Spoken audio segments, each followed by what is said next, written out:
Hello folks and welcome back to the Halo Championship Series and welcome back to Salt Lake City. We're here for the Global Invitational hosted by Space Station Gaming.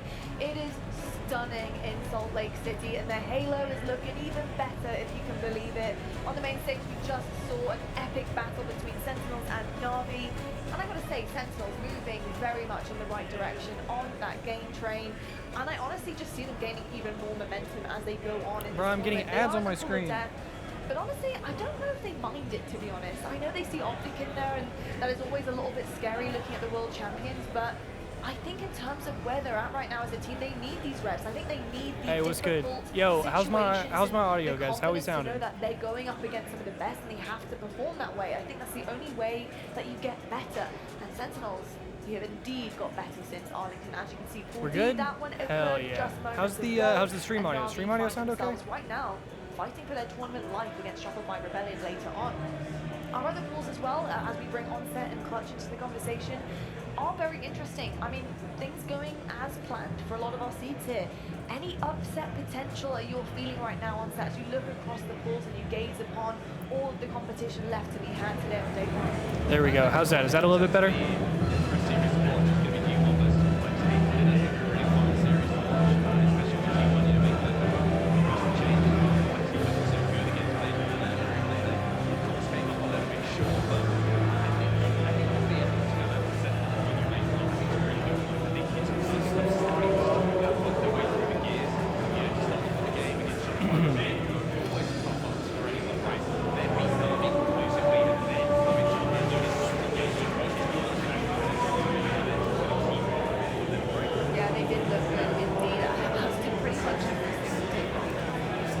How's that? How we doing? How we looking? Oh my god, I'm literally an idiot, bro. So it is now or never, people. This is your last call, Spartans on the stage. You need to really go hard or you really will be going home. I didn't even fix my alerts and stuff. I'm really excited to be seeing our host of the tournament, the home team, Space Station Gaming, going up against Man, I'm about to have to do this on the fly, bro. that I think probably didn't expect to be here, not with this. I knew I was forgetting something. It has just been so good and kind of come out of the woodworks. And I'm really impressed with what this roster. Hey, we about to see some SSG versus King J, bro. I think when you're looking at them and coming up against Space Station Gaming, it's always going to be a really difficult one. Because Space Station, I feel like they just bring a whole different level of Halo into it. That being said, that's the opportunity. Bro, it is so hot in here. Oh my god.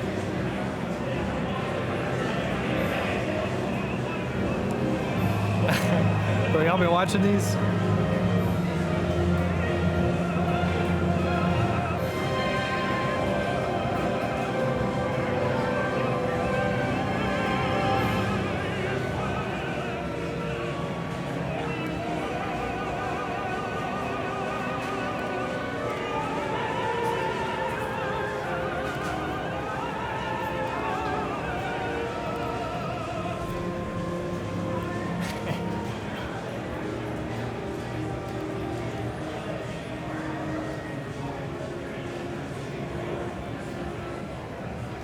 This shit is crazy, man. Home crowd, it's their own event. They're tired of the second places. This is the time to do it. They have a lot of fans in this room. And Clutch, please remind everyone and remind Space Station why they need to be feared in this tournament. A couple of former world champs, a superstar inbound, and a Whoa. player that's impressed me every single tournament. I think when these guys have what it takes to win every tournament. There we go. Haven't gotten the job done yet this year, but honestly, what a time to save it all for, right in front of the home crowd, right in front of the home fans. You can hear it already getting loud, and when these series get going, these guys start making plays, I expect this stadium to erupt. It's going to be loud in here, that's what I can promise you in this series. And everything single kill that we see throughout the weekend, the hometown crowd are going to be making sure the other team know about it as well. You know, the SSG guys put an amazing show on for everyone, but like Wes says, what's the one thing you want to happen in your own tournament is to bring the trophy home. They've been so close so many times, but it's that winners bracket final. Here, I got one more. Come up a little bit short. That's a long way in the future. First, they've got to get through bittersweet. They've got the performance that we expect to see from them and the level we expect to see. Now you're looking there we go. right now at Eco. I think he has been a huge game changer for this roster in his fact, is going to be our USMC service record. I really feel like Eco sometimes can kind of get forgotten on this roster just because of how powerful this lineup is. But my goodness me, is he a difference maker, not just in stats, but what he does in terms of changing the momentum and the gameplay in a series is huge. He's always that guy that manages to flank or sneak a kill in, that totally separates the scoreline from the other team in that opposition. He's absolutely phenomenal. You know, Clutch, when you're looking at Eco play, what is it about him for you in particular that really kind of pulls that magic across the board? Yeah, what about it works for him, bro? Something special to watch, and specifically because it's not flashy by any means, but his ability to read an entire pace of a game and then try and find an impact in that moment, or read a situation right and just make the perfect play. It's what Eco's best at, and I mean his leadership, his shot calling, he brings that second level to the team to where everyone's on the same page at all times as far as the game's never hectic, the game's never out of control because Eco's constantly giving feedback, calling shots as to what needs to be done, when it needs to be done, and that's why it's kind of world changing. I think for me, the thing about Clutch, and think about Clutch Eco plays that internal timer that he has in the head all the time. What I'm talking about is where someone just spawned, what is my safe space available to play around, how are my teammates interacting with what I'm doing on the map. All of this is constantly. Hey, yo, Millie, thank you for the follow. And he's so smart. Hey, let me adjust my cam and shit a little bit here. Process of watching him. A lot of other players you see kind of sometimes flying around. It feels like they're just like listening to a call out and trying to react. But Eco is so methodical and almost kind of like scientific in a way. I think we're all right. Through what his next move's going to be. No, he really is. I think that's the best way to put it. He does not make a bad decision. There might be situations that he's put in by other teams that really he can't win because of the way that they're playing it, the opposition. I think I'm good for the moment. I'm ready to watch some games, bro. He does not make a bad decision. I will stand by that literally through my dying days. He is so smart at this game. It is insane. And another thing is, you know, he may not be a hunter when it comes to Oh, I'm blocking Lottie's face too. That's fucked. My bad. Slays and kills, but he also doesn't miss a shot either. He is ridiculous as well in terms of his slaying. When he was challenged one-on-one, you're probably guaranteed that's going to be an Eco Smith chow and a win. Incredible monster. And honestly, surely it's not Clutch at this time. Where Gilkey at, man? Bro, I actually don't know. I think Complexity played a little bit earlier on main stage, but I'm not sure what happened. Yeah, no, I'm not sure how that went. It's only a matter of time. I'll keep saying it, but as I keep saying it, second place keeps coming. That's got to be frustrating for these guys, right? How do they deal with that frustration? The big question. Oh, we live from the venue now. Yes, sir. Like overtime, break people down. That can break their mentality. We're going to learn a lot from SSG as they continue throughout their run here this weekend. How strong are they mentally and able to rebound after that poor performance in that grand finals of that optic event? Very quickly, we get a first chance to see them against a lighter opponent, but Sentinels is going to teach us a lot about how SSG feels coming into this weekend later on. They certainly will indeed. I'll tell you what, the underdog in this situation, and hopefully their minds get bigger than their mark.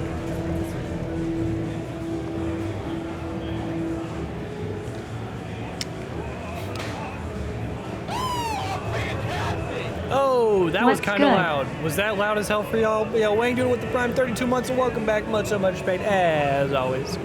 Hey, Wang Doodle, what's good, bro? Thank you very much for the resub, brother. Appreciate that.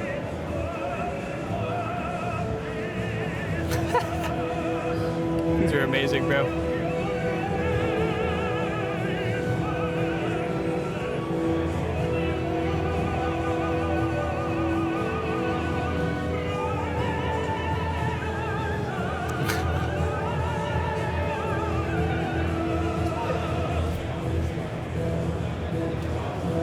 I mean, back in Arlington, Bittersweet were beating teams that we really considered to be some top contenders to take a trophy. What was it about this team in the qualifiers in Arlington? Bro, they that playing really Halo music loud as hell in here. Can y'all hear that? Honestly, My when I watch God. this team, it's their cohesiveness, how structured they seem The to bass be going for an crazy. amateur team, a team that came from Overbracket.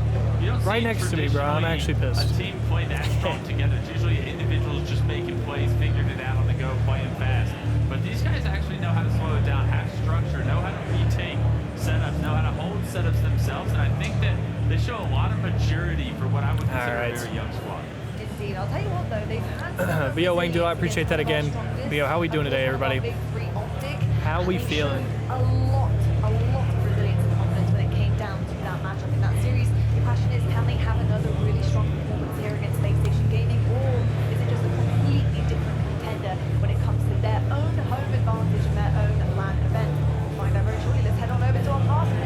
bro, is that like super loud and annoying? I actually can't tell. So much, Lonnie. Really looking forward to this one. Our first look at the hometown heroes in Space Station Gaming. Up against Bittersweet, who have had a run in the past. When they were in a qualifier, they made sure they got themselves qualified. And last time, they couldn't say the same thing. With the Invitational, they had to watch from home. So they managed to get themselves here into the Invitational. They want to take down the big dogs in Space Station. And they want to make Bro, sure that seems they really are loud. getting further than just pool play as well. You don't want to be exiting on day one, you want to be getting into day two, and then maybe they can start thinking about day three if they get a little bit into the dizzy heights. But this is the series layout. Stronghold's live fire to kick off, Slayer Aquarius, CTF Argonauts, King of the Recharge, and then Slayer Solitude. I was just saying in the group room earlier, I'd love to see a Game 5, Slayer Solitude, 49-49. Don't think it's going to happen in this series, but you never know. Yeah, but I'll try and put it out there and try and hope that we might get a Game 5. Finally, bro, here we go. As it stands currently in Let's Pool A, fucking go. SSG won their first game 3-0 against Cruelty, and Native Red already beat Bittersweet. This is a game, a series that you want to progress. You don't want to leave it in the hands of other teams. Certainly, if you want to get that second seed, this is the summer game Bittersweet would like to win. For SSG, they will all but guarantee progression if they win this series. A very difficult game to start though. Strongholds a live fire and a chance for us to see And what SSG son can of a do bitch. after we restart the game. Son of a bitch. Wouldn't be a day of Halo with you and I shirts without a quick old restart to get things going, get the blood moving through the veins, and just get the crowd amped up and ready for this next review. I wish I did. I wish I did. But Bittersweet, I mean, there's going to be nerves for these guys. I think this is one of those days where they have achieved what they wanted to set out for the qualifiers. They've gone into ball play, but now Bro, this why is am the I big getting the game. Papa John's garlic epic stuffed Against crust the ad, biggest bro? teams in the world. If you can Whose idea was start this? off hot, if you can get a couple of kills early on, start to believe in yourself. Whose a idea little was bit, this, bro? Your mind starts to go towards the what ifs. What if we were the team to get the upset? What if we did manage to find a victory here in ball play? It's entirely possible. We have seen shit. it happen from some of the underdogs throughout historical games of Halo, but you look at Space Station and their history throughout ball play, they are ruthless. They are a roster who do not fear anyone that is in front of them. And how many times do we see them go through ball play without drawing the map, let alone dropping a series? And it has to be said for Bittersweet, last event, they ran into the open bracket, they ended up with a game into the other. They did manage to take a game off Optic in being a Slayer, and it was independent all through the series. Although Optic got the job done 3-1, they showed and they proved they belong here. Bittersweet, you're talking about. Yeah, just double checking because I was staring at Stella, I was mesmerised by his hair as usual. Yeah, I think Bittersweet, knowing that they can take games off of big teams will give them that confidence and that belief, but at the same time that can quickly be sucked out of you if you then go into this first game and get absolutely pummeled into the ground by a Space Station roster who are going to want to prove a point for several reasons. A, they still have a chip on their shoulder because they are still bridesmaid and not bride, and B, this is their home turf. This is a crowd who can be behind them, expectations for them to win every single game, every single series, so we'll have to see whether Space Station, whether does that affect them. This is going to be uncharted territory for them a little bit. Well, SSG, like we were saying, bridesmaid, brides, all that stuff, they get to catch up with Kate, event after event, they finish second place. Is this the time to finally get over the line in the hometown? Not bouquet. It's just one of those answer things. It looks like their players are looking, loading, getting ready for this one, and into Stronghold's live fire. Now, Stronghold's live fire can be one of those where it can get a little bit messy, a little bit sporadic at times with the placement of players, and that could bend into favour of the likes of Bittersweet. Like maybe There we go. A little bit scrappy. But if Space Station Come on, baby. get control of spawns, if they can get hold of that sniper rifle and start to set up for some of these strongholds, they can make it very difficult for Bittersweet as already. Bound showing why he's one of the best of the game. 3 down to Bittersweet then. Coach speaks about how this team is structured, particularly so for an AMP team. They're going to need to be that and more to topple Space Station Gaming here. Playground will get a pick, but Stellar will answer back on the King J. Piggy, overshield, popped into the chest. With intentions on pushing C, spawns over towards Mud. Eagle's going to go towards B. Stellar will land the body shot. Has Okay. to play, double kill, could make it a triple. Close the distance. All right. And does get the triple with the reverse. Hey, what's good, Wang Doodle? It's in the middle of a game. You all good, bro. You all good, bro. Like I said, I appreciate the resub, man. I appreciate the love. But we're doing well, man. We're chilling. We're enjoying some Halo from the venue right now. Might even hop on the game a little bit later. We'll see. A little bit better as the game goes forward.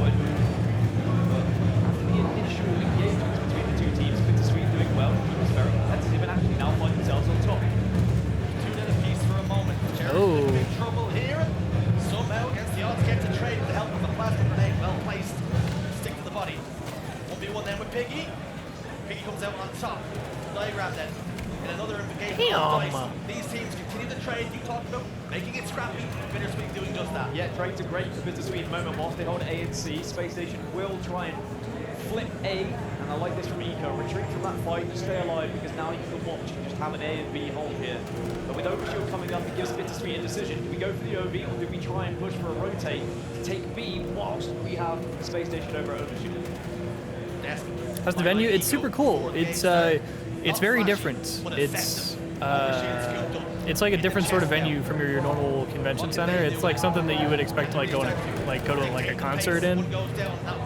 So like, it's pretty cool. The area that we're at now has like all the teams' booths and like the free play area and like side stations and a few other things. And then literally in the other building upstairs is where the main stage is, and they have like all the crowd seating and like there's a bar up there and stuff like that. But it's very cool. It's very different. It's very similar to kind of what we had at Atlantic City a few years ago at the UGC event. But it's very cool, and SSG has done like a crazy good job, like with the presentation, like all the decorations and shit. And like, I'll show you all a little bit later, but like literally the wall, or I guess over there, the wall right behind me is like, bro, they have like a giant wall of like Halo history and shit behind me. It's like, I don't know, just the whole presentation of everything and like the whole setup here is super sick. Like I said, very different. Struggle a little bit, but Bittersweet have done well to honestly make sure they've always got one. They haven't allowed themselves to go all the way down. Stella, more than happy to take that fight, wins the engagement. Now B and C in control, and A is being contested. King J almost turning that fight around. Center says no experience, wins the day. Rotates over towards Nest, all quiet, towards green, information then. Full speed, they're heading towards A. Bound over shield, well, not looking at the overshield just yet, sniper rifle.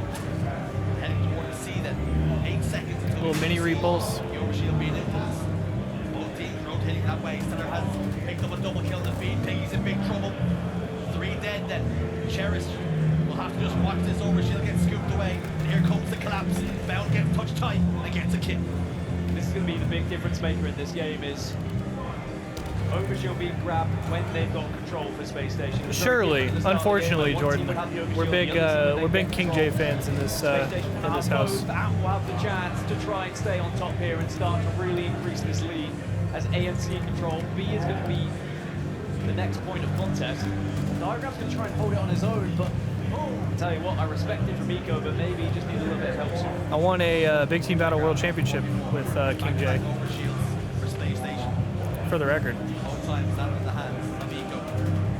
They slowly rise into the ascendancy here. Was that even who he was looking at? All right. God knows, didn't matter. He found a face in the end. It was all instinct. I don't know how he sees with the freeze in his eyes. Always a big question, but it seems to work for Bound. As now we look over towards Nest, and it'll be another player who just walks straight into the reticle. And this is where it starts to get a little bit worrying for Bittersweet. When you start to go behind by imagine. a bit of a chunk of spawn, you start bit to of a worry chunk. little bit more. Start to push out one by one, and that will just play into massive favour of Space Station. Bittersweet trying to capture A. Yeah, all right, Jordan. Starting to get some control of this game. Let's have a little window, little listening, see how they're communicating.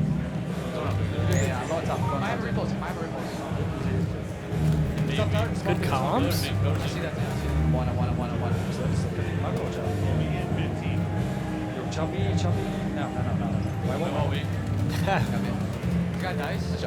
Those are good comms. Those are actually good comms. I was trolling, but those are actually good comms. That spike fucked him up, dude. Damn. Yeah. Yeah, what's up, Cole? Yeah, I'm here, bro. Yeah, no, I did see you. I saw you for like a second last night. You were like walking backstage doing some shit. I didn't get a chance to say what's up, but yeah, man, we gotta link at some point this weekend. I know you're probably busy and shit.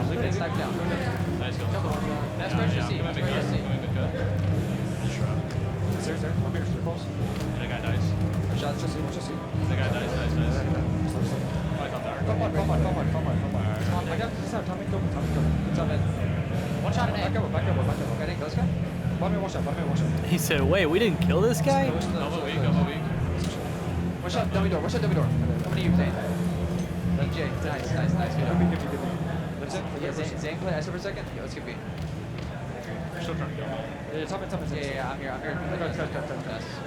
That's wicked, I guess. Native down, native in front of you. Dummy door to bomb mid. I feel like pillars. Hey, hell yeah, bro. It's 3 Hell yeah, sounds good. in a row now for Space Holy, Station. bro, that guy's body went flying. Was that No eco? wonder it's been the reason why Jesus. they only have the lead, but it's by such a significant margin now, as Bittersweet just can't handle the pressure at the moment. Yeah, overshield control, heat wave control, they're moving around the map, hear it in their communication as well. They're starting to really glue together as a squad.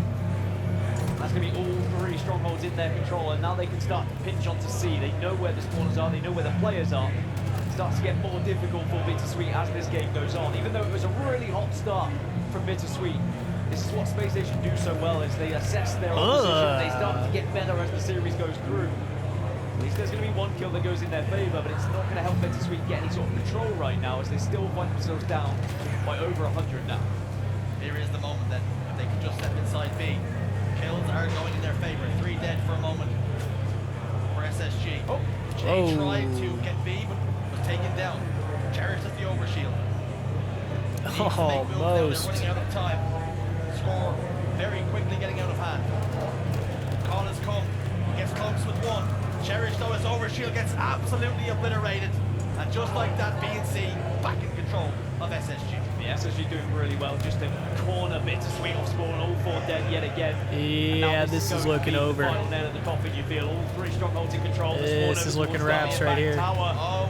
Even though Cheris will get 1, he's taken so much damage, and all that information is being relayed to the rest of SSG as they're on 2-3-2 now, closing in and winning game 1. It's the subtle things when you watch some of the top players play. Penguin recognized he was in a 1v2. Maneuvers his body in such a way that he can only get shot by one of those players and wins that fight. And little things like that make the difference as GG. SSG claim game 1. Hang on, they're in C. Oh, hold on now. All right, now it's GG. Hey. As SSG claim game 1. Bro, did y'all see those SSG jerseys? The Jazz jerseys they got? Those are so sick, man. We have to give credit to Bittersweet right at the start. They made it I'm leaving here with 1, bro. I mean, Slaves-wise, Bittersweet, they were right Somebody up there, gonna but run me a just jersey. when it came to crunch time, some of those setups, very powerful from Space Station. They didn't allow Bittersweet to get into any sort of rhythm. I think it was a solid start from Bittersweet, and it's something to build off for them. I don't think they'll be too disheartened, especially going into a Slayer. A lot of their 1v1s, they were still winning. There was more that teamwork, the objective focus that we saw from Space Station. They truly wanted to get.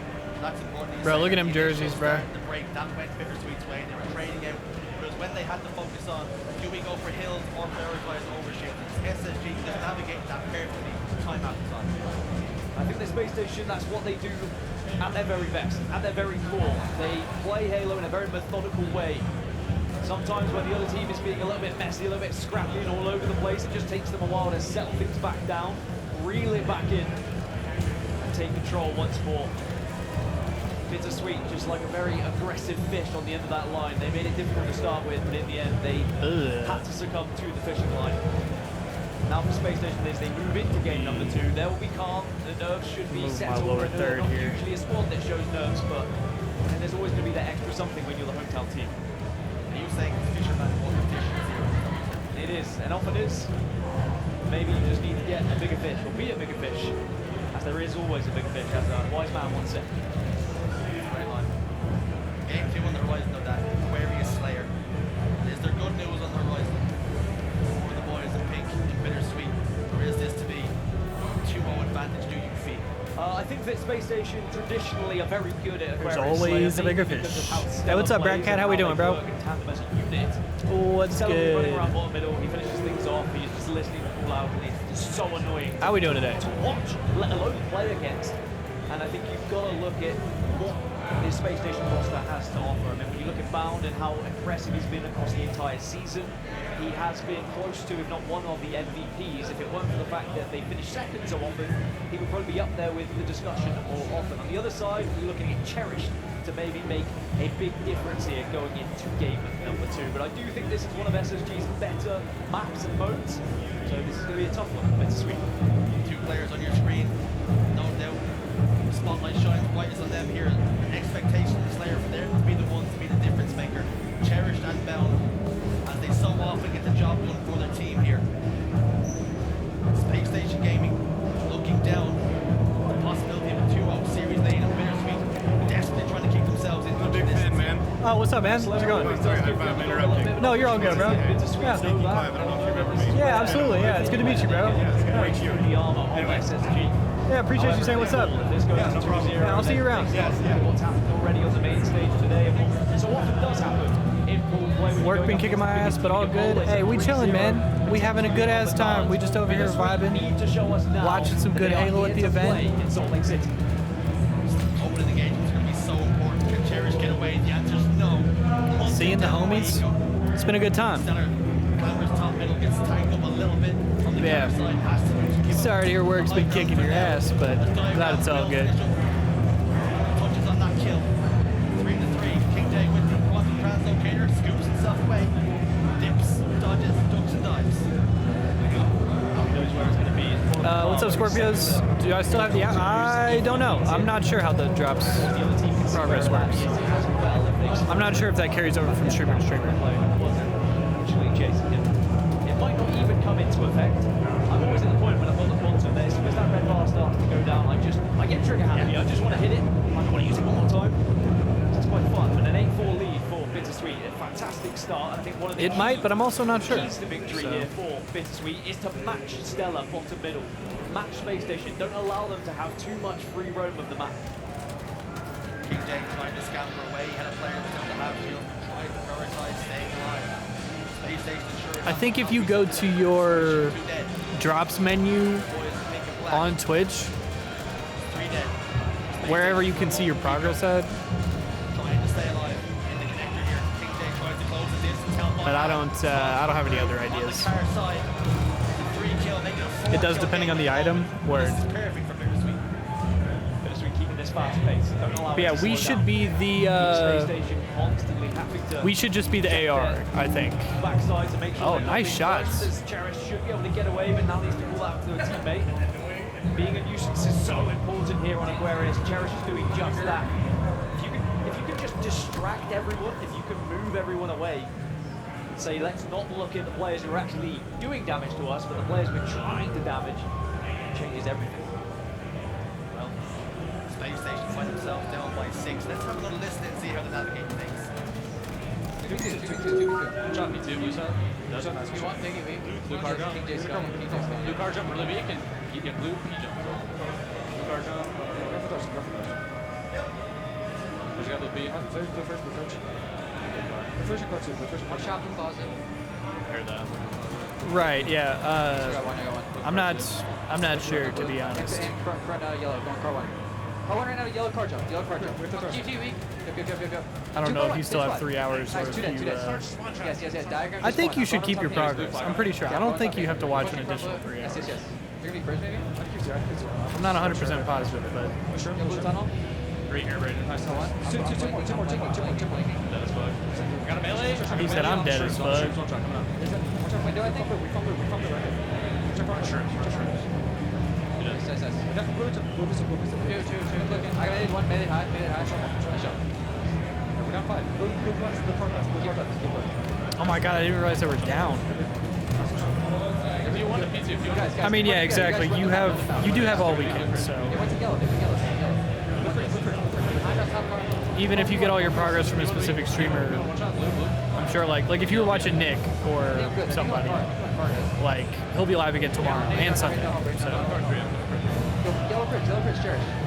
and same with me. Yellow bridge on top yellow. P1 front yellow and top pink from yellow side. shot P1, one shot P1. Watch out front yellow.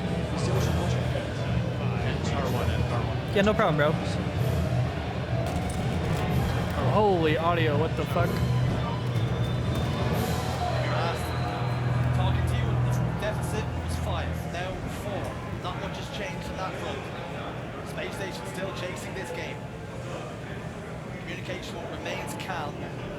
Here Elon White calling out the power-ups, but it mattered not as Piggy has just scooped it up.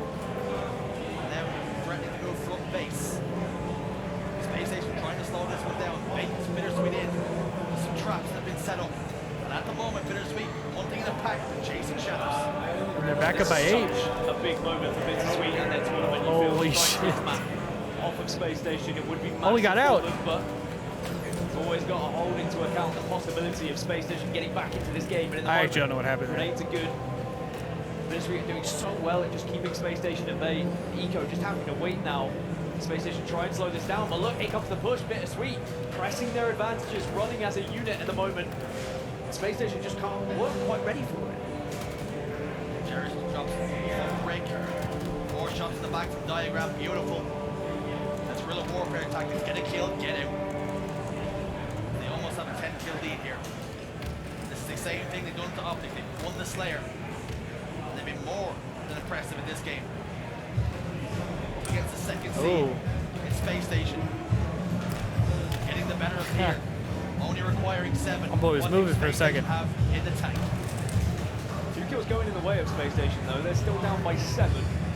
It's not over yet, and I think that both teams know that, and that's why the game has hit a little bit of a standstill at times. But Penguin getting 1 onto King J makes it They're only down by 6, hang on. Good trade though from Cherished and Piggy to make it now 5 required for Bittersweet, make it 4.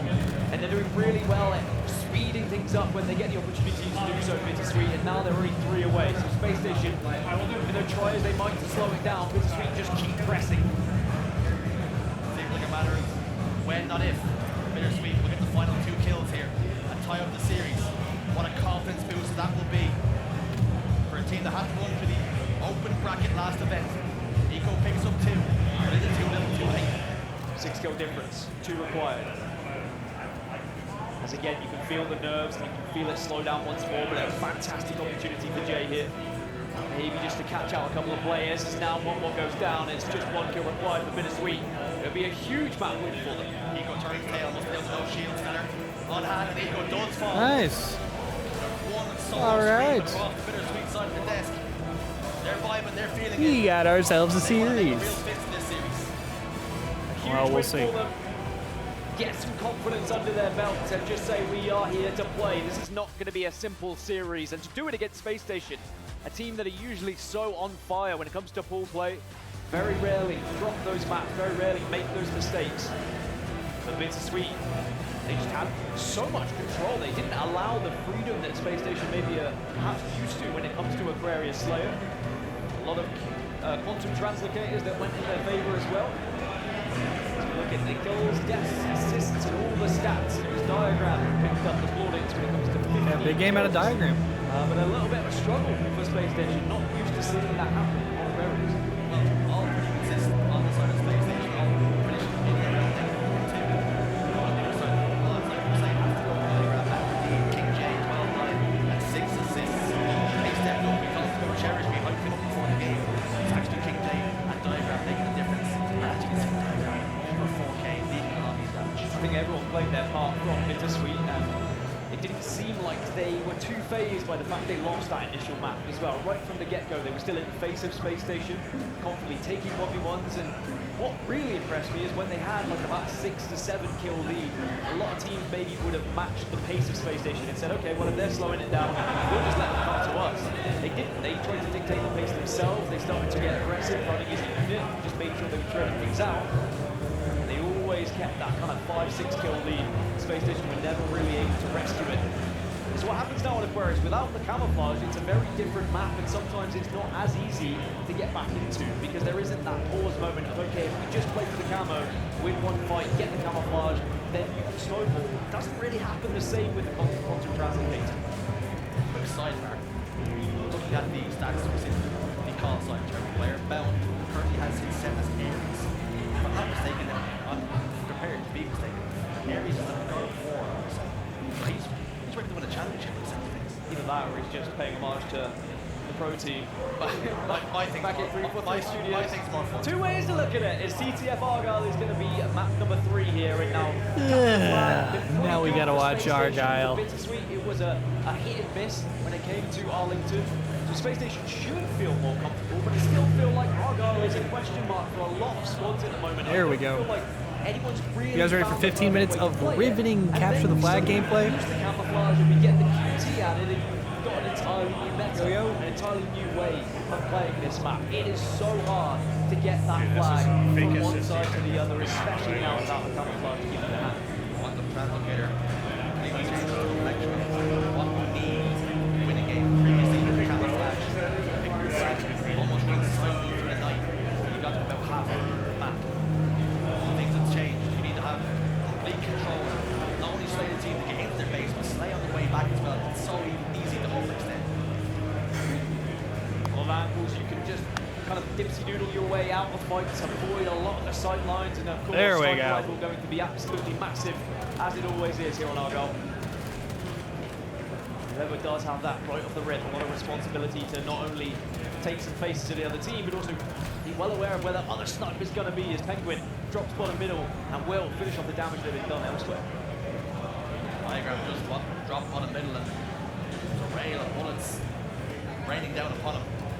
Stellar has that sniper rifle we spoke about. He's looking to have heavy influence on what way this game swings. His teammate Penguin going down. Piggy. There's a Penguin and a Piggy on the same map. It's the HCS, not a single one. Good angle being taken at the moment from Stella Whoa. as well. I think that's perfectly played from Piggy and from Bittersweet. It's going to be a double as well. All 4 members were temporarily down, but the sworn back flag is just going to catch Piggy off guard. Had it been a sniper spawn, could have been slightly different, but Space Station still being pinned back here.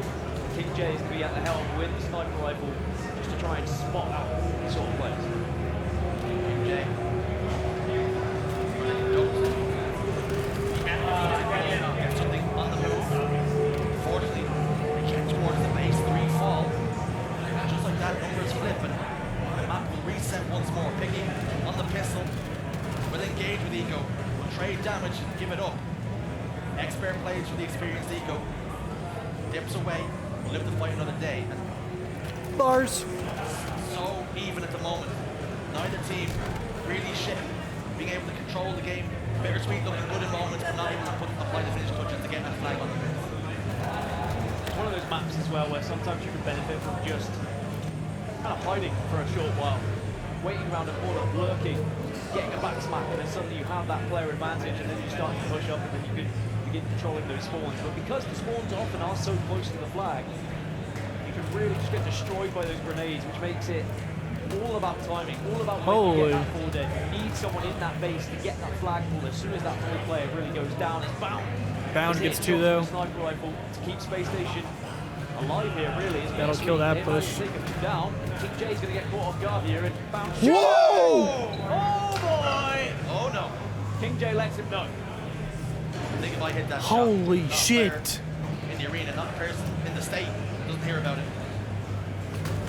Eco Oh taking my on no g- shields. and King Penguin J has starting another to sniper? get some shots, cracking some shields. Penguin elsewhere though finds the face of his teammate Cherished. Here comes the collapse. Here comes There the are push. so many snipes on the map right now, bro. Can King J stand strong? Plants his feet, tries to find the face of one, has to give it up. Flag is being pulled. Cherished back base will have to do something here to stop this flag. Bound will Nice. fall. Quantum And he's Translocator out. is used, and Penguin will live the fight. Ah. For another moment. Sniper rifle again. No, that was Flag actually already gross. out. Danger science here for Bittersweet. Flag out. Oh and my more God. importantly, The Oh. quantum was right on top of Oh. that flag as well, so Eco was able to Wait, get that was so pull, sick. And also a double kill on top of it. It's the other way you Damn. can get flag caps here. Is you pull it whilst That's you're actually slaying. fire. You don't have to wait for dead as long as you can move and slay at the same time, but it's still difficult to achieve. As you can see, Bittersweet have Good done nade. well to just keep Space Station at arm's length away. And this flag Shouldn't matter, just though. be dead now. Eco's going to have one last ditch attempt at it, might be able to get it. Oh my tucked God. alive, will do so. And if I'm Bittersweet here, I want to get this return ASAP, but it's very difficult when nades are starting to come your way. Space Station forced to give it up. Bittersweet, perfect momentum killer there when things look to be going awry. Diagram up into the vent then. Looking to cut off the oxygen for Bound. Down to no shields. Expertly trying to stay alive and For a moment, milked it for a couple of shots from a teammate to come through, but Diagram lives. He's going to be the focal point here, the first point of contact. Whether it be Penguin or Eco, excuse me, it will be Eco who has the translocator. He's put Vent as the initial spawn point if he chooses to TP backwards. Diagram will have that information, so if he disappears, they know exactly where he's gone. Sometimes you can't wait for it. You can bait, you can get grenades ready once they've teleported back, but He's out. Eco just putting it in a place where it's not as easy to be catching you out. Now Space Station looking to try and push up here. Good sniper shot should be able to stop the push up so slightly on that side. Meanwhile, flag starts getting pulled. Space Station have lost 3. And again, I think this is going to be another dead flag. So Bittersweet are really kind of sitting back and absorbing this pressure at the moment, which is all well and good, but you're inviting that pressure as well. They need to now start being the ones who are getting aggressive and looking to pull a flag of their own. So far, tail of the tape is Bittersweet have been under siege for large portions of the game. The lead player of Cherish's caliber to really up his game here, currently struggling with 3 and 9. He can pick up a couple of more kills, but to say that, a couple of deaths go the way of Bittersweet. His Diagram will even the odds for now. Down to no shields, and Stellar's chasing this in hot pursuit, not giving these guys are Will drop the milking. sniper rifle, but the flag's on the move. Yeah, Space Station again trying to run the flag as they go, and if you can get it past this point, you can get it into that long wall. Bro, did he There's always collat, opportunity of snipe just bound, being and able to body slowly eco? but surely work it back into your base. But Or am I tripping? Bittersweet again have done well. It's gonna be another dead flag. No Jesus. return, and they hold off again. For all the pressure Space Station has put down, they have nothing to show Argyle's for it sick. here. And Bittersweet could be about to score a flag cap of their own against the run of play here. Penguin down to half shields. Tries to live bottom cuts. Bottom connector. Piggy picks one up. Is there anybody in position? Cherish still has the flag. Do anything with it here, shows, because Cherish was in the area, does get the kill, but the flag gets sent back, and that's going to be enough just to reset things here. If he had got a touch, if there was an extra second there, then maybe there was an opportunity for Bittersweet to get a flag, but now Space Station reset, now Space Station push out, now Bittersweet go 2 dead, and we are right back to where we start. Space Station have to maintain composure and focus here. There's one little slip like that. Bittersweet could steal this game away. Translocator picked up once more, this time by Stellar. As he pushed up towards Elbow. Seems to be having this spot on the map on lockdown. Knew exactly where the sniper rifle was. 2 bullets to play with. Diagram will be handled. Piggy backstairs. As he continues to jiggle peek, trying to stay alive, get as much information for his team as he can. Here comes Stellar. Sniper rifle will find the body, there was no doubt. Cherished immediately turns tail and ducks away, as does Diagram. That QT will finally be play. used. Cherished could be the first point of contact here for Stellar. And all of a sudden, Bittersweet are in big trouble. Cherish has to do a lot here to try and stay alive, but he has done enough Oh, to kill hang the on. initial player with that flag. So again, They got 2 slow it kills, down. though. It's a This should be a different touch. This time for Space Station. They are still moving it, and they've got it further. They Ooh. stick. Killing Holy. spree, and he stays alive. This is SSG's Oh biggest my chance of getting a god. flag. He almost did it again. That's a sticky grenade off the backboard. I'll tell you something, this game has been hectic. And is the communication the same? Let's have another SSG listen in. Repost, one shot. Everyone push up, everyone push up. Yeah, that should be a I flag. can probably get that, I can probably get that. Yeah, their basement to their elbow, leave. Our basement's really weak. What's in the basement? No, on P-door, their P-door weak. To their big, to that. Get our grapple, watch on the back front, watch on the rear. What's gonna be the grapple, one shot? Do you need help? Maybe RPCs, maybe RPCs. Yes, moves in. On QT, go on the shot. Hit our snipe, kill me, go on S3, King J. He doesn't know you're there, Brady, he doesn't know you're there. Good grapple as well. Ooh. Their window. Shut the vent, pick their vent. Shut the vent. Hear the vent. Hear the vent. To the crystal. What's the vent? What's the... What's up, man? Shut the crystal switch. Two crystals. One is QT. Watch out. And our data. One shot Max. I didn't get him. Shut our PCs. One shot our PCs.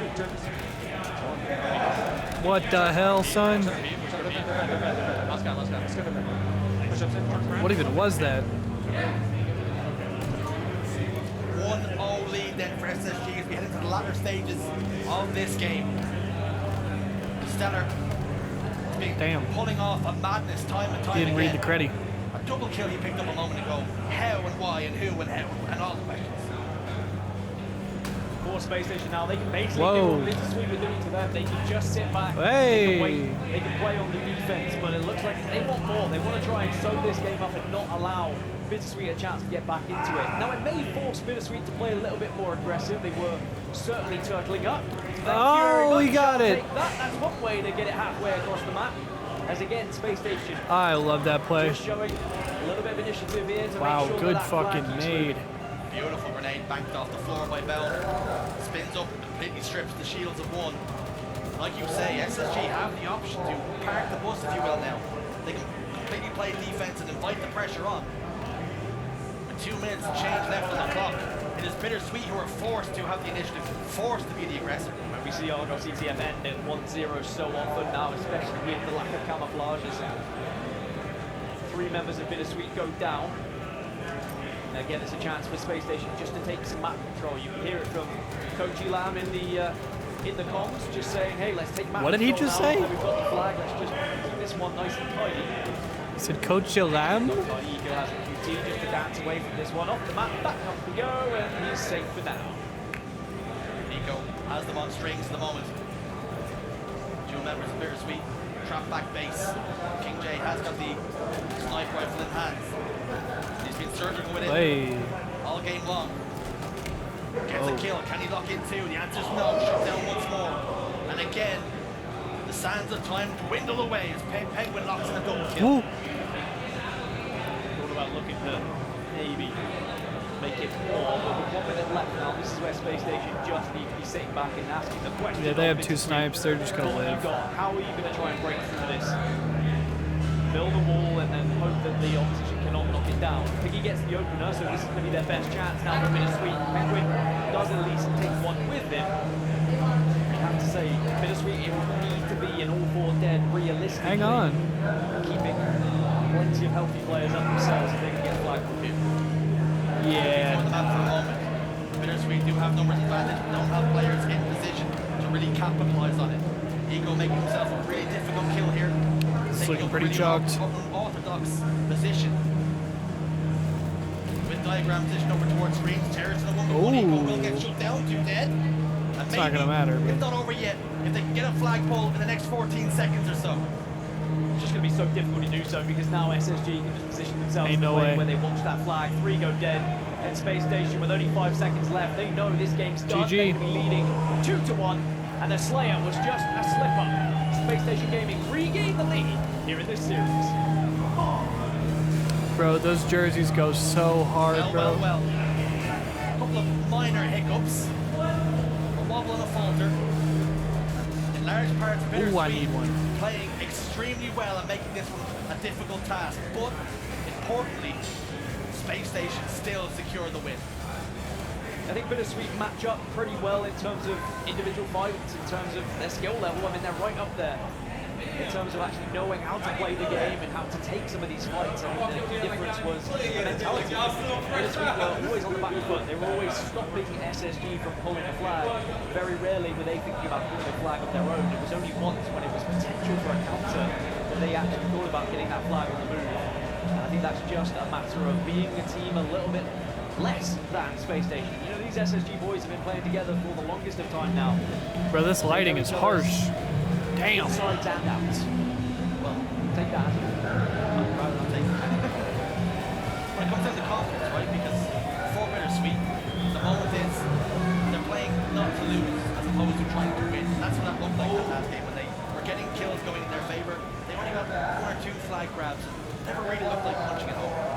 It's almost like they weren't allowed to, they weren't given the chance to because Space Station were always pushing their advantage and always stepping over that. The little halfway 180 line. stick was gross. I think it was only right in the start where there was a few kills that went in favour of Bittersweet that Space Station were on the back foot. After they rescued the map back, they had control for the majority. And you can say the same about map number 1. Bittersweet were great off the start, but as we got further into it, Space Station learned the tendencies. Space Station then started to really deliver the pain in certain areas of the map. It may have taken them bit longer. They would have liked to get a flag cap, but they still win it nonetheless. This match should be a little more Now exciting. we head over to King of the Hill Recharge. We didn't see these teams play on it back in Arlington, but Space Station traditionally have always been quite good at King of the Hill. And also quite good at recharge, which is the worrying thing here if you're a Bittersweet fan. But for the hometown crowd, they'll be quite happy to know that this is a game type that Space Station can be favourites on. Very much the favourites on. Bittersweet are going to have to dig deep. Yes, they've done well in terms of their slays and their individual fight, but when it comes to knowing how to rotate around this map, where to hold, to be slightly different going up against a team who have been so good at King of the Hill.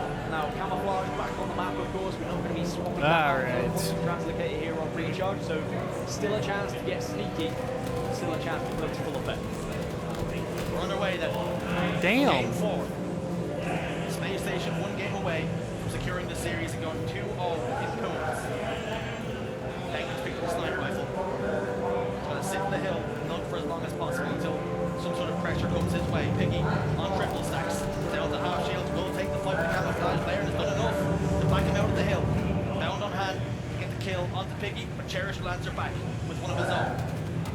King J over towards glass, forced and back down all the way towards long haul. Patience personified as Penguin right now. Penguin back to try and attempt to milk. Still got him.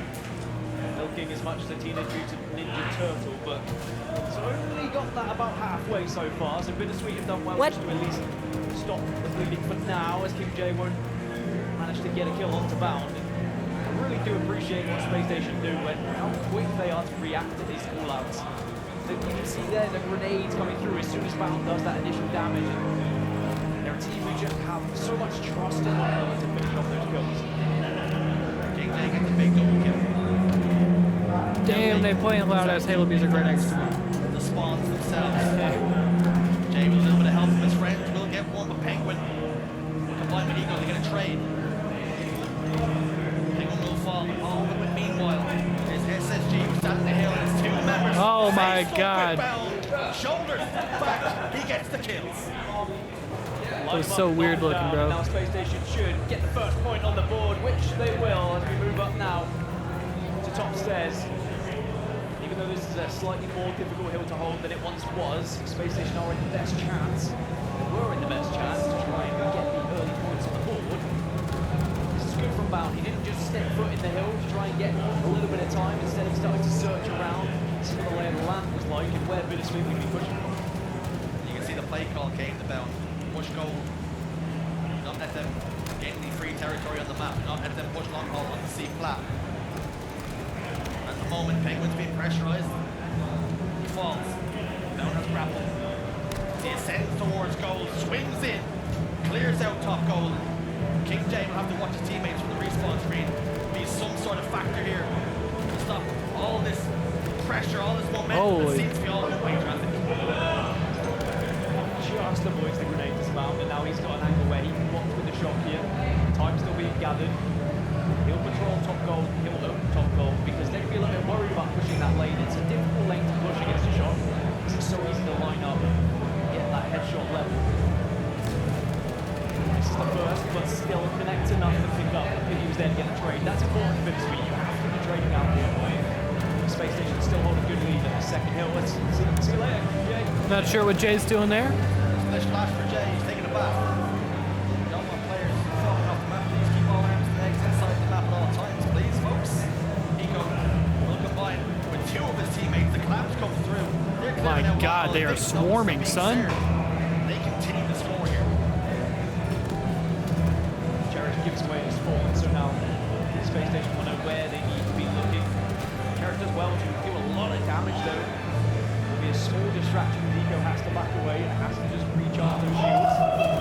It's a good little break from Bittersweet. I thought it was going to be a little bit worrying, but they give themselves a good chance now at setting up. It's 3 went down from Space Station, but because they've got so much time on the board, he's there. Stella can play the way she's trying to do nuisance. Bittersweet continue to get killed. They're taking so much damage in the engagements that the fresh spawners is able to get quick and easy cleanup. They can't really string anything together. Opportunity now though, two down for Space Station. King J has toes in the hill. He steps out and they're spawning over towards long hauls. This is exactly where Bittersweet wants Space Station for the moment. Cherished gets caught on a square, shock rifle in the hands of Bell. How did he not die? Cherish Was goes he- over the bite off board, he can was he chew not here, blinking, and bro? Bell shuts him down. Oh my god. There, I mean, arguably could have What an stayed alive. angle. He saw in the kill feed that players were going down. Is that Dallas I heard in the background? Nah, I don't think Second so. point goes Unless he in just for here and he ain't Space telling me. Station. Just as bittersweet, we're trying to avoid some of that gunfire. But nah, I don't One think of them so. Snuck on in. I don't think any of the bros are here, unfortunately. Now they're scoring yet again. They've got elevated control. and Well, Bittersweet none of the CX just have to bros. continue to I'm hanging look out with the to other break. bros. Similarly to the CTF game, it's Bittersweet often on the back foot, looking to break. Someone sounded like Dallas, Off where- the sector. Tank against one. How is the audio, by the way?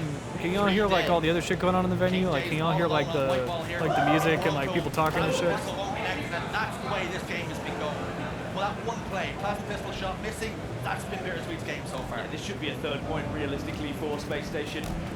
Bittersweet probably know it as well, and it's almost accepting defeat and starting to think about that third hill. They've done very well. Is it bad? Advantage, Or like- take them out there while like you they probably still heard that can. shit. If we do go down here, we have to feel like it's maybe a little bit But too can we late. still, Elevator is one of those ones Can we where still hear me all right? once you get so close, all it takes is one push to then wrestle this back and get this third point on the board. How important it was for Eco to live there. Get a kill, two members of Bittersweet around him, he manages to get gold pipe spawn for his team, and they lock in hill number 3. This is what we talk about Eco being special. Camo's coming up as well, and it should be Space Station's easy as you like. Diagram gets caught unaware, and it's going to be two members going down for Bittersweet. 2 minutes and 30 on the clock. Even if Bittersweet were to start All right, that's playing good. lights out here, the clock is now against them. Space Station are slowly but surely trickling towards a 3-1 victory in this series. Penguin last man standing with camouflage. All right, cool. Dealer in hand, diagram I just wanted to make sure it wasn't like dog shit terrible. manages to make the most of that great kill from him. Is that the opportunity then? Is that a moment back into the game? Can they capitalize on that? All 4 members of Space Station spawn towards See, now they play in the fucking Halo 2 exactly music. where they need to be to collapse on long haul. Cherish is in big trouble. Damage being done by King J though. Hold on a moment. Perhaps Bittersweet has something in the tank. Maybe they can throw one last go to Haymaker here in this 4th map.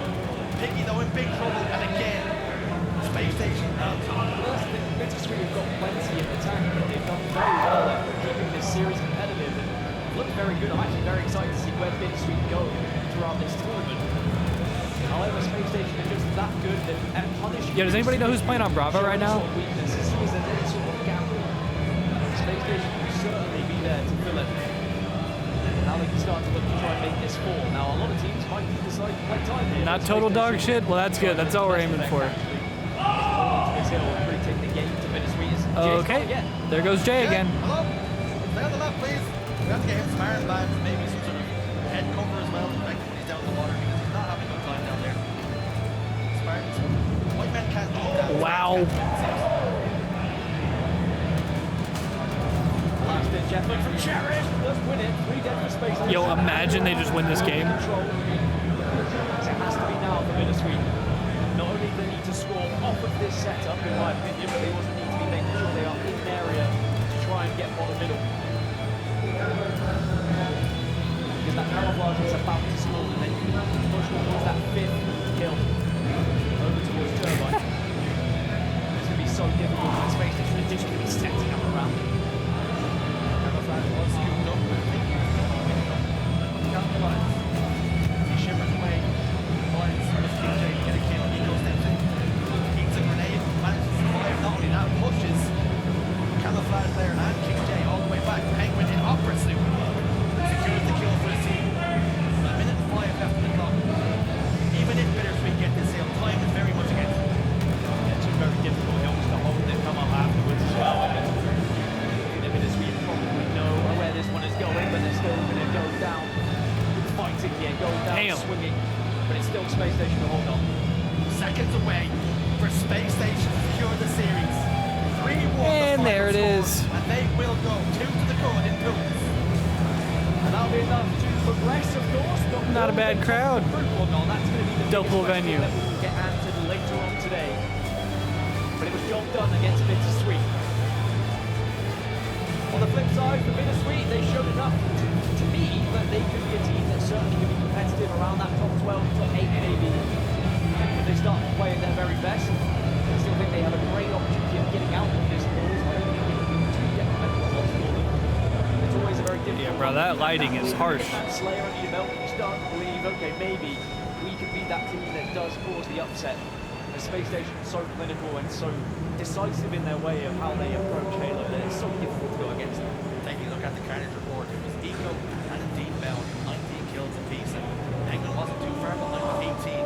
But as you can see on the slates, Bittersweet were able to pick up kills as well, just not at the right time, just not the valuable ones they need. Yeah, kills weren't a problem for them. I think that was evident throughout the entire series, and that's what I was kind of harping on about, is that as a team, they look pretty good, Bittersweet. Individually, they are matching up impressively, but it's just when it comes down to those kind of minor details, those extra little bits of where you're That pushing, teamwork, where you're bruh. holding, doing that objective Wait, Optic work. Sentinels I think next? it's exciting times. Is for a team that what is I'm still growing seeing? and developing as Bittersweet, but ultimately we learn that Space Station is still in good That's form what chat and still says. looking like one of the best teams that we have in this tournament. Another sidebar, talking about Ares bound and call sign on it. Yep. Hey, look at Summit, bro. Change his call sign. What's that too? Look at LVT. Yeah, What now we're is? starting to see something Is LVT doing Bravo? I don't know a Zeus on the 14, so maybe you were on to the right track. Well, all I do know is Ares is down there with our boy Blaze in the interview. So I really, The God of War himself, as Space Station Gaming comes out on top Let's peep with the interview. this victory. Get loud, Salt Lake City, as the home team is on top. Man, bound. How does it feel to play in this crowd? You're the hometown team. What does it feel like for you guys here in Salt Lake City? It's a little nerve-wracking, not gonna lie. After a match on the side station, on the screen, it's super weird. It's like dark here, you don't see much people, but it seems fun. Now, it really is a dope venue, okay? Make some noise for yourself. It is sick as fuck. Hey, look at Cole over there on main stage.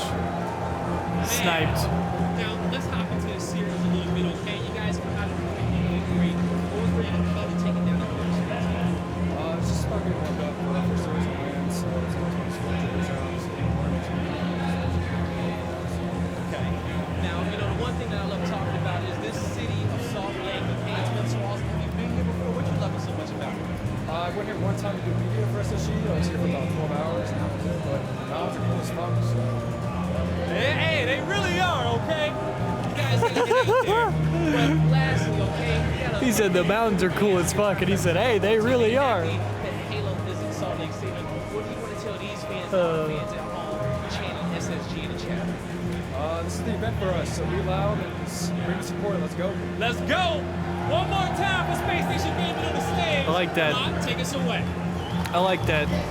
Thank you so much, Blaze. Really strong form coming out from SSG there. I've got to say, impressive, you know, to say the least. Space Station Gaming get it done. They did have a map stolen from them, from Bittersweet.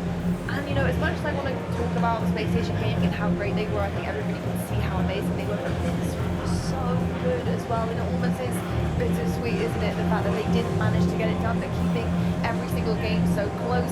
But there were just moments, I think, from Space Station Gaming where things were just taken from Bittersweet and they couldn't do anything about it. Game-changing plays. Bro, for it's example, I like how they're Eco like looking so damn good with some of the new equipment. they're we're like seeing, right in the scanning middle of the across shit, maps. bro. I mean, the quantum play. They're just chilling to on be a couch able in the to middle of the change crowd. The whole dynamic here with this flag, look straight back to the flag, get a Oh, touch no, on it, that and play was also so get a sick, kill dude. at the end of it here as well on somebody who's one shot. I mean, that is just exactly what you want to see. From That this play new was so equipment sick, dude. And with the nerdy lights. yeah, absolutely perfect use of the quantum right there. And I mean, we saw that from Stellar as well. We saw multiple plays being made. And I think that was really the difference in that series, was just a few defined plays that really separated the two in the first 3 games. But game 4 ends up being a wash with the 4-0. Obviously, I think when you have that much momentum on the side of SSG, they're going to ride with it.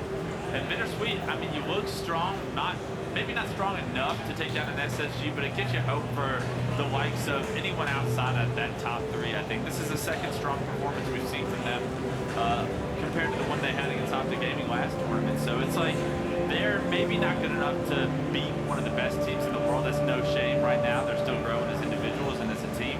But I think that they will give that like top 6, top 8 teams a lot of hard times and a lot of run for the money. Yeah, I've got to say, I like the consistency that they're showing against our top teams, being able to challenge them right? I think challenge is the big buzzword for this team right now. They are challenging. They're definitely doing what needs to be done in terms of slaying. I just think it's the efficiency, the objective work, that it needs a little bit more of a fine-tuning against the likes of Space Station Gaming, who are so good when it comes to objective work and knowing what to do in certain situations. Also, what did you see from Bittersweet that you want to see them carry on to their next matches in pool play, but maybe also improve on as well?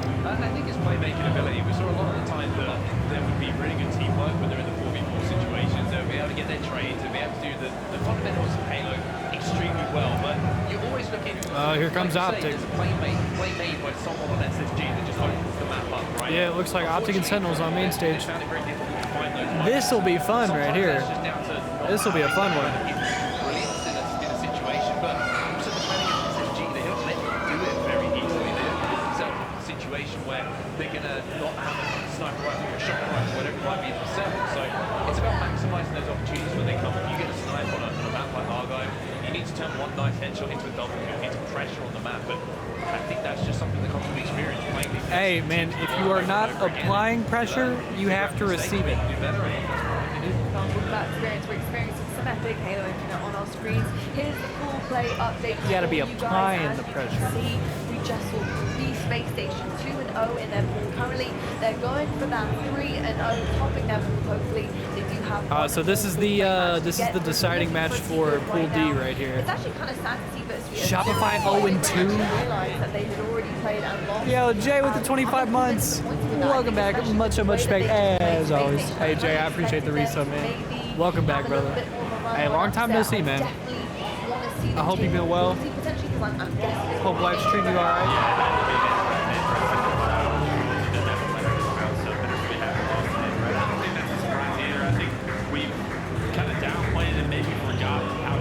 Something just happened, bro. Picking up some rest, I expect them to start pushing back into the top four as well. So we have so many competitive teams.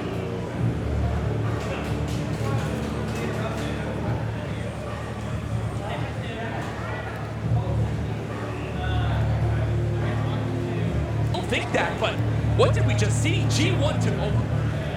I think we just missed it, bro.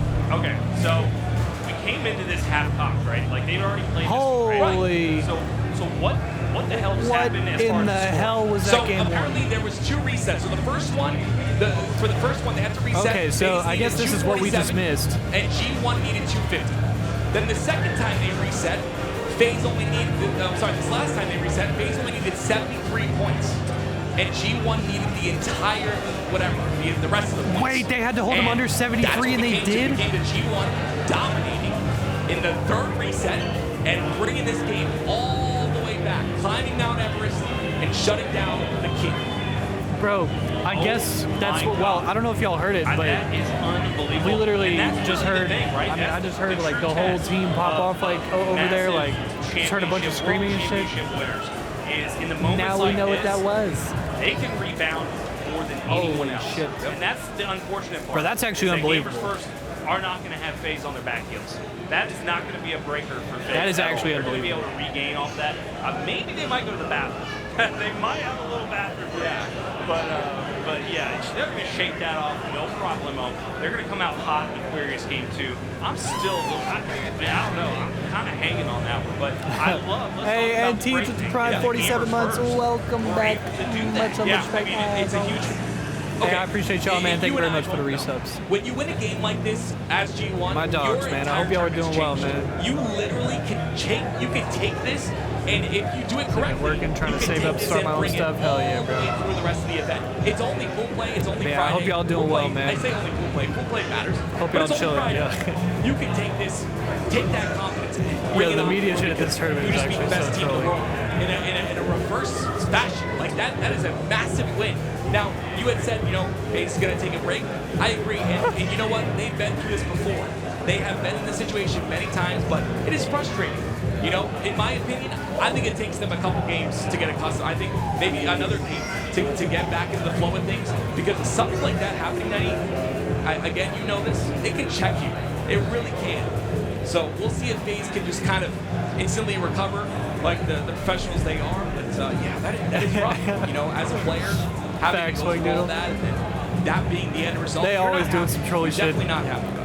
Yeah. No, and you gotta check That the is anchor, right? 'Cause I unbelievable, remember bro. It was like, So I guess this we'll happened to tap me into at a this here. crucial Well, we'll point in probably the go back and tournament forth, to be where honest. It was like game 5 and like setting. So we'll tap into this series. And I had to completely reset. I was pissed. Oh, yeah. You're gonna be pissed, and if you don't reset, We'll definitely you're make sure we're not missing. All right, they're in a break, so Playing angry is not definitely great. make sure we Only don't miss any of this players Optic history Sentinels of matchup. Playing angry. I think it was like legit. But for the snipe moment, down, we'll try to tap into and this one I got right here. nobody else. 'Cause I holy mean, shit, we you gotta know, see if it's G1 like, does anything with some this. players didn't even get angry, like the ogres. Oh yeah, Stone never got angry, so it's like you got players All like day, that. baby. Even better. We're But H4F all playing day. angry is not what you want to do. You want to keep those emotions in check. So that might be what's holding us back right now. Is it's probably just gonna take a little breather.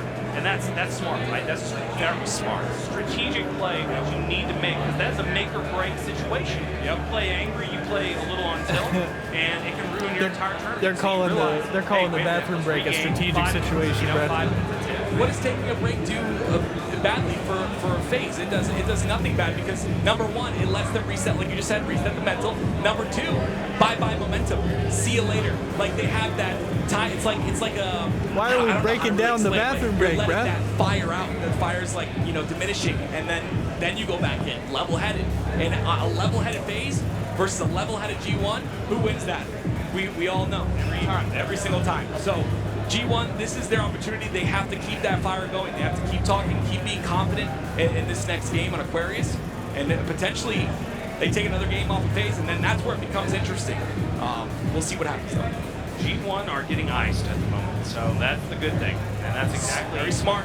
That's the card game. That's the card game. Yeah, that's the chess, right? Yeah. Like knowing exactly what to do in the out-of-game situations is massive. Like, I can't tell you when I leveled up in that way. It took me almost like 10 years before I realized, oh shit, like the sleep I get the night before, what I ate, the conversation that I had for too long that got me hyped, and I You said spent before too I much energy realized, in oh that shit. conversation. It's like you gotta be fucking locked in the entire week. I don't give a shit, man. And so all those little things your coach will help. And that's the big thing about FaZe, is that brotherly love really comes in handy. Having a brother. He said, there, "I don't give a shit, Royal man." One, shout out to him, one of the best coaches ever in Halo. Like, he's just always got their back when it comes to that. It's like that's in the back of your mind as a pro player, but it's not exactly on the front end. But as a coach, that's on your mind at all times. Oh shit, are my players good and hydrated? Do they have the food? Are they rested? Are they good? Like, you're a damn element in the game. You are the 5th player on the team, and that really is where you come in real handy, is during the prep, going over games with the analyst. If you have an analyst, a lot of these big orgs, they have analysts, and a coach can go over games with them, and just being in the game 100%, but then also being out of the game. Right. And this is that moment right here where he said he can even fight it, right? Because you heard, like, Bro, back in the day, Cal, what the hell am I hearing in the venue right now, man? And boy, he'd be like, no, this is what needs to happen. Right. And then we butt heads, and it's because they both want to get the same outcome. They want to win the championship. They want to win the big one. And that's where the coach really comes in handy. So they're taking a little bit of a break right now. But yeah, I mean, for me, real quick, I think that Lunchbox and Royal One, like you mentioned, I think they both kind of rival that of Triple X from back in the day. Like, they're kind of on that level. I feel it's such an important aspect, it's such an important part of the team. But shout out to Triple X. I don't know what Triple X is doing nowadays, but he's a pro player. I never knew that. I never knew that either. He was a pro player in Halo 5, like right when Halo 2 came out. Oh, okay. So he was old. He was up there. Oh yeah, like 30, 40. Yeah. And so he was like, I'm just gonna coach the best team in the world, and he became one of the best coaches ever, if not one of the first coaches. Yeah. So yeah, I learned that, and it was really cool. I got to watch some of his gameplay. Wait, Mr. Soul Snipe, I thought I got rid of that name. Tools with the tier list. But here we go, guys. As you can Holy see, audio. Native Red versus Cruelty. Native Red up 1 in the series. This is Pool B. You're keeping track of all the pools. Very important day of pool play here today.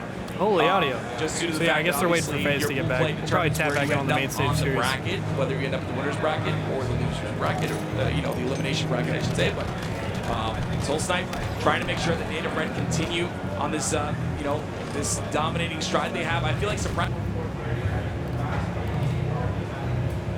We do have a really exciting series coming up next.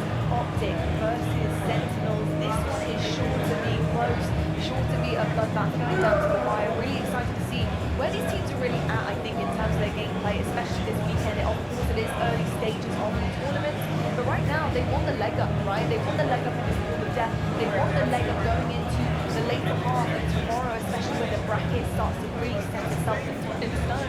And I think this match is going to be one of the most important ones for both of these teams early on in. But Optic Gaming, they're looking for redemption right now. I didn't think I'd be saying this, our world champions. They are looking to try and seal the deal here, get back to the action. What is Optic on the last two events? Top 4, top 6? Let's see this team in action. Whoa, that lower third is rogue.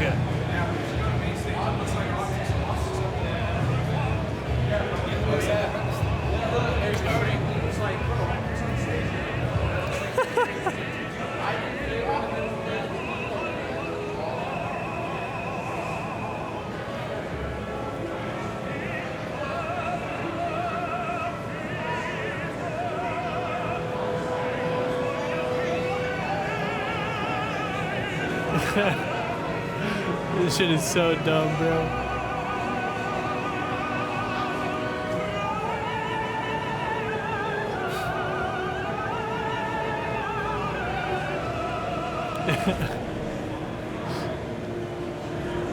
Optic are looking for that bounce Yo, back. why is that Bounce back. actually Now, fire, honestly, dude? Has been pretty much falling short for the past couple of tournaments, but they can do it right here, right now. They have the skill level.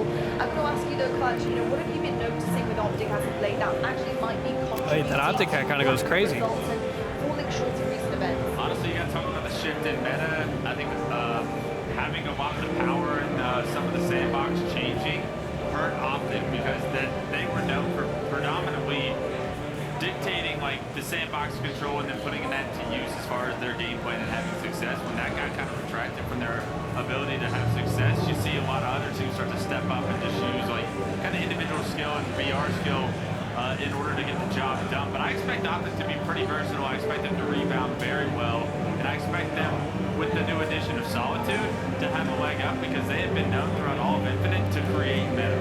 Yeah, I've got to say, I am actually looking forward to Oh, here we go. maps and those combinations coming forward. Some of the new Let's peep some of this game too for a minute. It looks like we're in a little bit of trouble here, guys. Stick with us. Oh my god. actually some of these new additions. I switched and there's a reset. Are actually going to create a new edge for them. Never mind. We're gonna watch main stage. This is a big brainer pro gamer. Lucid here in West Bank. Oh my god. Lucid. I mean, we've seen a little bit in scrims online. Obviously, he's going to do some damage with it, but I think if you put high pressure scenarios down, what someone like Lucid could do with that QT in some high pressure scenarios, we could see some fun stuff and play with that down. Yeah, we certainly can. I do remember when we first saw the Gauntlet coming out, and Lucid had some clips on the timeline that you just couldn't miss. They were insane. I've got to be really, really excited to see this one in competitive play, and looking at that, of course, going forward to the event. And now we get to see it potentially in action on the main stage with the man himself, Lucid, of course. But going up against Sentinels is a whole different ball game. I think Sentinels have a lot of confidence on their side. They know that they're newly formed. They know that they have a lot of growth to kind of keep maintaining and keep pushing forward. But I think if they can catch an Optic that really right now could be caught off guard, in terms of their results and maybe their confidence and mentality, then I think Sentinels, they can actually do this here and now in the series, depending on how they kind of start things out. What have you been noticing as of late in terms of Sentinels and their growth, where their trajectory is at, especially the script results coming forward? What are you noticing about their gameplay in particular that actually might suit them very well against Optic? Yeah, I think they look a lot more comfortable than we've seen in a roster of the Sentinels in recent times, right? I think they've started to familiarize themselves with the play style that they want to play, and I think that was something that really stuck out. We had an opportunity to talk Bro, I'd love to get a earlier in fucking the series interview. here, That was bro. the question Let's Blake go asked, 5. and He hit the nail on the head when he said we're starting to feel our play style out a little bit more. They don't traditionally play like a lot of our top teams, right? SSG, FaZe, they play very fast. They try to consistently pressure you. I don't think Sentinels is going to be successful trying to repeat some of that strategy. I want them to discover their own meta, their own play style, and I think that they're on the right step to doing it, and they're consistently being able to perform it, and that's giving players like Spartan the Dog there on screen the pedestal that he needs in order to pop off. I think consistency is definitely going to be key for this roster. And although early days, the kind of way the consistency strategy in certain areas. We've seen them once in Arlington, right? So how consistent can this roster be? Well, actually, that could be answered in the form of map number 1, which is going to be CTF. And when we're looking at the stats of this team currently, with the debut they had in Arlington, the defense coming forward in CTF are going to be crucial against Optic Gaming, who will be well versed on Aquarius CTF. Rob, when you're looking at these right now, the flag steals, the flag caps, things are looking pretty good. Optic also having a pretty good defense in terms of the return percentage here. But what are you That's from Arlington. I was going to say, what is this from? And that high return percentage just tells me that a lot of flags are getting pulled, right? Yeah. And they're getting it back home, so that gives me a little bit of separate concerns.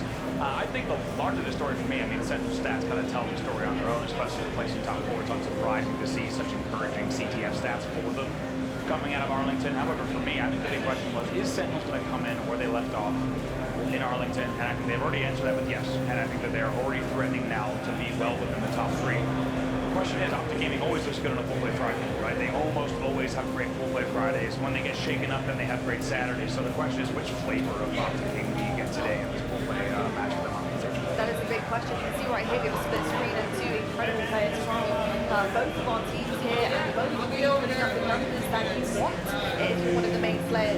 I've got to say, I'm so impressed with Spartan and the comfortability. Those are good numbers out of Spartan, bro. Exactly what Lucy can do and what he can do. Those are real good numbers. Especially in the series consistently. The big question right now is Spartan, his consistency.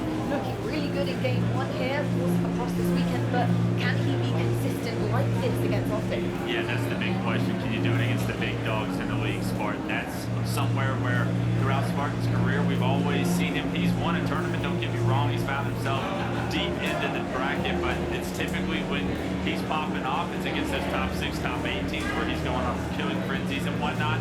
He needs to figure out a way to be able to repeat that level of performance against the likes of the Optics, the SSGs, and the Phases. I think he's capable of it, but it's not going to be as easy. It's not going to come to you nearly, the map control is not going to come to you nearly as easy as it does when you're playing against maybe those lesser teams that apply a little bit less pressure. We'll see if Sentinels' play style works against some of the big dogs now that they have a chance against Optic here. With a lot of pressure on this map number 1 in terms of momentum, confidence going forward in the rest of the series, we do have the attacking in the CTF for comparing in this first Aquarius game. And again, I would say that Optic Gaming, Sentinels looking pretty toe-to-toe here for the most part, which just tells me that we're in for a real bloodbath, especially this time. Hopefully. You can ask these stats to be closer, if we're completely honest. They're not really going to get any closer than this. Success stats, both of them are... It's gonna be a little unfortunate if this one's a slamming, I'm not going to lie. If you look at current SSG former C9, they had some success rates that were pushing 60 to 70 when they were playing at their best. So that's the thing that's the biggest for me, is you're looking at polls here that are getting into, if we're using Aquarius, which is our map number 1, probably polls that are getting into Gen or bottom mid that just aren't being finished. So I think we're going to look for efficiency for both these teams. That's what this card tells me. So whichever team is getting their 4 deads and then starting their run, that's who's going to find success, rather than maybe your 2 deads starting the run and then it comes to failed run. When you're looking at Aquarius CTF in particular, where does success usually come from? How does it stem? Is it getting a ton of kills? Is it the positioning? Are you really trying to focus on that quantum right in the middle of the map? Like, how does it work for you in terms of success? I think the quantum definitely is going to throw a wrench in the former strategy, pre-quantum era, right? Where there was a hit spot you could get some sneaky. He said the pre-quantum era.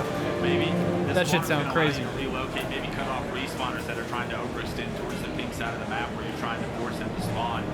Traditionally, you want to run in that dynamo side of the map, but that bottom mid run has become so consistent for a lot of these top teams because it is the fastest road back to your base. This is a fun map set. You get a couple of dead. When you get I a couple like of this dead, map when you set, get bro. 3 down, that's traditionally the route you want to take because it's all about getting there, getting the flag across the map as fast as possible because you don't want those respawners to kind of have any opportunity to try and impact the rest of that flag run. So often you see the longer flag runs get cut off and those stats that we were able to see, the efficiency stats, those are the reasons those numbers are so high as far as returns are concerned, is because you take those longer, safer routes. I expect one to kind of help that number even itself out, I would say, because you're able to be in more places than one. There's no Argyle, there's no... Back and forth and cut off respawns. There's no cheese in this map set. Are you seeing any potential spins? These are all good fun maps. Potentially in one of them where you see another team capitalizing. Is there something that brings people to that series down? I think King of the Hill Solitude is simply your wild card that's really nicely seated in your game 3 play, a go-ahead game. Very likely in the series, which I one of that one. I think it's kind of fitting that it fits there. That's probably my biggest question mark. Of course, the ball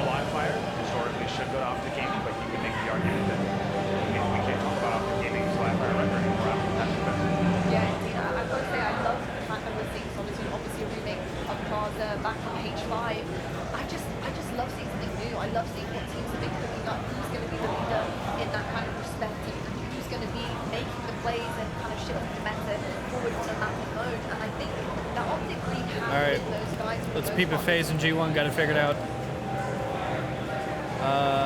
Nope. Looks like Native Red up 2-0 over Cruelty. So we'll keep rocking with the main stage. Right now, Sentinels nowhere to be found right now on the KB leaderboard. That's not to be said for efficiency coming over. Oh my god! He is back. Oh, that's just this event. I was gonna say. So far in full play, and I must say that's fantastic stuff. I think Say, to be damn, definitely bro. over the top of Lucid as well in terms of people's gameplay, a little bit more of an anchor kind of player. To be pulling a number like 1.72, that's huge. It says a lot about the Celtics. The touch that they've had map control for a large majority of the games that they've played. The Formal 1.7 is crazy. That's not very sustainable. Comes that turret that Formal can be. The fact that those two are 1 and 2 right now. 1.7 is fucking Optic gaming insanity. fans a large sigh of relief, because those are the two players where I watched last tournament and I said they're untraditionally playing, maybe a little uncharacteristically, trying to force plays, finding themselves maybe a little out of place as far as Optic strategies are concerned. I want to see Lucid and Formal get back to that superstar status, get back to that rhythm where they are the best players in the league, and it looks like they're on the right path.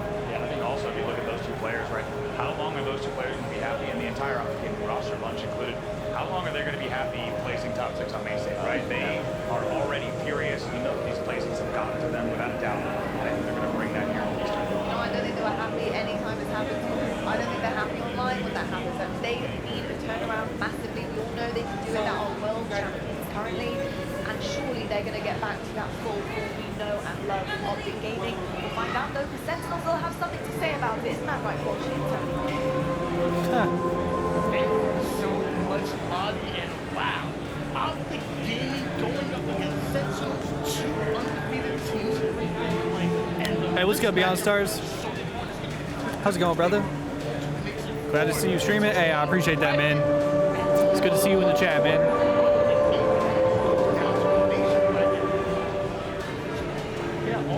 Bro, they are blasting this melancholic ass Halo 2 music right in my ear. Holy shit. And ultimately, if you're going to do that, you have to beat the number 1 seed out of control. Whether you do that now in full play, or whether you do that tomorrow in bracket play. And so here's one chance right now for Sentinels to set themselves up for success by trying to take down Optic Gaming. And I'm really happy these 2 teams are matching up today. Yep, I got my own setup here, Beyond Stars. It is very nice. Just gotta say, shout out to SSG for hooking it up fat with all the essentials. Yeah, we got a nice little setup here, man. I respect that, but still, we're team, limited practice, was it a honeymoon phase, or are they No, the venue's dope. It's very different. It's not your like conventional. That's what I'm saying, Bradcat. I started complaining, they turned it up and shit. Optic, I feel, have But no, it's not your like traditional like convention center like type of like open floor plan. Like we're in like almost like a concert venue. So there's like a separate like event floor where we're at right now that has a lot of the booths, and there's like a free play area and some different shit to do. Side station, like Bravo stage, as well as I think C&D and some crowd seating are over there. But then upstairs in the other building is the main stage and all the crowd seating, and they have like a bar up there and shit. But it's a dope little setup. It is not bad. Love the graffiti and neon art. So yeah, I was gonna say it very much feels like an SSG event. Like SSG is really like they've done it up pretty nice with the presentation.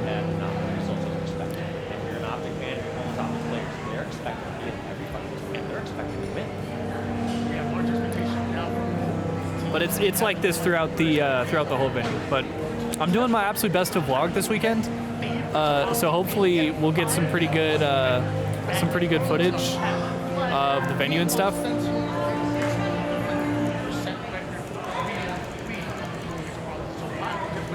So y'all can see how dope it is.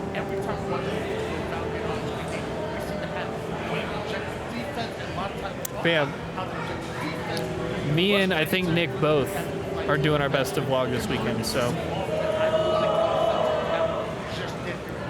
everybody cross your fingers we actually finish it for once.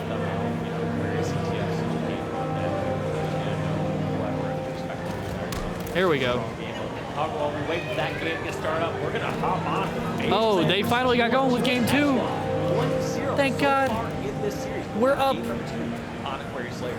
Well, I mean, you saw when the top We're so 5 up, Chad. players in this tournament, my man Suspector was up there on 1.42 KDA. Was the BR drop coming? Grand Finals, I'm guessing? I'm actually not sure.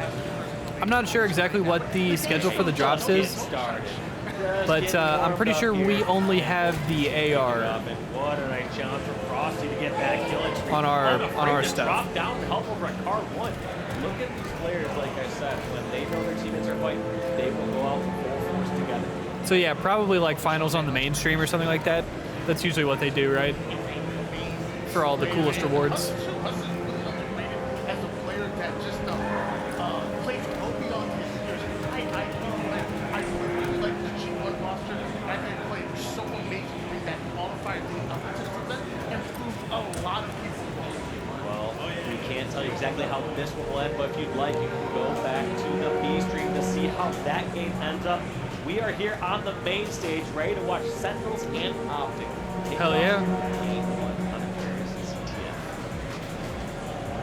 Two Let's go. rosters. Give me one player, one of your players to watch out All right, bro. for going into this match. Gosh, that's so difficult. You know, this may Hope we get a drop as solid cool as players the out there, diamond but skins. I'm gonna have to go with Missed one out on closest those. to the camera. Yeah. Ooh, dude. We need a big change coming on over here. The diamond skins were definitely pretty kick-ass. What was that? Was that Orlando? That we got the diamond skins last year?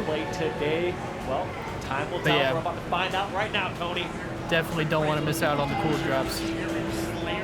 And I'm sure we'll have some absolutely fire ones for Fort Worth and Worlds. Because, bro, we go to Fort Worth, and was it Worlds? Okay, that makes sense. But yeah, bro, we go to Fort Worth in like 4 weeks. Go. Kicking it And off, my man, Boo Boo Doo Boo. we go to Checking Worlds things like out 4 weeks over after at that, Bar. so- And look at how these starting strats have changed. Been Lucid jumping off top black, challenging over towards the utility. We are about to be busy. Sneaky player he is, his last one alive, his last fire at car, and wants to take his way out, but Optic are too smart, and they're cutting off all the angles. Boo Boo is shut down. APG grabs already the got a flag flag out. and gets a stick over towards Falcon. What a start by Optic Gaming. Overwhelming pressure comes in, and Sentinel find himself 4 down and a white. They're gonna get this out. Optic Gaming already be Hey, what's good, Dying Prodigy? Said if it isn't the king of the triple kill in the flesh, what's good, All the bro? way towards their util now. They're going to get to this position to say. That's crazy, by the drop way. the That's slave. fucked They up. went right in. But what's good? Decides to drop for a short period of time, but that's going to be the That first was flag quick. going in by Lucid. Less than a minute worth of game. And Optic has a flag on the board in 54 seconds. That is unfortunate. 5-1 record on capture the flag, even against the likes of Sentinel.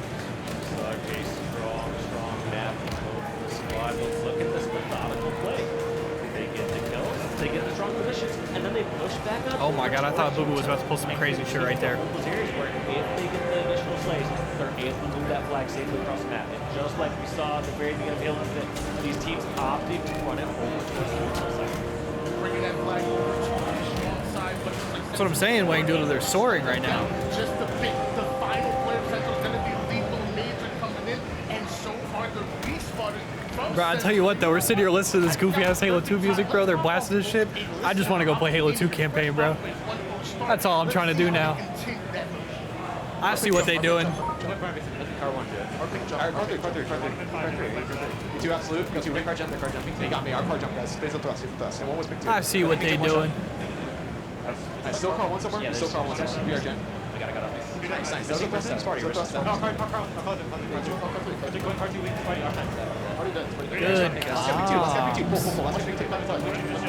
I mean the fridge our fridge is on this. Our fridge going into our flag. 2 dead, one's our pink door. Absolutely. Yeah, 2 dead. Nice. Oh, good repulse. I was about to say repulse. Let's go. Jump in the face, Marty. That's all you. Good glitch. He's still 100% there. Yeah, what do you say when somebody does that? Good QT. Two. There was another one. Should be trying to think of back flag. Hey, he's gonna be a flag, I think. He waves up soon. He waves up soon. It's their strategy? Yeah, I know, bro. They ain't fucking slick, bro. They ain't fucking slick. Yeah, I'm one shot, better, one shot. Bro, APG is shooting everything, bro. Flag up, salute. He's doing damage to everyone. Okay. That here, just keep moving that flag. Yeah, I'll have this. One shot. Bro, APG is everywhere right now, bro. What a clinic in communication there by He is everywhere on the map. A few things you'll notice is they are always keeping track of where the members of Sentinels are. They're saying, hey, last one's up here, clear that one out. Yeah, bro, Sentinels is getting fucking thrashed now. They can't get out the trap. It's no surprise when you watch them again that map how Blue was spotted out. They knew where it's at and they did not let him sneak No, by. they actually are, bro. That effective communication is about to lead to a four-fold start on. They already have this flag in the face. They're about to push this one in. One shot. He's just waiting for his shields. They truthfully do not give a fuck, dude. There we go. All right. Showing off a little bit. Optic feeling no pressure in this game one. That's crazy. One thing Trippy realizing is that when somebody's putting that flag in, They're literally already pulling a fifth flag. They didn't even kill anybody and they just pulled a fifth flag. across the map. Instead, wait for shields to come fully back, let them sit up in a spot where they maybe not do as much damage in the past. So that was, besides Yeah, I'm just gonna getting keep saying stop glitch. points, there's actually some rhyme. Oh my god. Yo, we are seeing some great QTEs today already. Also, this guy Formal is 16 and 4. I can do that. I'm there. I love that response. Glitching all over the map, they can't kill him. Ping-pong action coming out of Formal. No wonder why it's a 16 and 5 start. Oh my They can't god. kill him. No, just great QT play there out of Formal. We also saw that out of G earlier. One thing they'll do is every time they grab that quantum teleporter, they will run to a way further away spot on the map to make sure that they're traversing back and forth. That way, the members of Sentinels have to have forces on both sides. If you don't win the first fight, where Damn, Puma's beating ass. yeah, they're not going to teleport. And if they do win that first fight, they're just going to teleport where you don't have coverage. It's just such a great coverage of the map. And that's why you'll see them instantly sprint and cover more ground when they're teleporting back. Down, so like an opportunity for Sentinels to continue to push forward as they just put off the T down once again, allowing them to advance forward. Lethal already having that pull, making it over towards the strong side at the moment and barely touched.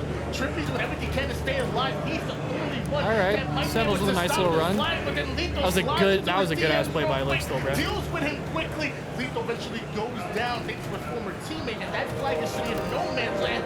That's the Lixthal special right there. Return. And that's going to be a re.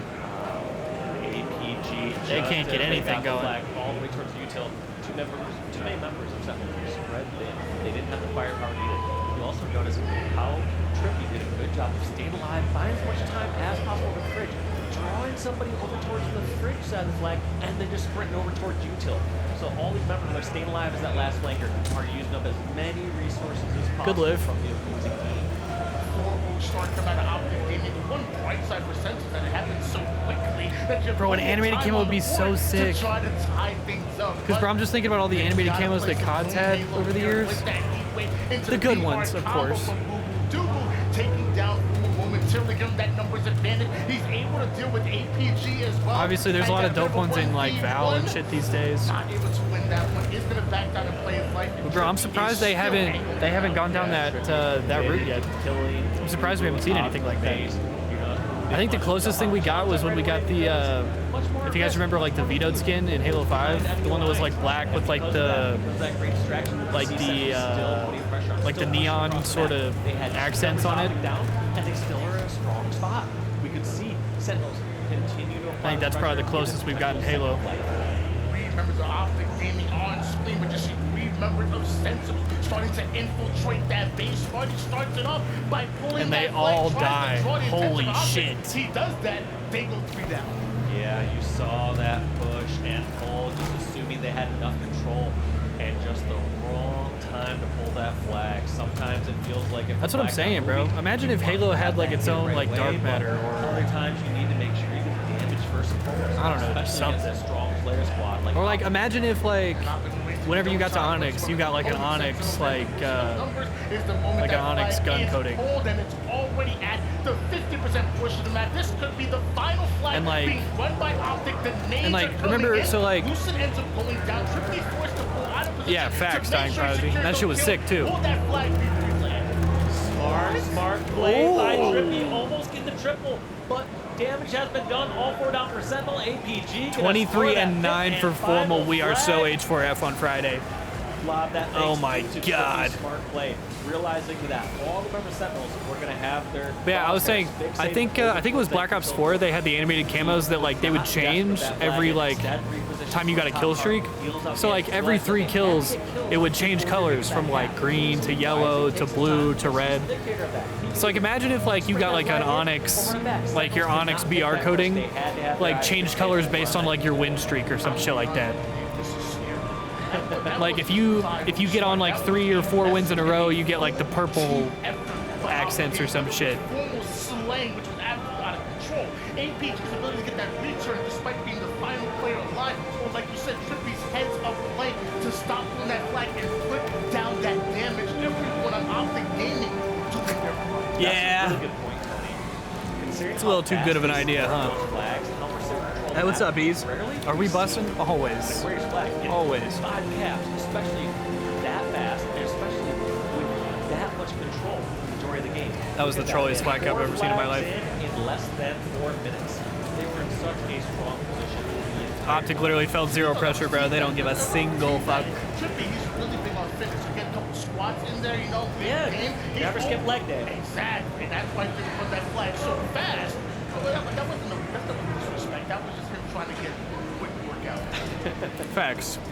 Well, looking into game number 2 here, it's going to be Recharge Slayer.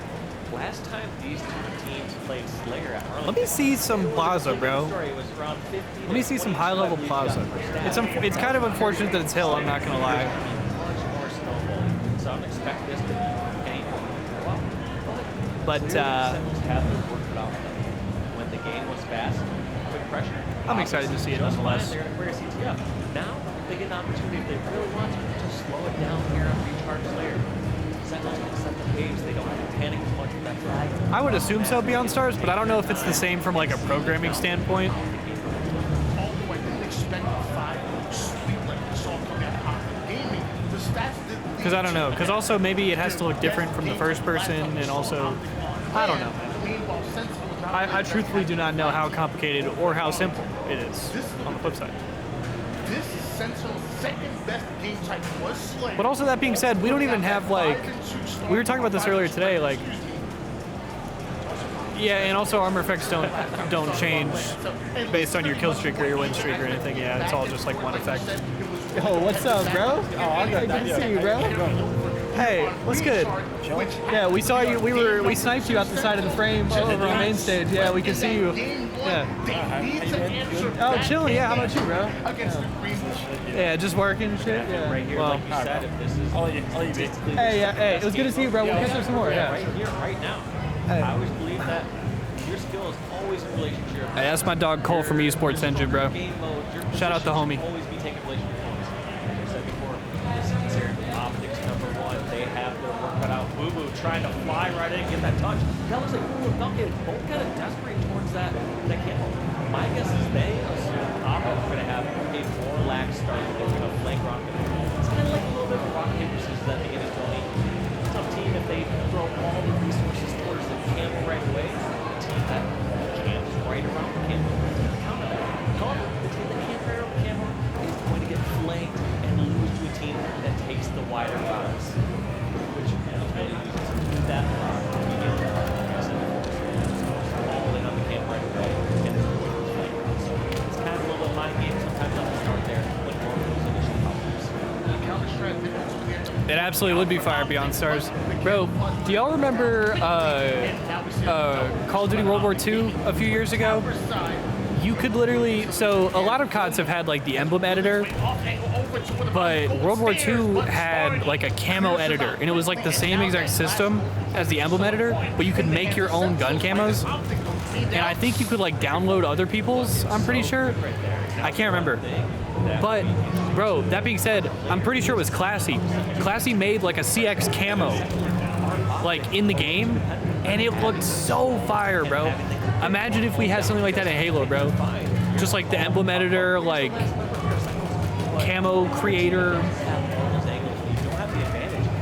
That would be so sick, dude.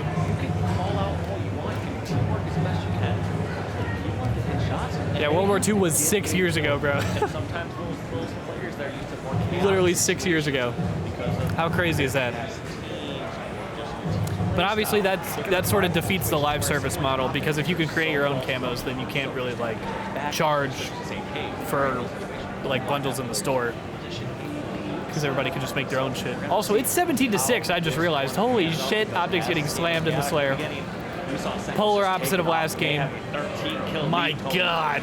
Sentinels have been able to read Optics' playbook, and it is working for them. A 19-6 start coming out of Oh, and he gets eagle-eyed. That's so unfortunate. But yeah, bro, how weird is it that fucking World War II was 6 years ago?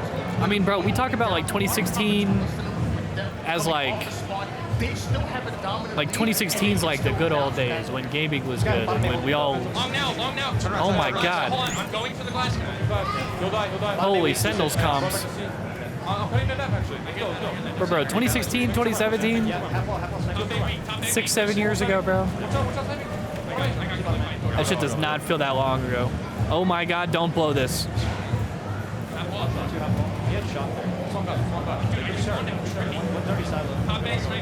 Oh yeah, you're right. My bad. It's my bad. I was thinking of the other one.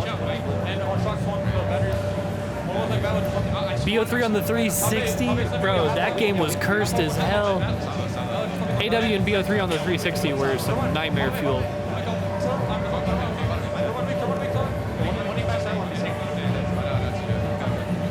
He said, "I think you guys need to pick up a book. How about you suck my assies?"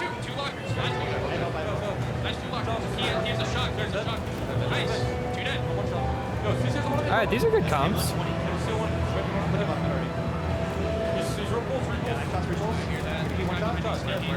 Facts, but I couldn't afford an Xbox One. Oh yeah, don't get it twisted. I'm not like, ooh, nice shots. I was gonna say, don't get it twisted. I'm not like shaming you for not playing the right version of the game. Everybody got to work with what they can. I got max prestige on it. Oh shit. Like, including the additional, like, 1,000 levels and shit? Or just, like, the 15 prestiges?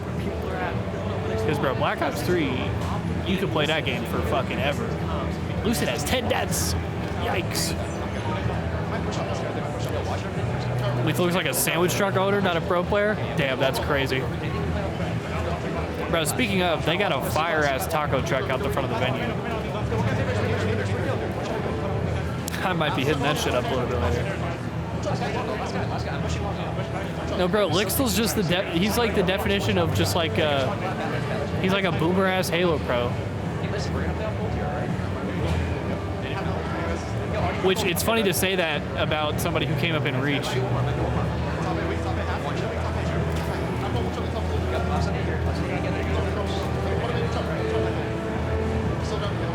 Salt Lake taco truck, no bullshit, bro.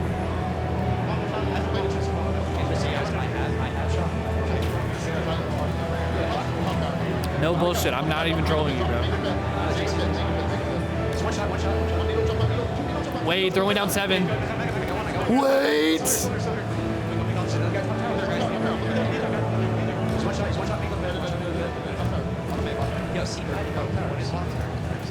Hang on, brother.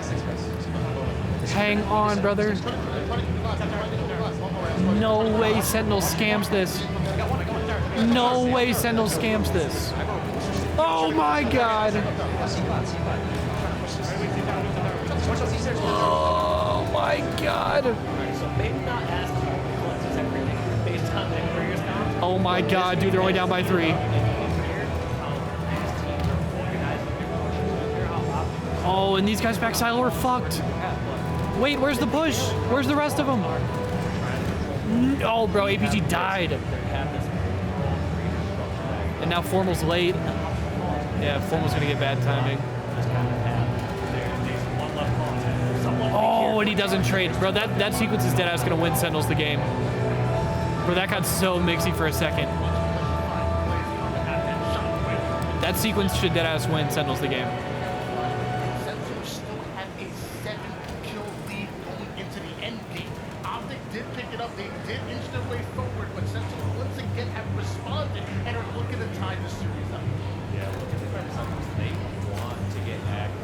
They realize even though they have a lead, they want to set the pace. They want to be the Yeah, I was gonna say, can y'all? Y'all should be able to hear it pretty well, bro. They're like right over here next to me, bro.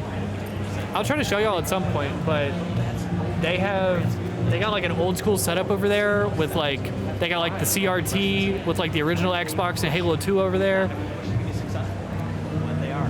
But they really just blasted the music, bro.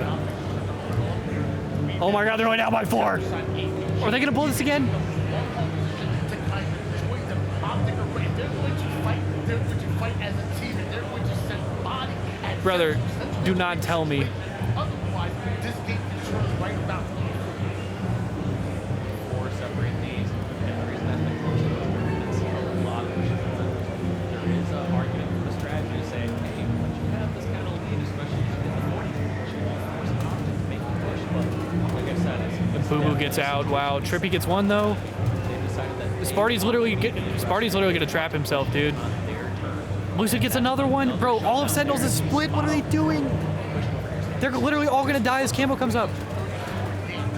Sentinels still have one. Optic have now brought it to just 2.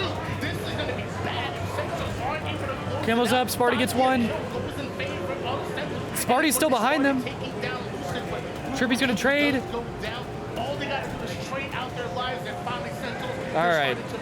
Good. All right, Sentinels is gonna win the Camo fight. here, and that's what happens is when Sentinels get that opening, they are not Only a 4-kill game, so it's still doable, but that was a big sequence by Sentinels. works out incredibly well when your team has the advantage. However, if your team's getting caught out in the center during neutral or disadvantageous times, that's where you Rough game for APG thus far, 3 and 11. back to a 5-kill. Foul with another kill on Trippy. Tough dropping the ball. Don't chase. Chase down Formal with that shot rifle, and now you're talking about all that. And then, yeah, he leaves and they all spawn pipes. Yeah, so now Optic is completely like trapped here, pipes. This is gonna be game. Over towards the Badlands side, I was getting some flashbacks. No fear there from Boo Boo, even though he's getting spotted and shot by the first There it person. is. He wants to go end that, and that's going to be the 50th and final kill going in the hands of what I believe these Hey, what's up, Ronin Ghost? How's it going, brother? It's good to see you in the chat, man. Yeah, that was an unfortunate game for APG, bro. Don't play the teammates play too. It don't matter. And if the coach makes a good call, he's going to explode at the end of the game. Kind of had the shit end of the stick in a lot of those situations. Teammates that make up and Sentinels come out with this Is there a similarity, like, in his name, Spark the Dog, sort of like to a real dog? Like, if you're all hyped, I'm excited. I'm hyped up too. You're ready to go? Let's go. Reminds me of the King Nick situation. Which game are you talking about, Beyond Stars? Bro, also, not to... I don't have a... like, I'm not trying to talk shit about King Nick here. But, like, I think they played... Oh, who did they play? It was Complexity and FaZe, maybe? And this man went 18 and 41 in an oddball. It's like, damn, brother. That is tough. Oh, you hear Ronin Ghost in the crowd, bro? They're allowed to stop a few pushes. However, one thing I did What up, baby? is they didn't exactly give up or turtle or change. How we doing? They would directly have straight in the aggressive. Yes, sir. We just vibing watching some of this event. Peeping some of these games. Were y'all just watching main stage? Bro, Optic almost brought that back. I started getting nervous. Optic Loki almost won that shit. It's over on these stages, you know. FaZe and G1 are playing. I think that's the main thing going on here. I don't know what's going on C&D.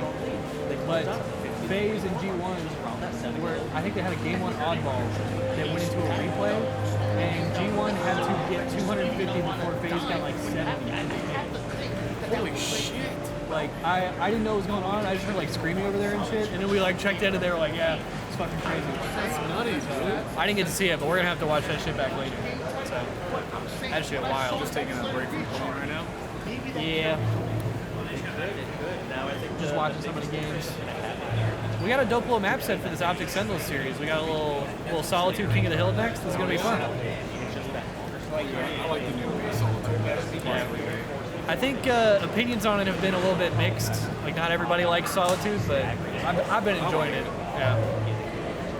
This favors Optic, I think. I mean, I think the whole series favors Optic, to be fair. But I agree, map-wise. it's not quite the same.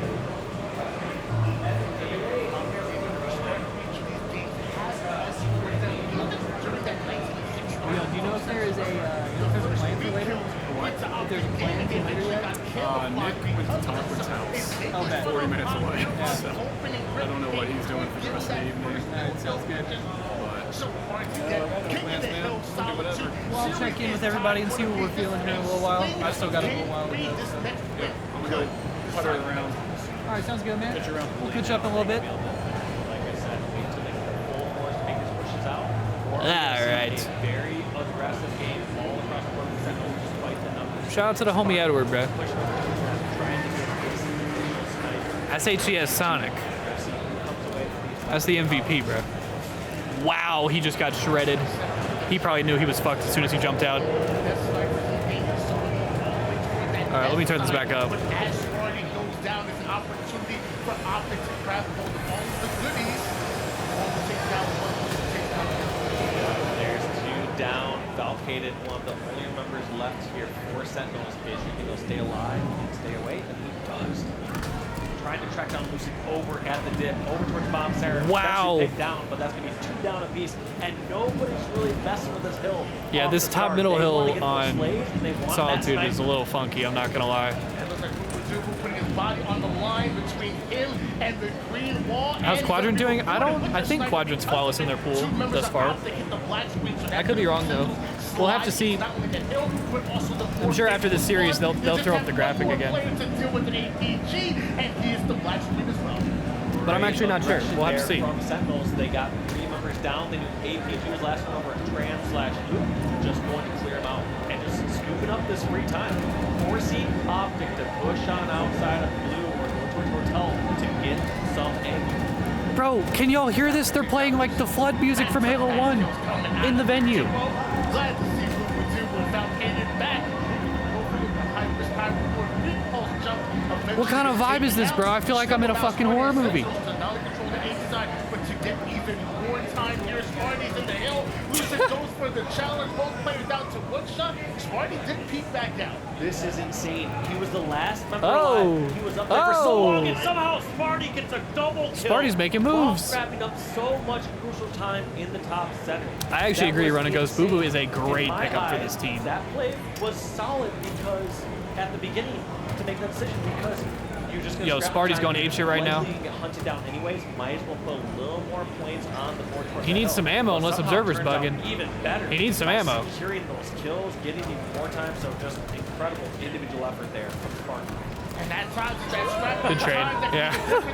This guy ran out of bullets. Boy, not, but Optic bounce back like they always do. They get the numbers advantage. Now they're fighting hard for that A-side control here. It looks like Sentinels will have to fight out and slay out one more time before they get that last tick that they need on the first hill. Yeah, they can either desperate it and just try to get those last couple seconds, but ultimately, Sentinels want to set themselves up better for this second hill. They don't want to just put all four buys in the hill, grab this first point, and then go down a point and tie. Bro, the ads at the bottom of the screen are going crazy. Here's the three slays. You see Optic now over mid towards the top of the hill. Yes, they will take it at points, especially if they get enough control, but they're not going to over mid towards the top of the hill. Catching shots at forward, take down one. Sparty comes in quick for the cleanup, but you see that kill feed is lighting up blue. Optic take control once again. Sparty with the final nice. player alive, ends up with the sniper, puts it to work immediately. I hope that's true, Run and Goes. I want them to show that kind of consistency. I'd love to see the Sentinels team be a like consistent like top 4 contender. Worrying about more. Before, when it was about a quarter of the way, it really was not. Oh my God. whatsoever. It was like this is clearly being Sentinels Hill. It's just a matter of time, and there's the last last couple of seconds going in the favor of Sentinels. It's a good hill by Sen. Toe in and are rewarded with the first one. And now I'm going to take that first hill in that momentary control over the driveway side. So Optic once again have to slay you out before they're able to get into their own setup. And it looks like Romo is spotted and dealt with. Sparty ends up going down a brawl over towards driveways, going to favor Sentinel. All 4 players of Optic are white. This is going to be some good time for Sentinel. Look at this Falcon, very aware of the spawns, realizing someone could likely go towards Din. Tell. So still watching the angle, uncertain if somebody's still by. But here comes the push. He sees it coming from Yard now. Likely, or does a good job clearing out Yard. His teammate, or didn't there with his teammate. But now you see Sentinels kind of back on the back foot. They had control of the hill over a driveway. Yeah, hopefully we'll get some more cool ones for some of the other events as well. Bro, me too, Ronan Ghost. Me too, brother. I love me some Lixtal streams. Oh, facts beyond stars. It's my favorite shit in the world. But the damage has been done. Once again, Sentinels, they are winning these team fights, and it's going to translate to a 2-0 start if something doesn't change. Bro, look at Sentinels in game 3. Fighting together, so even some of those times where I'm critiquing and assuming Sentinels might be making a mistake, they're backing down as a team, and then they're re-entering the fight for the hill as a team. They aren't just trying to hold ground individually just because it's a place that they had before. Now look at what they're going to do over here, Bob did. This is going to be APG crew just trying to hold this down, 1 down a piece, and make that 2 down here for Sentinels. And this has been relatively uncontested this entire time. This is a great 3rd hill going in favor of Optic so far. When this 3rd hill started, Optic were able to wipe 4 players off the map from Sentinels, and it's continued. Look at that progression, about 70% done with this hill. Meanwhile, Sentinels are just starting to touch it now. And even Sparty is taken out quickly. 2-on-2 situations, so this next leg is so important. It looks like it goes in favor of Optic, and they're also the first ones to spawn. Yeah, this can be incredibly daunting. When another team gets so far ahead of the hill, you start to question yourself, saying, all right, did we just kind of give up on this one? Did we just start to get slays except for the next one? How do we really handle this?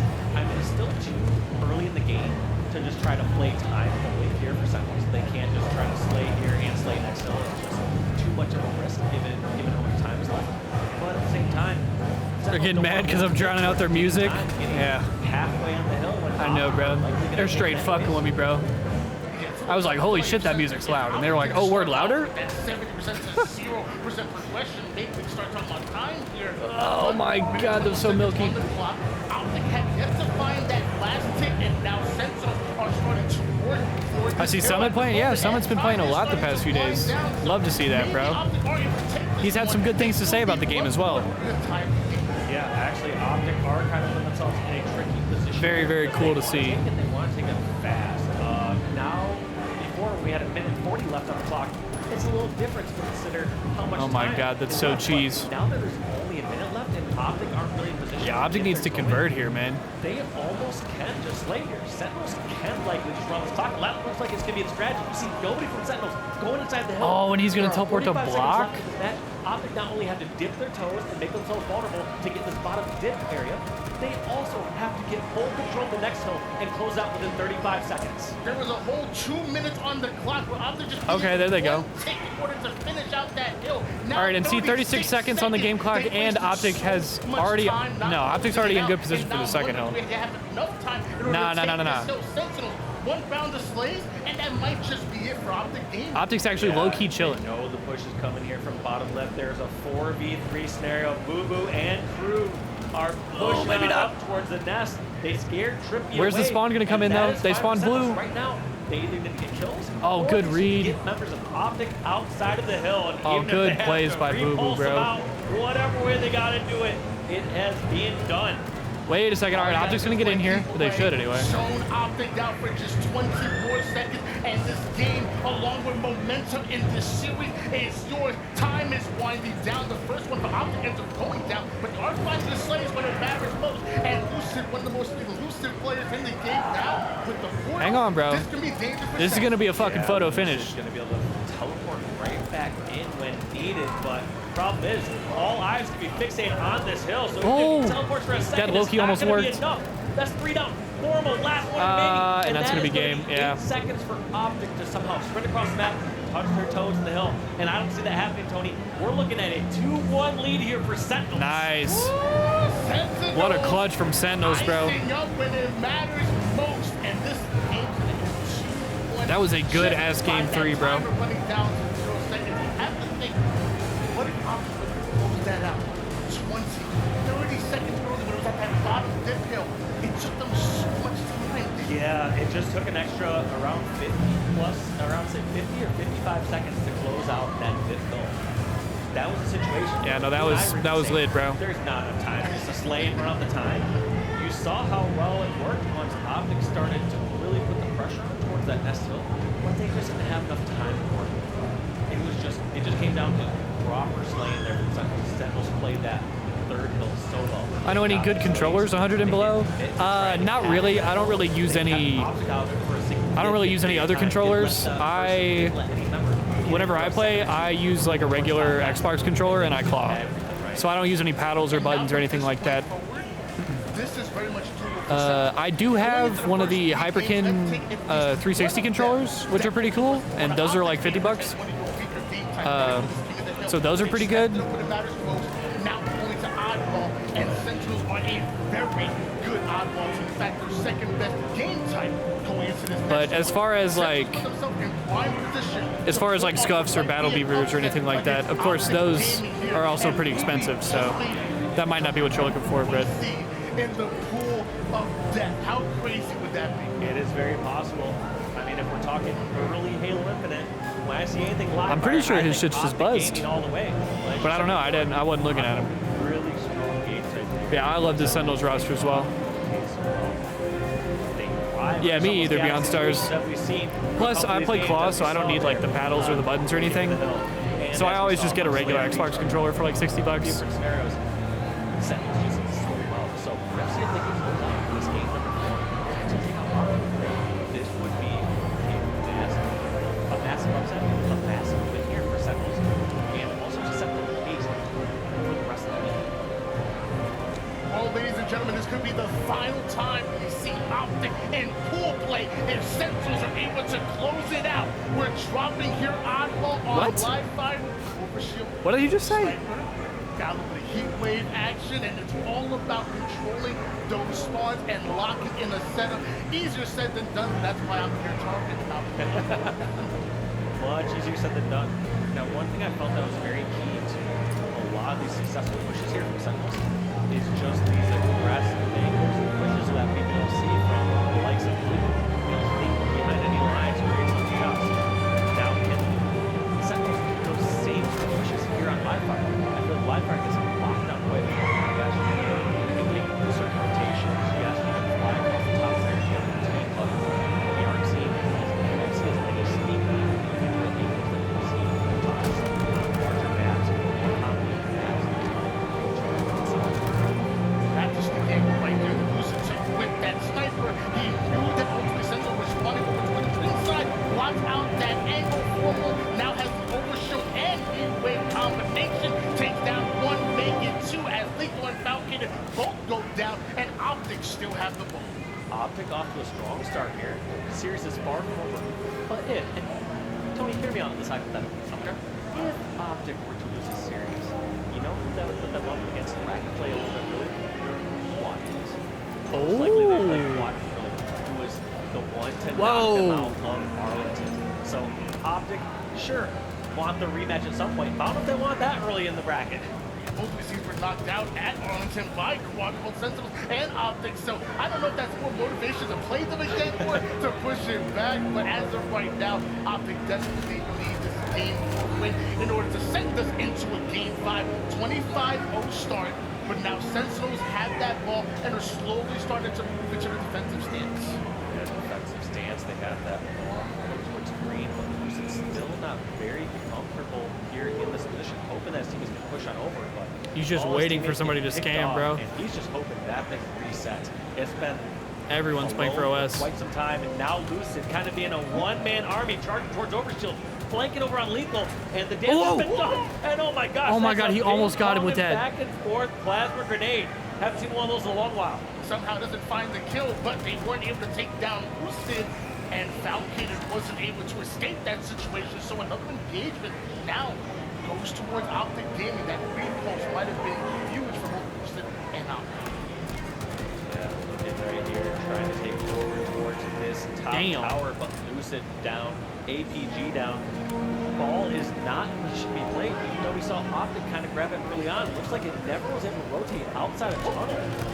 Formal trying everything can to get out of there, but Lethal gonna beat down Fat, Formal, and Trippy, and that's gonna create an opportunity for Spartan to push this ball on over towards Raj. Centrals have been really picking up in the Slays department and finally started to convert into some ball time. Sparty dropped that ball just momentarily to secure the kill with that grenade, little party down grenade coming out of nowhere. Takes him down. Trippy coming in with the heat wave. Not who's there. Optic coming.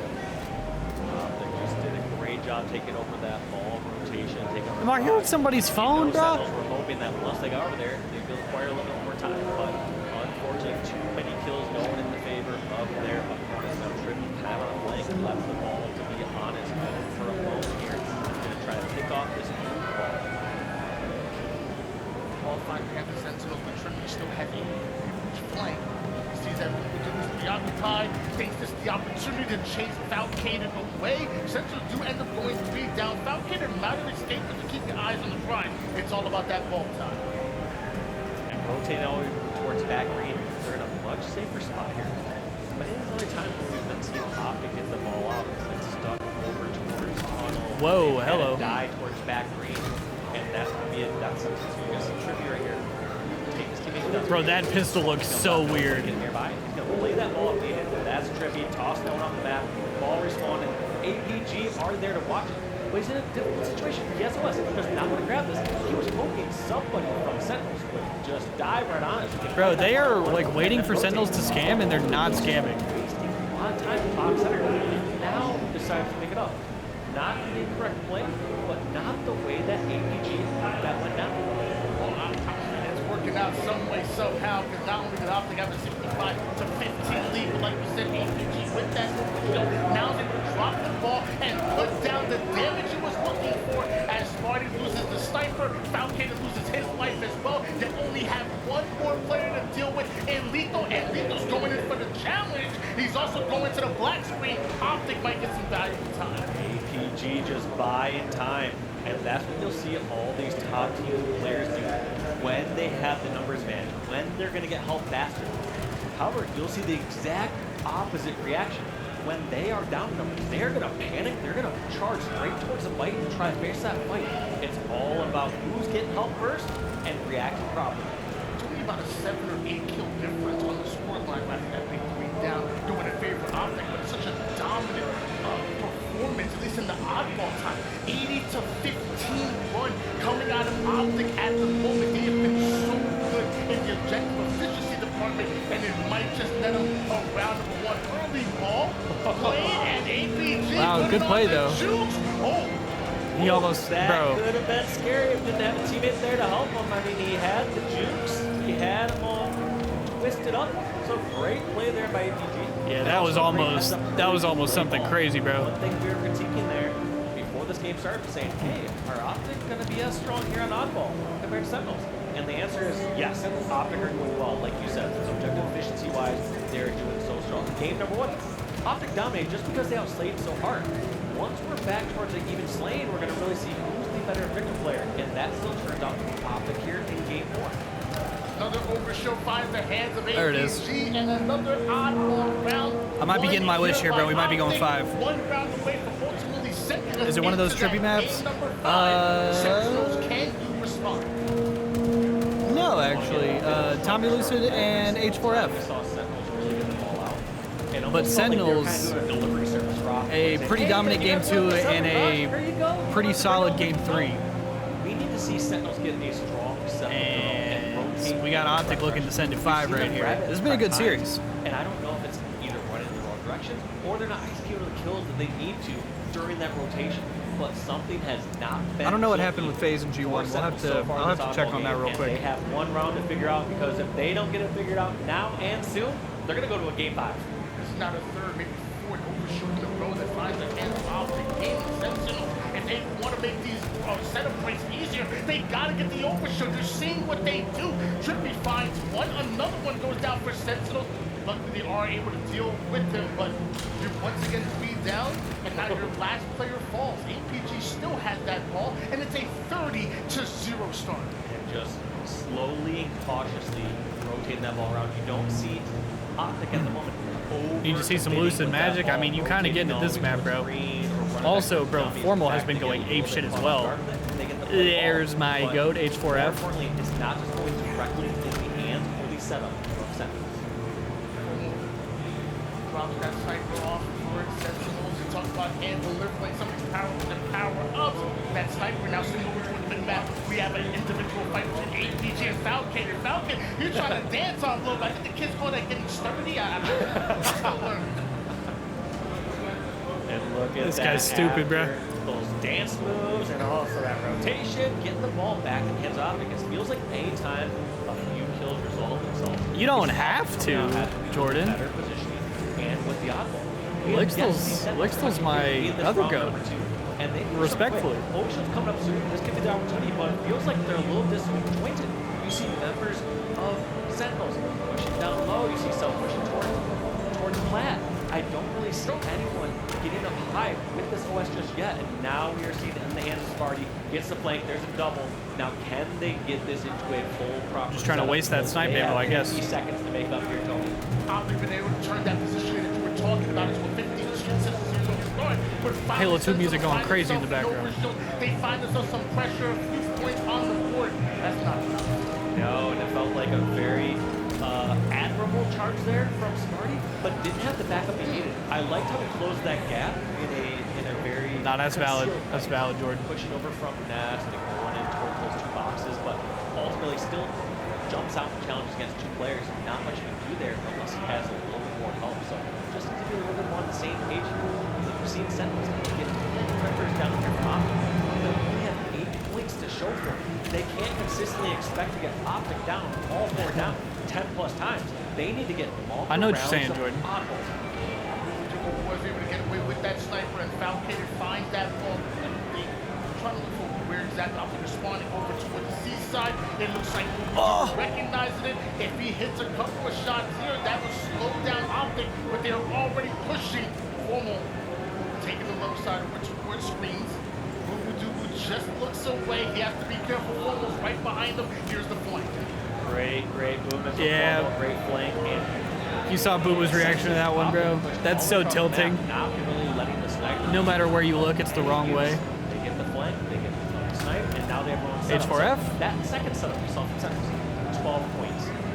Optic just get those kills. Let's see how they Oh, react. he crouched right under that shit. 6 setup, depending on what number they're at right now. 81-20 start. At this point, Sentinel needs to pick it up. Leepo immediately firing for the overshoot. That shroud was perfectly placed in order to help him get out of that line of sight. Pop that overshoot, but Optic still have the ball on the green side setup. 10 seconds away from ultimately taking this game and sending us to a game 5. Sentinels, you gotta push right now. They're gonna have to play this. Falcon and Boo are trying to get there. Eventually, Trippy goes down. Just 3 seconds needed for Optic teams. Taking them all down. Formal, the last one alive. Is he getting desperate on it? Of course not. He's going to try to get some plays, get some damage. Good damage. Gets there 1 shot over at Q4, but there is little to no room for error. And I don't know if I can say I have the confidence that Sentinels can really bring this back. In fact, Yeah, Luke's just gonna quick dominant game 4 from Optic right there. We're going 5, baby. It's just what we wanted. Optic Gaming looking clean in that one. Bro, Jordan, have you seen the SSG Jazz jerseys? Bro, if they cut to somebody in the crowd again, peep that shit. SSG got like the old school Jazz jerseys, bro. Bruh. They're so fucking, they're goated. They're so fucking sick. I'm gonna have one on stream. I'm gonna either wear one on stream tomorrow or Sunday. So I'll have one eventually, but hopefully they'll cut to somebody in the crowd and we'll be able to see. And that's gonna be That's what I'm saying, bro. The win of 2-1 against Optic, you want to kick them while they're down. You want to take them out while you have the best chance. But these series have their ebbs and flows. Optic are not going to be taken down so easily. And we're going to our first game 5 here, Tony. We're going to game 5. Yo, he almost repulsed his sticky back at him, bro. That would have been so sick. I can't. Nah, I'm leaving here with a Jazz jersey, bro. Because I was like low-key thinking, I was like, should I get like a Jazz jersey like while I'm here? And I was like, realistically thinking to myself, like, what Jazz jersey would I actually get? And I like couldn't think of anybody. No, so Dying Prodigy Optic did the Supersonics jersey in Seattle, and they also did Hornets jerseys for Charlotte. SSG now has done Jazz jerseys. So Optic and SSG are both getting in on the basketball jersey game.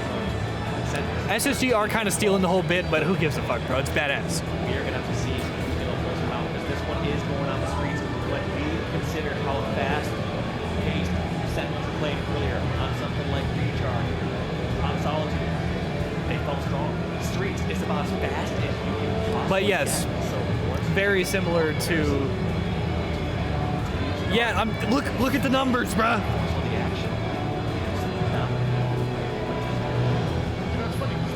That's what I'm saying, Jordan. Look at the numbers. Yes, Dying Prodigy, they are. Again, if we don't get like a good crowd shot of them anytime here soon, don't trip, because I will wear one on stream either tomorrow or the next day, because you best believe I'm gonna try to see if I can get one for free, but if not, I'm just gonna buy the shit. I was gonna see if I could bully Nick into getting me one for free, but I'm not gonna bully that hard. We like SSG. They can take my money for that shit.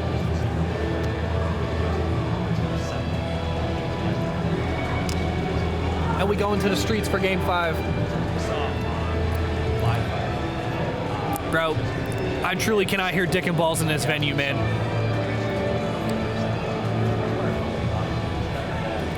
The Halo music is going nutso in here.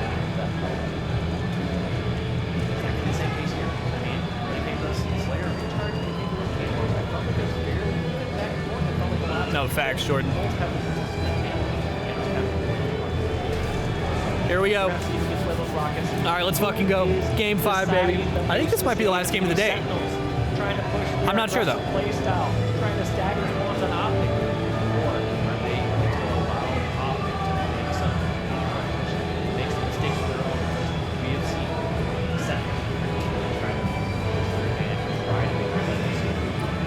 Let's go! Playmakers, that's smart. Grab the bat. Toss those rockets back to his teammates. Talking about how the opening race is going to be every game. 41-39 Mix Fest goes to time? Oh, hell nah. But Sentinels win over those rockets in their hands of two kills, end up going towards them, and now they have an opportunity to trap Optic, limit their options right off the spawn. Check the spot. Knew that somebody was likely towards bomb stairs. Trippy relocating and getting taken out by Felgate, but right there, great initial start here from Sentinels. Yeah, I'm not sure what that was. How are they going to follow up? It was basically a tie game. We did see them get into their comfort zone as they got into the lead. They needed a little bit more to get that lead, and that's going to be 2 down for Optic stack response. And just to kind of remind you guys of what's on the line, this is game 5 here in your pool of death, where both of these teams are undefeated. This matchup will end up deciding who goes into bracket play as the first seed and who ends up going as the second seed here. This is so important. There's so much implications. Obviously, Optic and Sentinels are worried that Sentinels are starting off with just a small lead. It looks like that Red Secret might have given them some information. Lucy gets a double kill. Falcator puts that shotty to the body. Now looking for the trip. Nice. A little bit, and good live.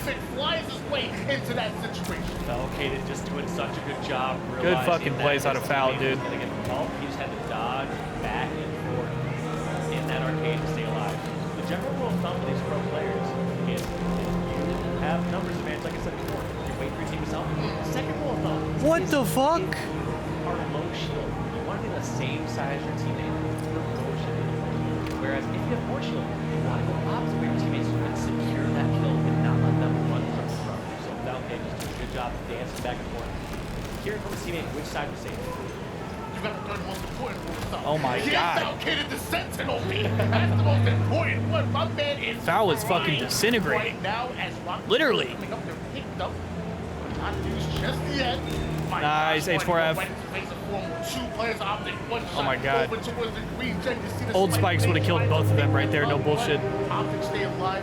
Lucid gets Is, rid of the I was gonna say, is Tommy Lucid not getting some comms here that they're all purple side? And throughout the game, he's throughout this entire match, is he's always Here they come. looking for the win to shot it. There's just a lot of opponents. You saw Sparty in this most recent game that you saw earlier on recharge. Sparty would go for that melee right away and then try to get that shot for that second one. Seems like Formal is more comfortable with a 2-shot melee, assuming that he can execute, he will get that kill faster than the person that he has. Good analysis, Walshy. I was about to say bravo. That would have been fucking embarrassing. If you play cards just right, you're only down by 3 kills, but that 1 kill can turn to 2, which in turn to turn the tables for you. Probably gaming, but able to slow down Sparty.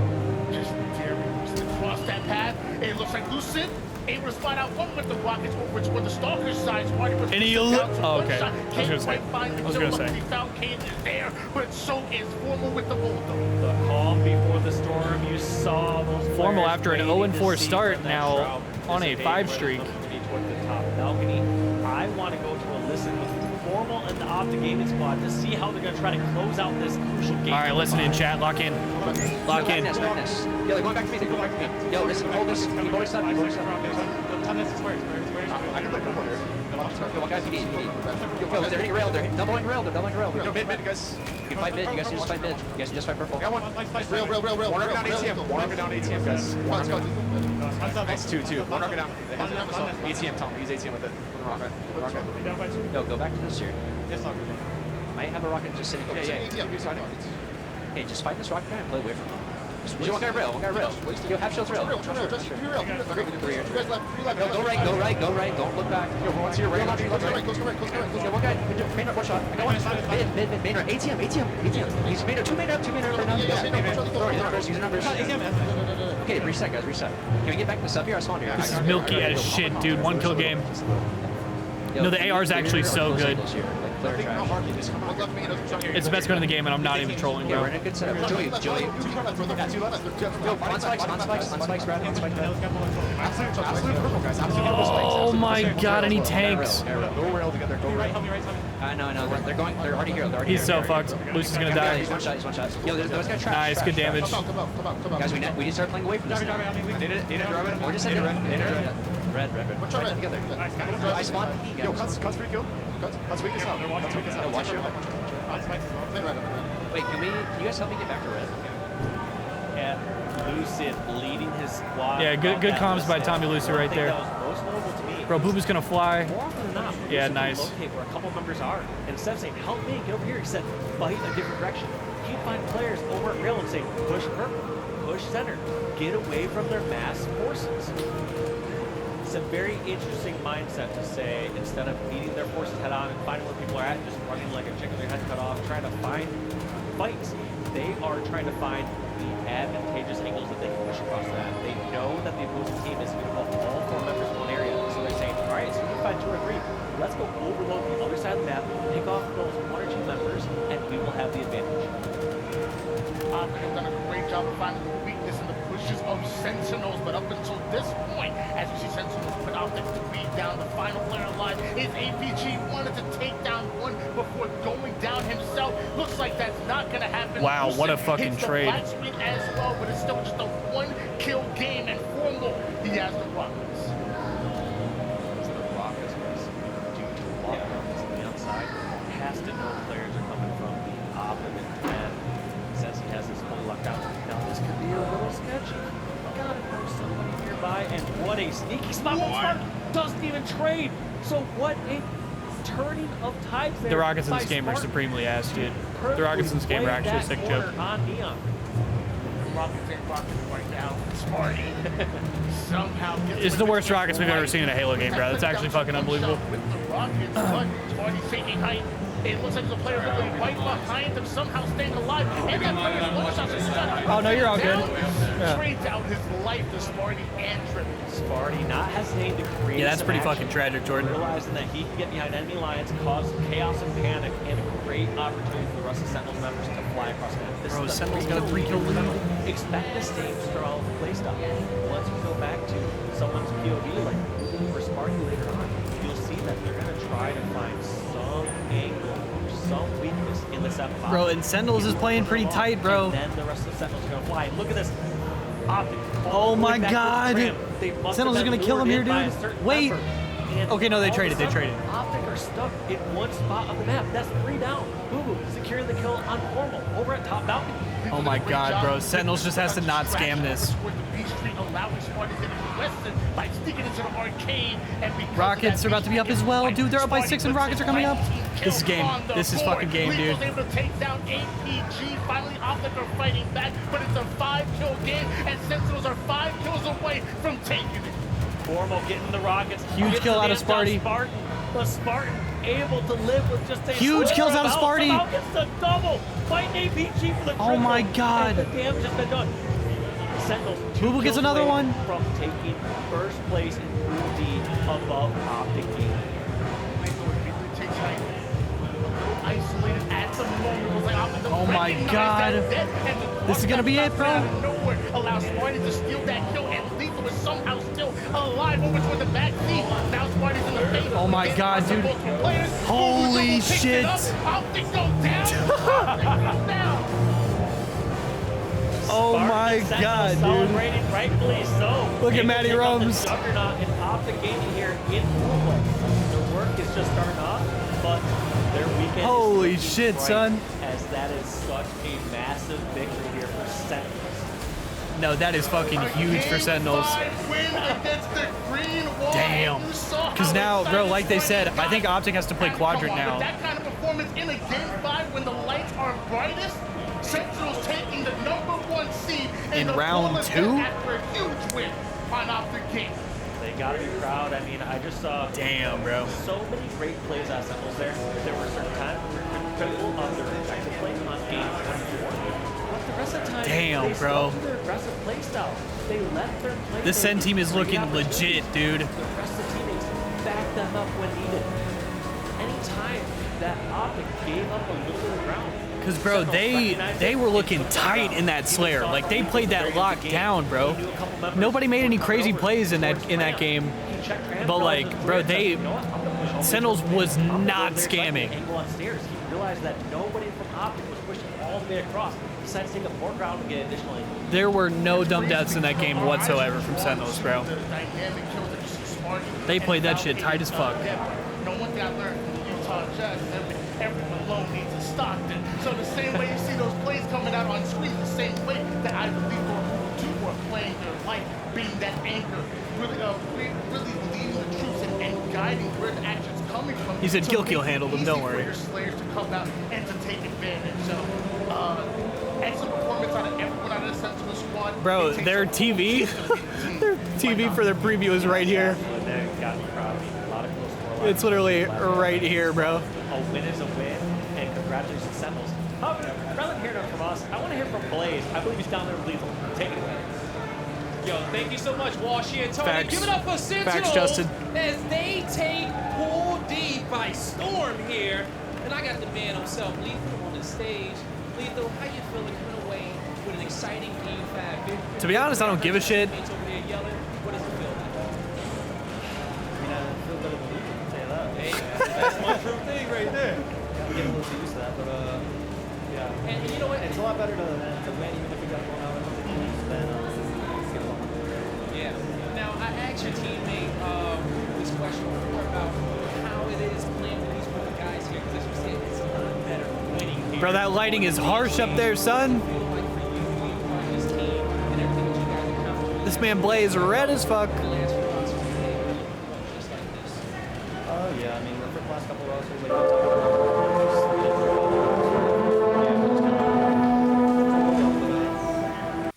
this team was actually like a thing that we talked about. Like, Bro, are we being fucking serious with the music in here right now? But it's going pretty well. Tyler's always Tyler. Yep, you know it's fun. Exactly. Just starts yelling. He starts yelling and stuff. But yeah, I don't know. I haven't really talked to them about the team with them, but just fun. Accidentally. They're playing the Halo 2 and 3 soundtrack loud as fuck in here, Justin. Yeah, it's gotta be Nick, bro.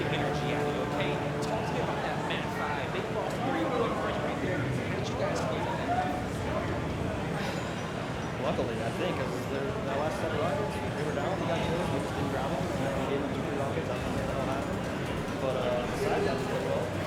I think we just, like, we small talked a lot, we did a lot of No, it's not. I'm in a separate building from the main stage. When you're on the main stage, there's nothing. Hey, look at Cole, bro. Shout out Cole from Esports Engine, bro. Look at my dog. Look at my dog right here. thank you, and I'm sorry for you guys having to watch the fly for it off the first flight. We got just fucking railed. All right, so give it up for Lethal and Sentinels one more time, everybody. That does Facts, Beyond Stars. Lot, take us away. Thank you so much, Blake. We're just recovering up here from that final comment. Yeah, I mean, he does tell it how it is. We absolutely love Lethal over here. That's good, Lixel, right there. Personality, an even better player. And I gotta say though, he's not wrong. It was a bit of a strange kind of series in terms of a lot of scrappiness in a lot of the games the Sentinels were winning, but the games that Optic won did perfectly. I mean, they were just flawless gameplay out of them. And My man's always tired. I think, on that He don't give a aspect. fuck, bro. He's just trying to go home. Back at the series, would you say that those kind of flawless games that Optic keep off Sentinels were also the Sentinels taking their foot off the gas and things not going right, or just Optic seeing that flash of brilliance that we've kind of known and loved throughout the season, and it's kind of just taking a step back, but it's peeking its head every now and then? Yeah, I think it's the latter. I think the issue right here is Optic's inability to find a level. All right, do we have anything else tonight? That wasn't the last. Was that the last game of the day? The brilliance, like you're saying, throughout those 2 games. Or do we have some more? What's going on? The live fire outlaw, just about a masterclass. But these 3 games that they lost in this series, they showed severe weaknesses throughout, and that was opportunity in Sentinel's size. They used that opportunity to steal the series away. And no matter how good you are as a team, no matter how Let's see what we got on LVT. you are in some of these map mode combinations, unless you get 3 wins, Phase G1 is still only 2-1? that this is one that Optic's going to look back and go, how in the hell did Damn. we lose All right. Let's swap over to Bravo here. We're gonna peep LVT. So he has to reload. We got G1 in phase and a game 4. Let's peep this. So not a factor any longer. Gets the information on the player pushing through pipes. Frosty cleans that player up, but now.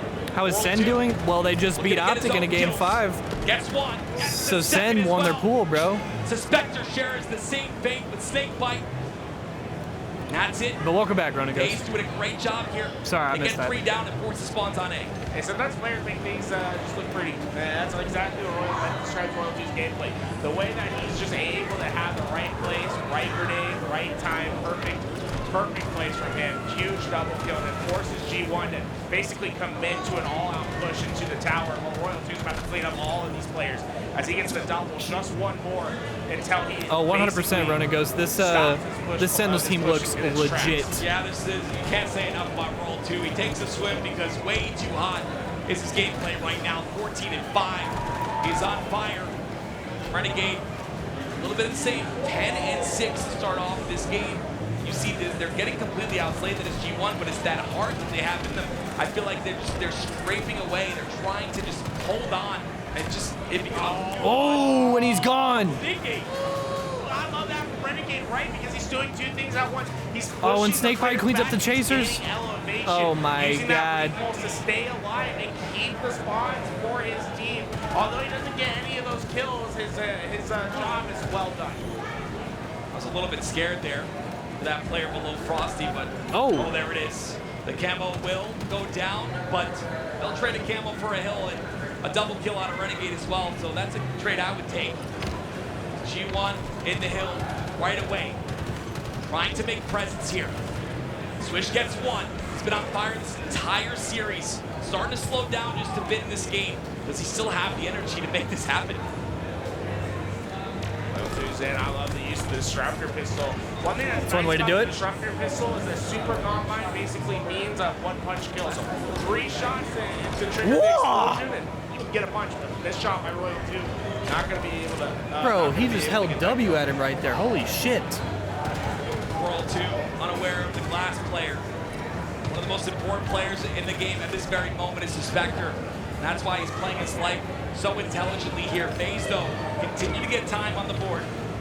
Spectre looking for the spawns. He spots one on the C. And there, with that information, they know that they can push A in a 3v4 scenario. But look at the damage that's been done to Spectre.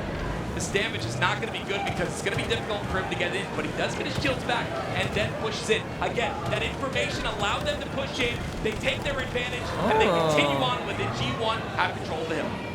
Rossi's our last player alive, but he has the control that you'd like to see. But you know, Rossi's coming off the spawn, and that's just a complete G1 sweep. Honestly, bro, that shit looked like a G1, headshot. This is a big momentum sweep for them. If they can break it to this C-Pike quickly and flip out the spawns, they're going to be in a great spot to play to tie up this game. You also need to send a player towards glass at the same time. They're trying to get that job done now.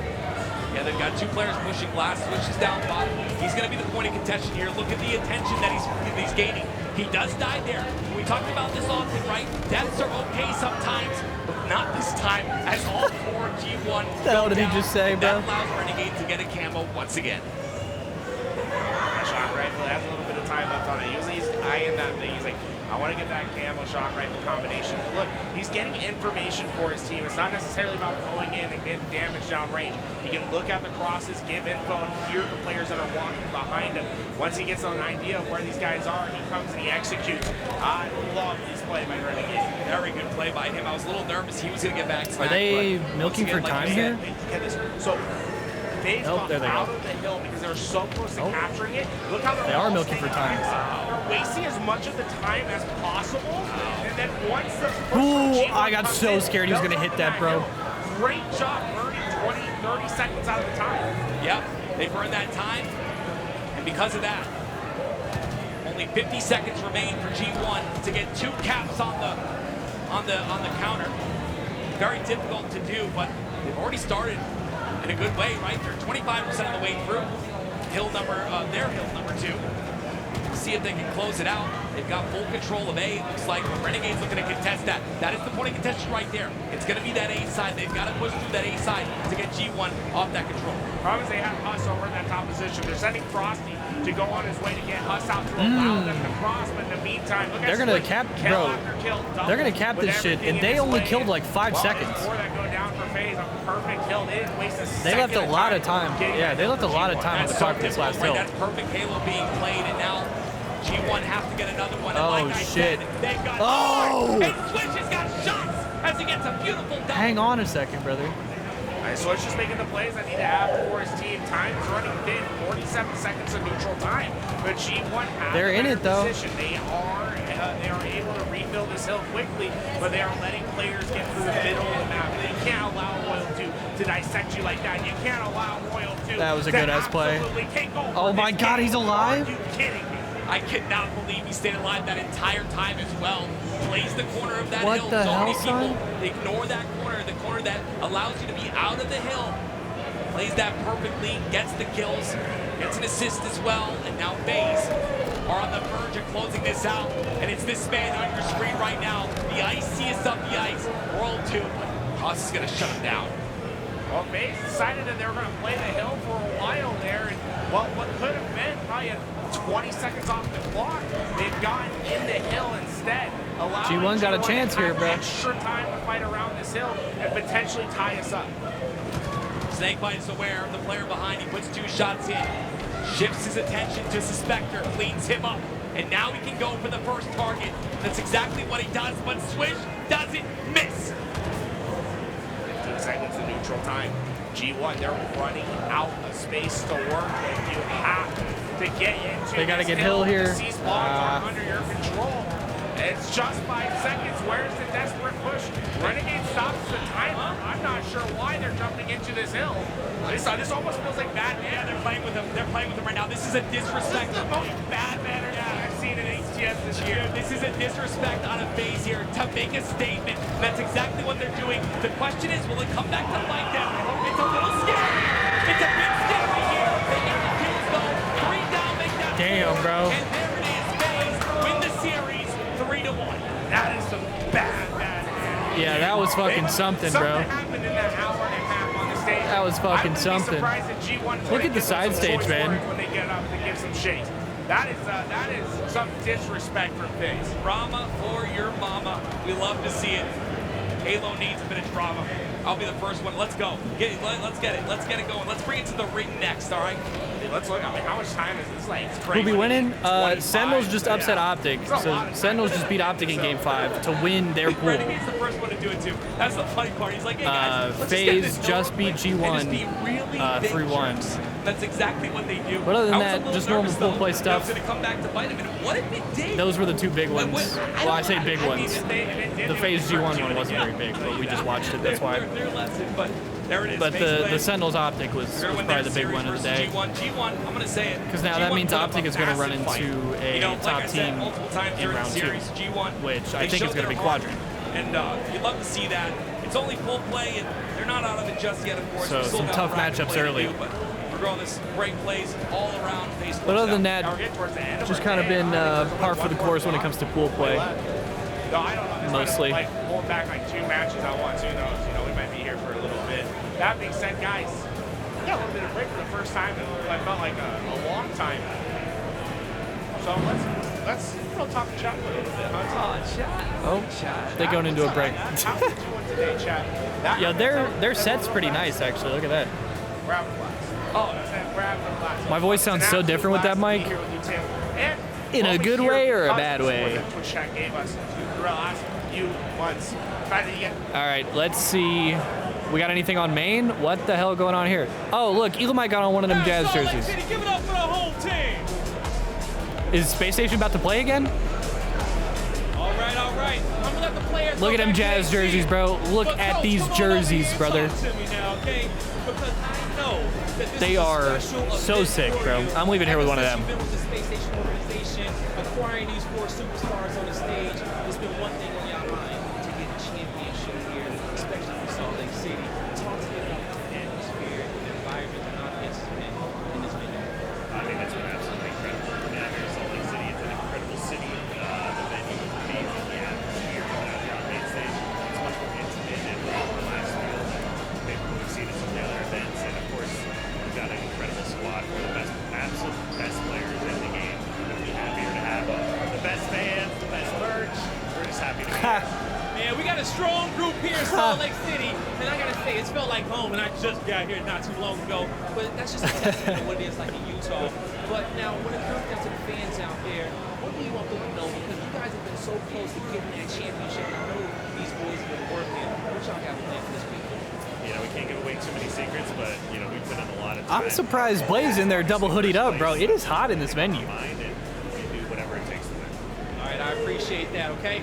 Yo, Coach, I'm gonna let you get up out of here. I mean, he looks One fly, bro. I more can't say shit time about it. In this venue, let's give it up for the hometown team, Space Station Gaming! Well, there you have it, the home turf advantage for Space Station Gaming. The fans, they are ready to go, they're locked in, and so are the players on the main stage. Love the chants that are happening right now as well. I guess the big question is this going to produce diamonds on the stage? Because this amount of pressure, you know, you're in your home city, your home turf, it is your event as an all, and you've got some of the best players in the world up there right now, and you're looking to take that trophy too many second places. Yeah, it's pretty cool. It's like a, we've been talking about it. It's low-key, it's like a concert venue, Brandon. So like Elamite was saying, it's a little bit intimate, it's a little more chill, but it's also pretty cool because like, yeah, the analyst desk is literally like they're just sitting on a couch like in the middle of the crowd. It's kind of cool, I'm not gonna lie. It's a fun little setup. Well, have you been impressed by Space Station this season? Absolutely. I mean, sometimes it's a little Absolutely. tough, just You know. short of their goal. You know that these players, they're costing the first place. Anything less than first place, they're going to look at it as a disappointment. And so they've been so close so many times. That's like, all right, we're doing most everything right, but like, what the small fine-tuning thing, or can we touch it up more? What is that little missing piece? Yeah, I mean, that is the big question. What is the missing piece? What is happening? What is going on? Because the talent on this roster is stacked, including the man on your screen right now, Bounce. He is actually very swiftly becoming a household name of Halo. From his montage-worthy gameplay to his hilarious interviews, he's a real personality. But it wasn't so long ago that he was an unidentified spot. Nobody knows who this guy was or what he That's what I'm saying, Scorpios. You might make it in day one. You might make it on day one, and you still got 2 more days. That's crazy. But yeah, no, we good. We chilling for sure. In Halo 5, there was an incredibly individual skill. Oh, bro, have y'all seen this trailer? This is actually so sick. This goes so crazy, bro. Find his name, find where he lived, knew anything about his kid. I'm gonna mute out for this, actually. Was a mystery. He was an enigma. Nobody knew what he looked like. Nobody knew anything about him. Honestly, that kid could have passed me in the street. I would have never known it was Bound. I would have never known that he would be a future superstar. I mean, it was just a name that you were always hearing about, whether it be in FFAs, whether it be up-and-coming player. He was always the name that was kind of discussed. I think maybe one person had ever seen his face before he went to a LAN event. He was so good at Halo that it really got people wondering who is Bound. I don't really know why he was staying so hidden. To not have a Facebook, a Twitter. He was just using like Spartans as his like profile pictures and stuff. I just remember thinking like, when is it going to be that definitive moment that Bound finally makes a leap onto a pro team? You know, when you do that and you're a man of mystery, everybody talks about you, right? And everyone has speculation and stories. Some random guy from Ohio with the craziest movement, the craziest mechanics. Bound, take 2, Mark.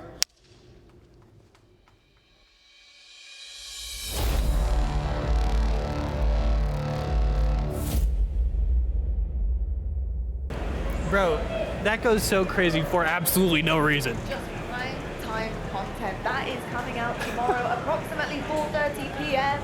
Make sure you guys are looking out for it. And look, he's gone again. Look, we don't know. He's not here. Who is Bound? Yeah. Where is Bound? All the sort of questions you want to ask. Big with asking himself right now, where is Bound? Hold on a second. I swear I had a teammate. I swear I knew what he looked like a second ago.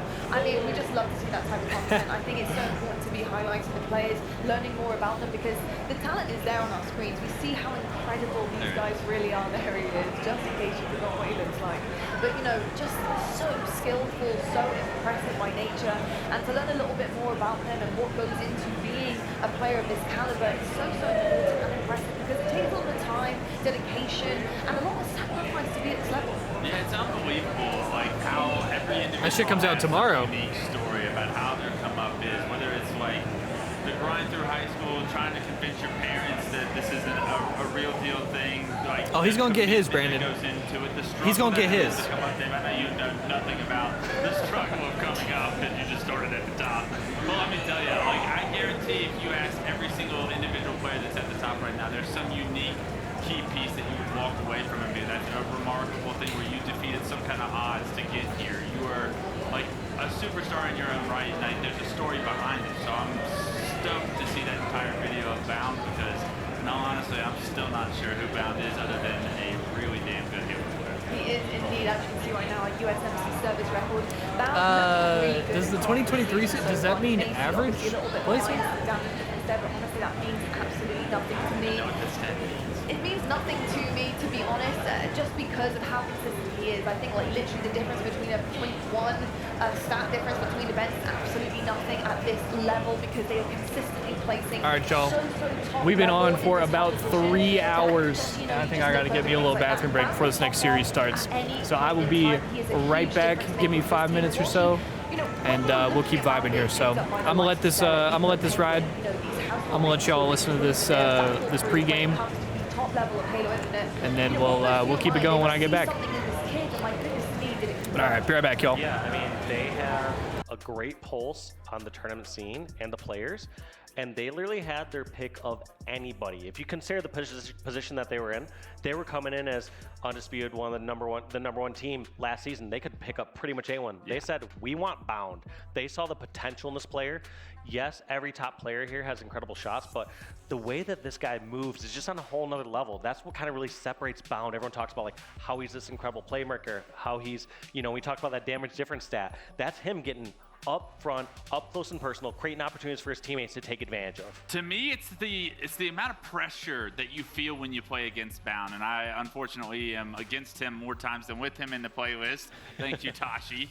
But the pressure that's added with the pace that he plays at is so difficult, and you can see that, you can see that in SSG's game, and you can feel that on his team. Like, you get a little relief there. You have a little bit more space coming off your spawn. You have a little bit more opportunity to win like a combat engagement that a player has a shot now into him because he was distracted by Bound. You get the first shot now because Bound is so aggressive. He's so fast-paced that it creates so much opportunity and so many openings that I think it was a no-brainer once they had their first chance to play with him that they wanted to keep him for a long time. Yeah, indeed. I got to say the pickup has been absolutely incredible so far, paying off, but I'm sure they'd like a payday of first place coming up this weekend for sure. You can see right now our pools, they have been actually getting scored behind the scenes, and I got to say Pool C for me is a big standout, and I'll tell you why. Quadrant 3-0.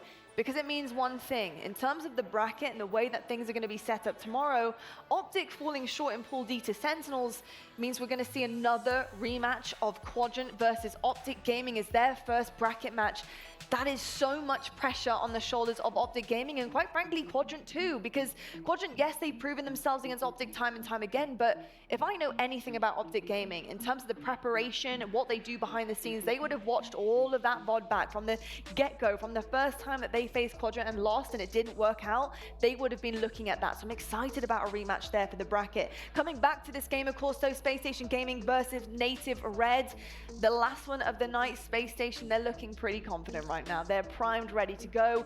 Native Red, they've made a change. Will this pay off? Are they going to really invest into this change that we're going to see across the board? We'll talk about them in a second. But for Space Station Gaming, we've already introed these guys. My big question right now is, how do they look in a bull pit?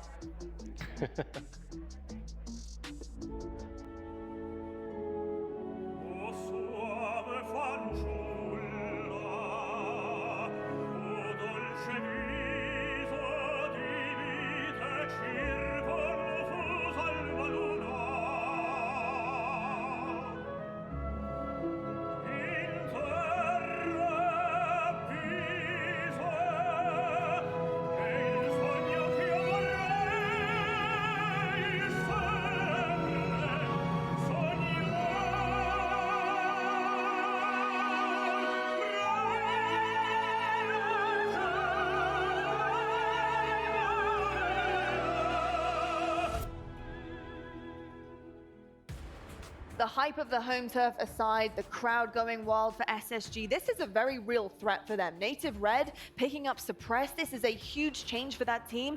Space Station Gaming will gonna have to have a lot of respect in this series. They know what they're coming up against. They know that Native Red have been placing top 4 consistently in Halo Infinite seasons.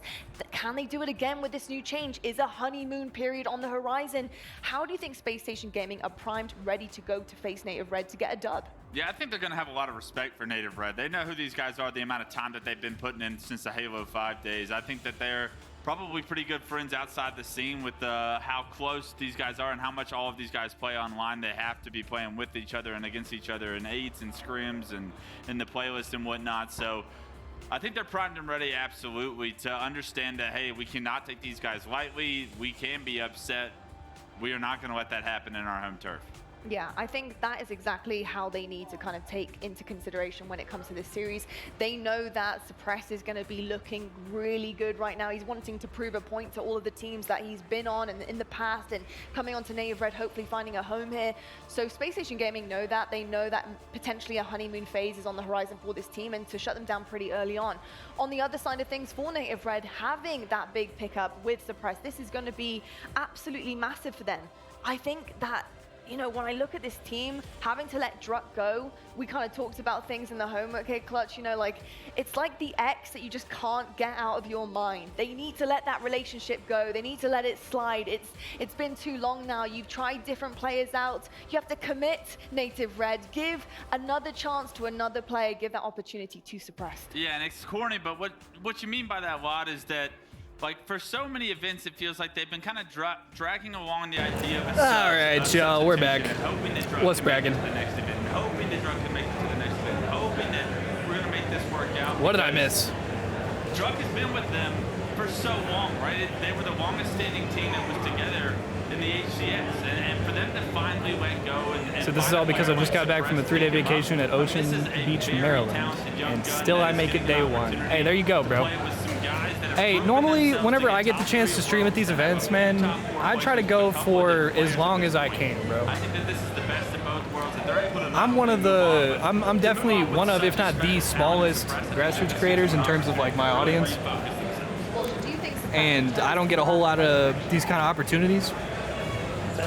So whenever I get the opportunity to like play and stream at an event, like bro, I'm trying to be on, like I'm trying to be grinding the whole time. So rest assured, bro, you're gonna have plenty of hours with me this weekend, because I'm gonna be right here. I'm trying to milk that. I'm trying to milk that. You know what I'm saying?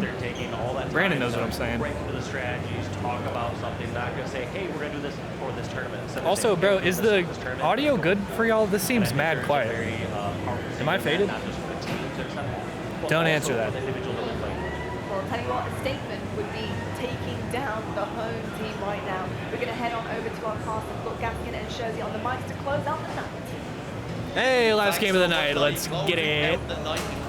Let's get it. Up against Native Red. Both teams currently sitting at 2-0. Someone's always got to go, and someone's got to top this group as well. Yeah, 100%, but also the other stream was pretty loud. Like the LVT stream, I had that one on like 40% and it was still loud enough. This one, we have this shit cranked and it still seems quiet. The top 8 is not where they want to be. Is it going to be that teammate they've finally been looking for? Or are SSG going to teach them a lesson here? Here's the series layout. CTF Paris is where He said no comment? Is it ass? And Slayer Streets, the same maps. Oh my god. Number 1 and 2 seeds going up against each other. So very CTF, fantastic mapping mode for Space Station, but Native Red back in the day, back in the heyday, they used to be pretty good on this mapping mode too. Both teams looking to escape Bro, pools. they're just playing the Halo 2 music, man. I want to play the Halo 2 campaign now.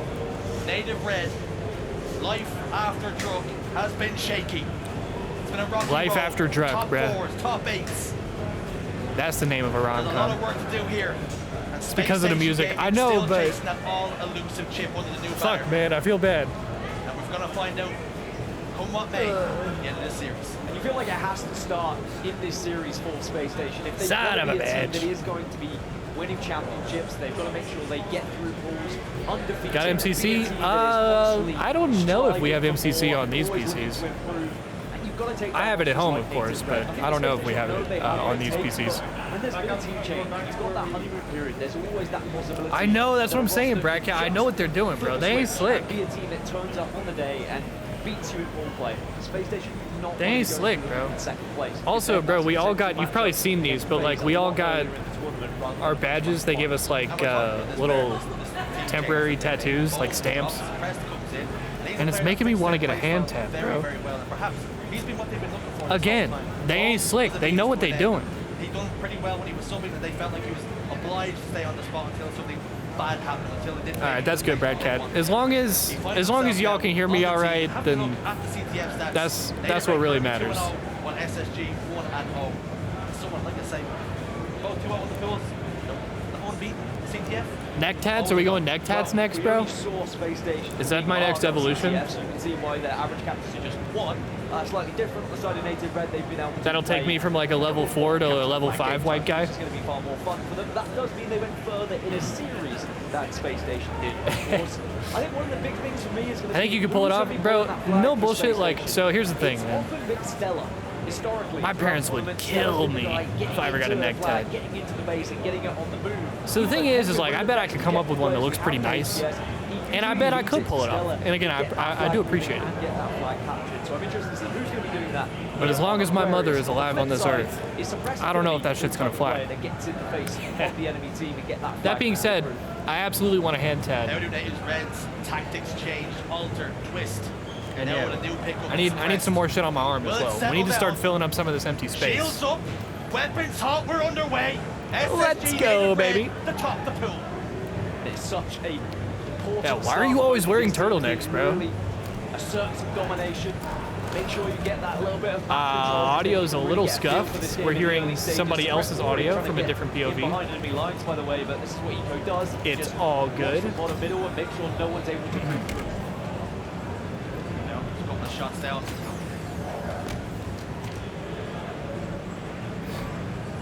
Soul Snipe unaware. 3 dead for a moment. But now I need me, and you know, bro, you know what I want one of, if not my next tattoo to be, is I want to get where it's so easy, bro. I want to get that somewhere, probably on my arm, probably in like empty space, like under here or something like that. SSG take the lead. But I said that Stella was the man who was getting the flag caps, getting the flag balls, and Damn, just he like QT'd right onto a nade. Who was able to get it across that map? That is so hoassery easily. Now, at its something that finest. SSG doing very well on Aquarius. That hot start is getting the lead, and then it's maintaining. Yeah, there's a few different things that I want. I mean, obviously I have a ton of different ideas for tattoos that I want. The obstacle is money. Goes down as well.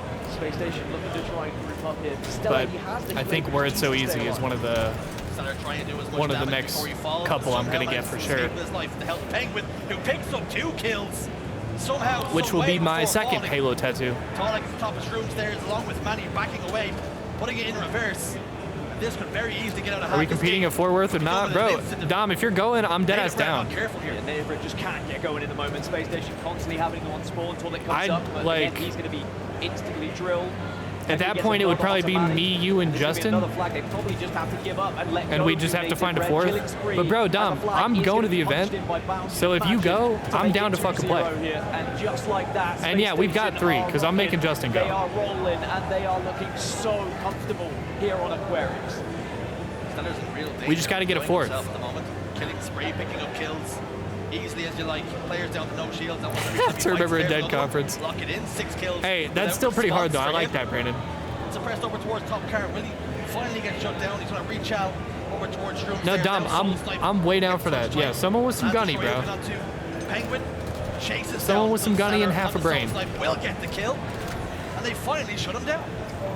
But even just that 3, like me, you, and Justin, very much objectively like focused as well, even though he was our comms and our chem are going to be good enough to like. Well, you just slot somebody in. Preferably somebody with gunny. But yeah, we'll be nice, bro. To get the job done when it's needed to be, and they don't necessarily always look for the flashes, the kills, the we'll be in the mix. Plays. It's about winning the game. Sometimes the flashy plays come with them when being that skilled and that impressive. I didn't hear actually, Brandon. I'm not too tapped into that side of sports. Very well to get behind enemy lines. Justin will absolutely hold our hill. Native Reds have just stabilized for the moment. They have a foothold in the game. Find themselves. Although I did see, Brandon, that you guys ruined.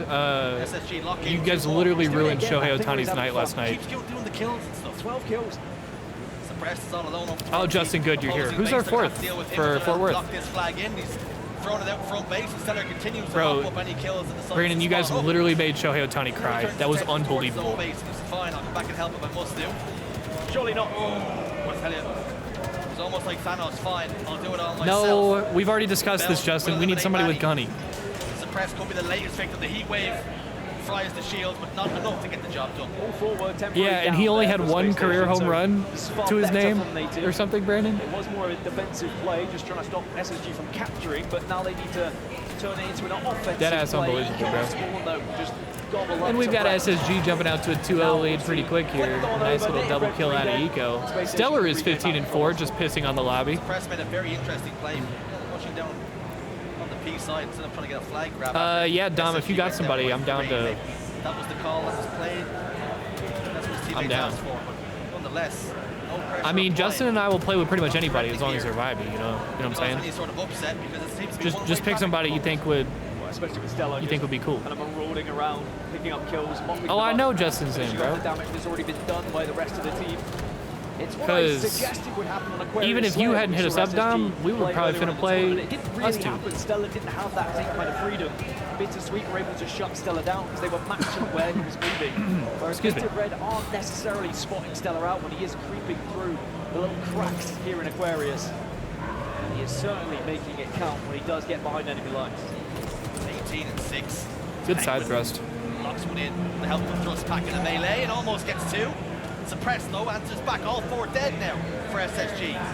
Flag on the move. This is an opportunity that Soul Snipe. Bit of pressure on his shoulders to ensure this cap, excuse me, is clean. It's moving on the far side, and SSG are hot pursuit. Here comes Native Red. Hang on. Down spawns over towards Fridge, trying to cool any chances and opportunities then. Hang on a second. From Suppressed. Puts it in reverse. 2-1 now the score. Suppressed. He had a slow start, but a killing spree now puts him on 12. I think that maybe was why Native Red was struggling a little bit, because Suppressed just needed to warm up. He had 0 kills for quite some time, just couldn't get his foot into the game, but as soon as now he's got into gear... Not particularly, like not super close, Dom. It's like 3-4 hours, maybe even a little bit longer than that. Maybe like 4 or 5 hours. So much damage. Happy to be on his own though. So it's close enough. Like it's close enough that we're gonna drive. He kind of initiates some of this damage, and then we'll also. But it's not like close. He does the job that's required in front of him, and the job he did there was distraction, because Eco can now start running. Was positioned over in the fridge, getting a few late night snacks. In the shape of a couple more kills. Also, Dom, I know you said, Manny killed both of them. All the way down. Massive from Manny. That should stop this fight. Yeah, Dom, I know you said you were going to be like playing more soon. You were just waiting on like, you were going to get audio or get like you're waiting on something. But I'm down to play, like I'm on pretty much every day. I'm sure you know. They don't allow Space Station to do just that, where they find the last player too easily. You've got to play your life to a point where Space Station have to look for you. Frustrate them a little bit. Hell yeah, bro, the H5 kids. Manny back base, 2 members of SSG. That was a good ass play from Stellar Inbound right there. Double team that guy on the flag. What the hell? Penguin must have just jumped over him. Running it. A side kick from Bound. Stellar is 23 and 10, bro. Oh my god. 3 dead though for SSG. Unfortunately, Native Red pegged back in their own base. And a lot of work to do to push forward to get at least to the halfway point. Tolic caught unawares. That's a beautiful trade from Eco.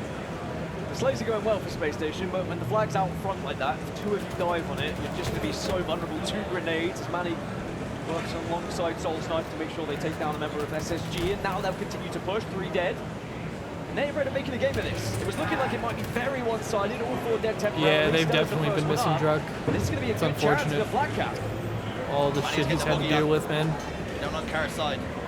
Anybody from SSG in position to shut it down. 2 kills have gone in favor of the boys in black and golden. Manny aware of this, immediately puts the brakes on. And great nades. Beautiful nades. Combination of Bound and Penguin. Ensure that flag will stop in its tracks. Make no further inroads towards home base. Now all of a sudden it's the SSG pressure. This game is swinging back. They're playing the Halo Wars music in here now. Oh my god. Need a 3rd flag here to just settle the nerves a bit and just stop Native Red from having the belief they can get back into the game. Because the longer this stays 2-1, the more attempts Native Red have. Start to think that this is very much winnable. Yeah, the Druks and Barcodes of the world. It's so fucking unfortunate, bro. We were talking about it yesterday, bro, because like somebody like Barcode especially is like, bro, he basically just got like fucked, and it's like through no fault of his own. Like he's been playing well, he's been performing, and all of a sudden he just gets the shit end of the stick. It's like, brother, it just sucks. He has lost his shields in the process. Because it's not even like, because you could kind of understand it, like, if you came overseas to play professionally and like you weren't good and like you didn't perform and you ended up getting dropped or whatever, like at that point it's your fault. But coming over and then dealing with that, like after playing well and like proving yourself, sucks. But yeah, that's 2-2. We got a game here all of a sudden. Native Red puts another flag on the board. After a very slow start. All right, let's lock in a little bit. Let's lock in a little bit here. Stellar looks like pressure never even plays. If you watch his POV and just play elevator music, Stellar like, is 26 and 14. Oh, there's a guy. I'll kill him. I'll keep on moving, keep it moving. A little bit concerning that when someone's 26 kills, 14, and suddenly it's 2-2 on flags, you're saying, okay, well, why weren't we able to get that third flag in? Why aren't we in a commanding lead? How have we let Native Red get back into it? SSG is doing God's work here. He needs the rest of the boys to pick up the pieces. He's doing all he can. He's working everything that moves. Stellar's usually the guy pulling that flag. Stellar is statistically the guy capturing that flag for Space Station. When he's getting all these kills, suddenly he's in different areas, and maybe someone else needs to be picking up the slack for SSG and getting that flag on the move. Now, it's not exactly doom and gloom. It's still a tie game here. 1 minute 45 before we start thinking of overtime. But we have to give Native Red all of the 100% Dom. We were talking about it earlier, bro. If you are not applying pressure, you have to receive it. As he does. Stellar doing Stellar's things, almost gets a triple, but Manny does the job. I am trying to be applying pressure. Locks in two of his own. Soul Snipe on the bridge, backs away towards his own engine. Tolic will be the latest victim. At all times. Steps to the slide front base, but again, Native Red shut it down at time. Now will play a massive factor in this game with 1:10 on the clock. Tolik starting to heat up now, and you know that's always bad news. We know how good Tolik can be when he starts to get going. Space Station cannot afford for him to start free roaming and doing what Stellar's been doing when he gets behind the tee. I agree. That's why players like Renegade are so slide good. out into his loop. And now here comes one push from Space Station. They can manage to do this without taking any deaths. It could have been a flag pull. They will start to move. 3 go down, and this could be a chance for Space Station to steal away the game. Tolic has got to do something here. He was the first one off the spot. Bounders hassling and harrying. The SSG chance ring around the arena here as Penguin begins to make up the shroom but gets shut down. 2 dead now for SSG, and still an opportunity for Native Red. Perhaps Native got 2, Native got 3. Of their own here. That's a 2-on-2, but Eco in such a good position to shut down those at top Oh middle. my God. Give the spawners a chance to They're gonna maybe read get a this. touch. No, they got a Penguin touch. will get a touch. The objective man does what he's SSG's needed. gonna Suppress cap goes this. down, This is and gonna be still, game. Eco is tearing up top middle. Oh my top God, middle. Here Eco's comes pissing Amana on them. As Bound puts in the flag, 10 seconds to go. And that's gonna be your Space game Station 1. regain the lead. Holy Beautiful shit. capture from SSG. Can they end this game on a high? Nobody in position to pull the flag. SSG Wow, bro. claim game 1. Wow, bro. I mean, it was certainly What a game 1. Yo, you see those jazz jerseys, bro? You see them shit stomp? Slowed down a little bit in the mid-game, allowed Native Red back in, but when it came down to crunch time, who else but Eco to make sure he was poised perfectly to stop anyone that was having eyes on that flag. Clean. They weren't even able to get grenades out of their hands because Eco had eyes on them already. It was Penguin who managed to get that flag moving, get it grooving, but also off spawn, instantly went for that touch.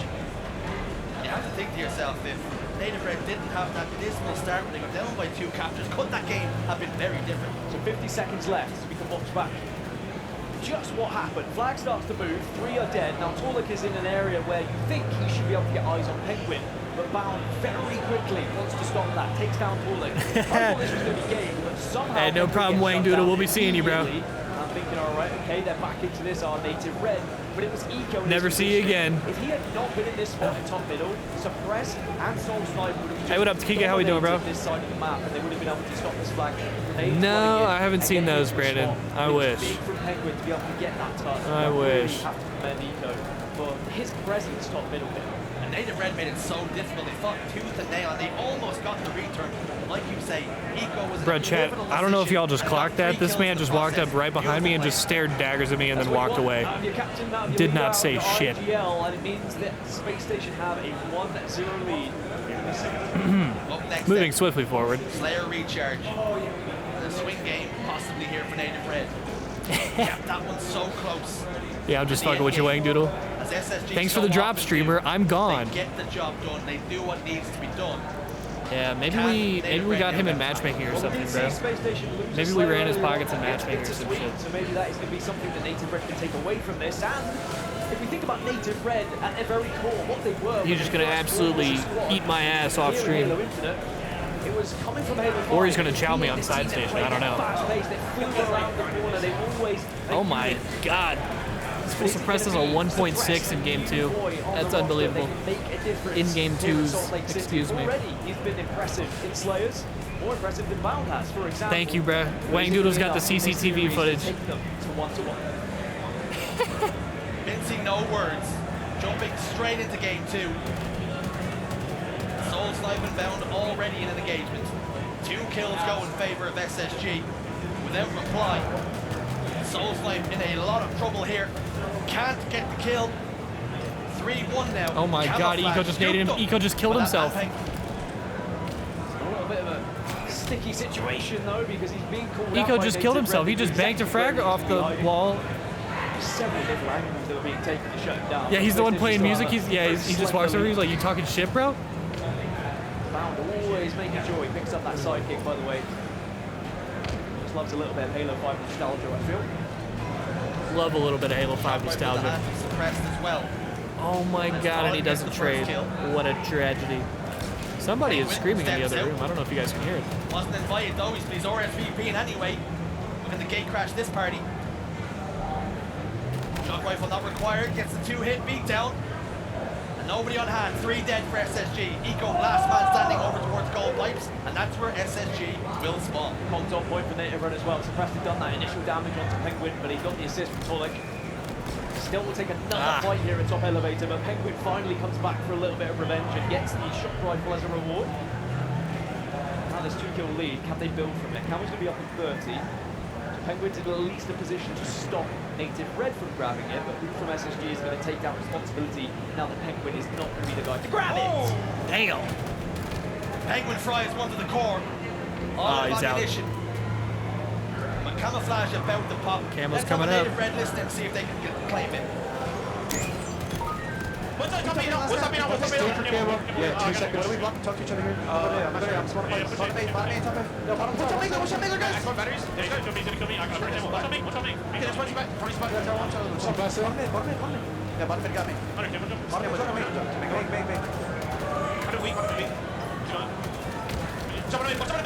What the fuck? He's still bottom mid. He's gonna go bottom mid. Bottom mid still. Top main is one. I think that was what Bottom mid is. Okay, buddy, turn. There's one, guys. They're spawning A, Manny. They're spawning A, bro. Manny, I think they already made some tower. No, you ready? Bottom mid. Manny's got turn. Turn mid, push you, Mikey, in there. Watch out, Kevin. 2 shots, guys. 2 guys. We got one. Bottom main. Go to top main on. Nice, Kevin Hunter. Down. Watch out, guys. Watch out. He's going. This guy Manny has not said a single word, bro. Top red. I saw 2 guys. They're all red. I'm going up, guys. I see him. They're gonna go. The trap red. Okay, here, Mike, get one last. Full story. Yo, guys, turn right. Watch out. There's another guy. We got it. Watch out. Last guy. I don't think so, actually. Watch out, village. He's always still there. One single step point in the bridge. He's on bottom tower back now. I'm trying to live in. Yeah, bottom tower back. Native Red ahead by 2, putting so much emphasis on the players that are half shields and 1 shot. And when you call out those players, it can be so disheartening when they get away, but Native Red ensure they get the kills every time. I mean, I love that listening. I love the energy that I'm hearing from Native Red. Reminds me of the good old days of comms, and it can be a little bit hectic, but if your team works like that, it can just give you that extra little passion. I that like sometimes you need. the comms. It's still a very small lead for Space Station. Native Red just haven't really been able to put themselves ahead and then get away from the SSG roster that off spawn and just matching them time after time. Tolik will get one onto Eco, so they bring it within 1 here. Camo's going to be spawning again, but now Stella has got the shot right. Space Station have this gravitational pull, particularly this Slayer. Every single time Native Red threaten to put 3-4 kills in the lead, they bounce back. They get right back into things. Shot rifle still in the hands of Stellar, but camouflage for suppressed and Stellar spot him out. They have that information now. So important just to reposition here for suppressed, and he knows, but... Hey, what's going on, Miss Bird? How's it going, bro? Long time no see. Here, but now he's going to get pulled out. We'll say though, suppressed has been holding his own. We saw the stats. He's been playing very well in Slayer so far this tournament. 9 kills at the moment, but it's still a 4-kill advantage now for Space Station. What's good, bro? How we doing, man? Team White, the Native Red need to get back into this game. Very achievable. You can slowly just push your way back into the game with a couple of kills here or there, but Space Station have been trading a little bit better as Manny goes down to Eco. Camouflage just didn't have the value Native Red needed. Claw their way back into this, tie it up. 4 kills now. As it's SSG, just put some breathing space between the two. Native Red continue to chase the game. As such, SSG have the option to play and dictate the pace however they like. As the game slows down for a moment, Soul Snipe down bottom elevator gets taken down to what can only be one burst. All 4 members up a piece. This game is slowed down to it. I know, that was so tragic, Mr. Perfect, because that was the only event that I didn't go to that year. I went to every single event except for that one. I was mad too, bro. Traditionally where you would start to speed up, Penguin gets Bro, no bullshit. Brandon, I was literally just thinking about doing that, like yesterday. After I got on my first plane, I was like going to watch shit, and I was like, low key, I was like, I should start that series and like watch those. Towards tower side now for Native Red. Trade for Eco. Probably damage control. That's a good trade. Camouflage has popped up. Soul Snipe scoops this one up. So you started with Flashpoint, or that's the first one, right? They need a massive kill swing here as this game is very quickly getting out of hand.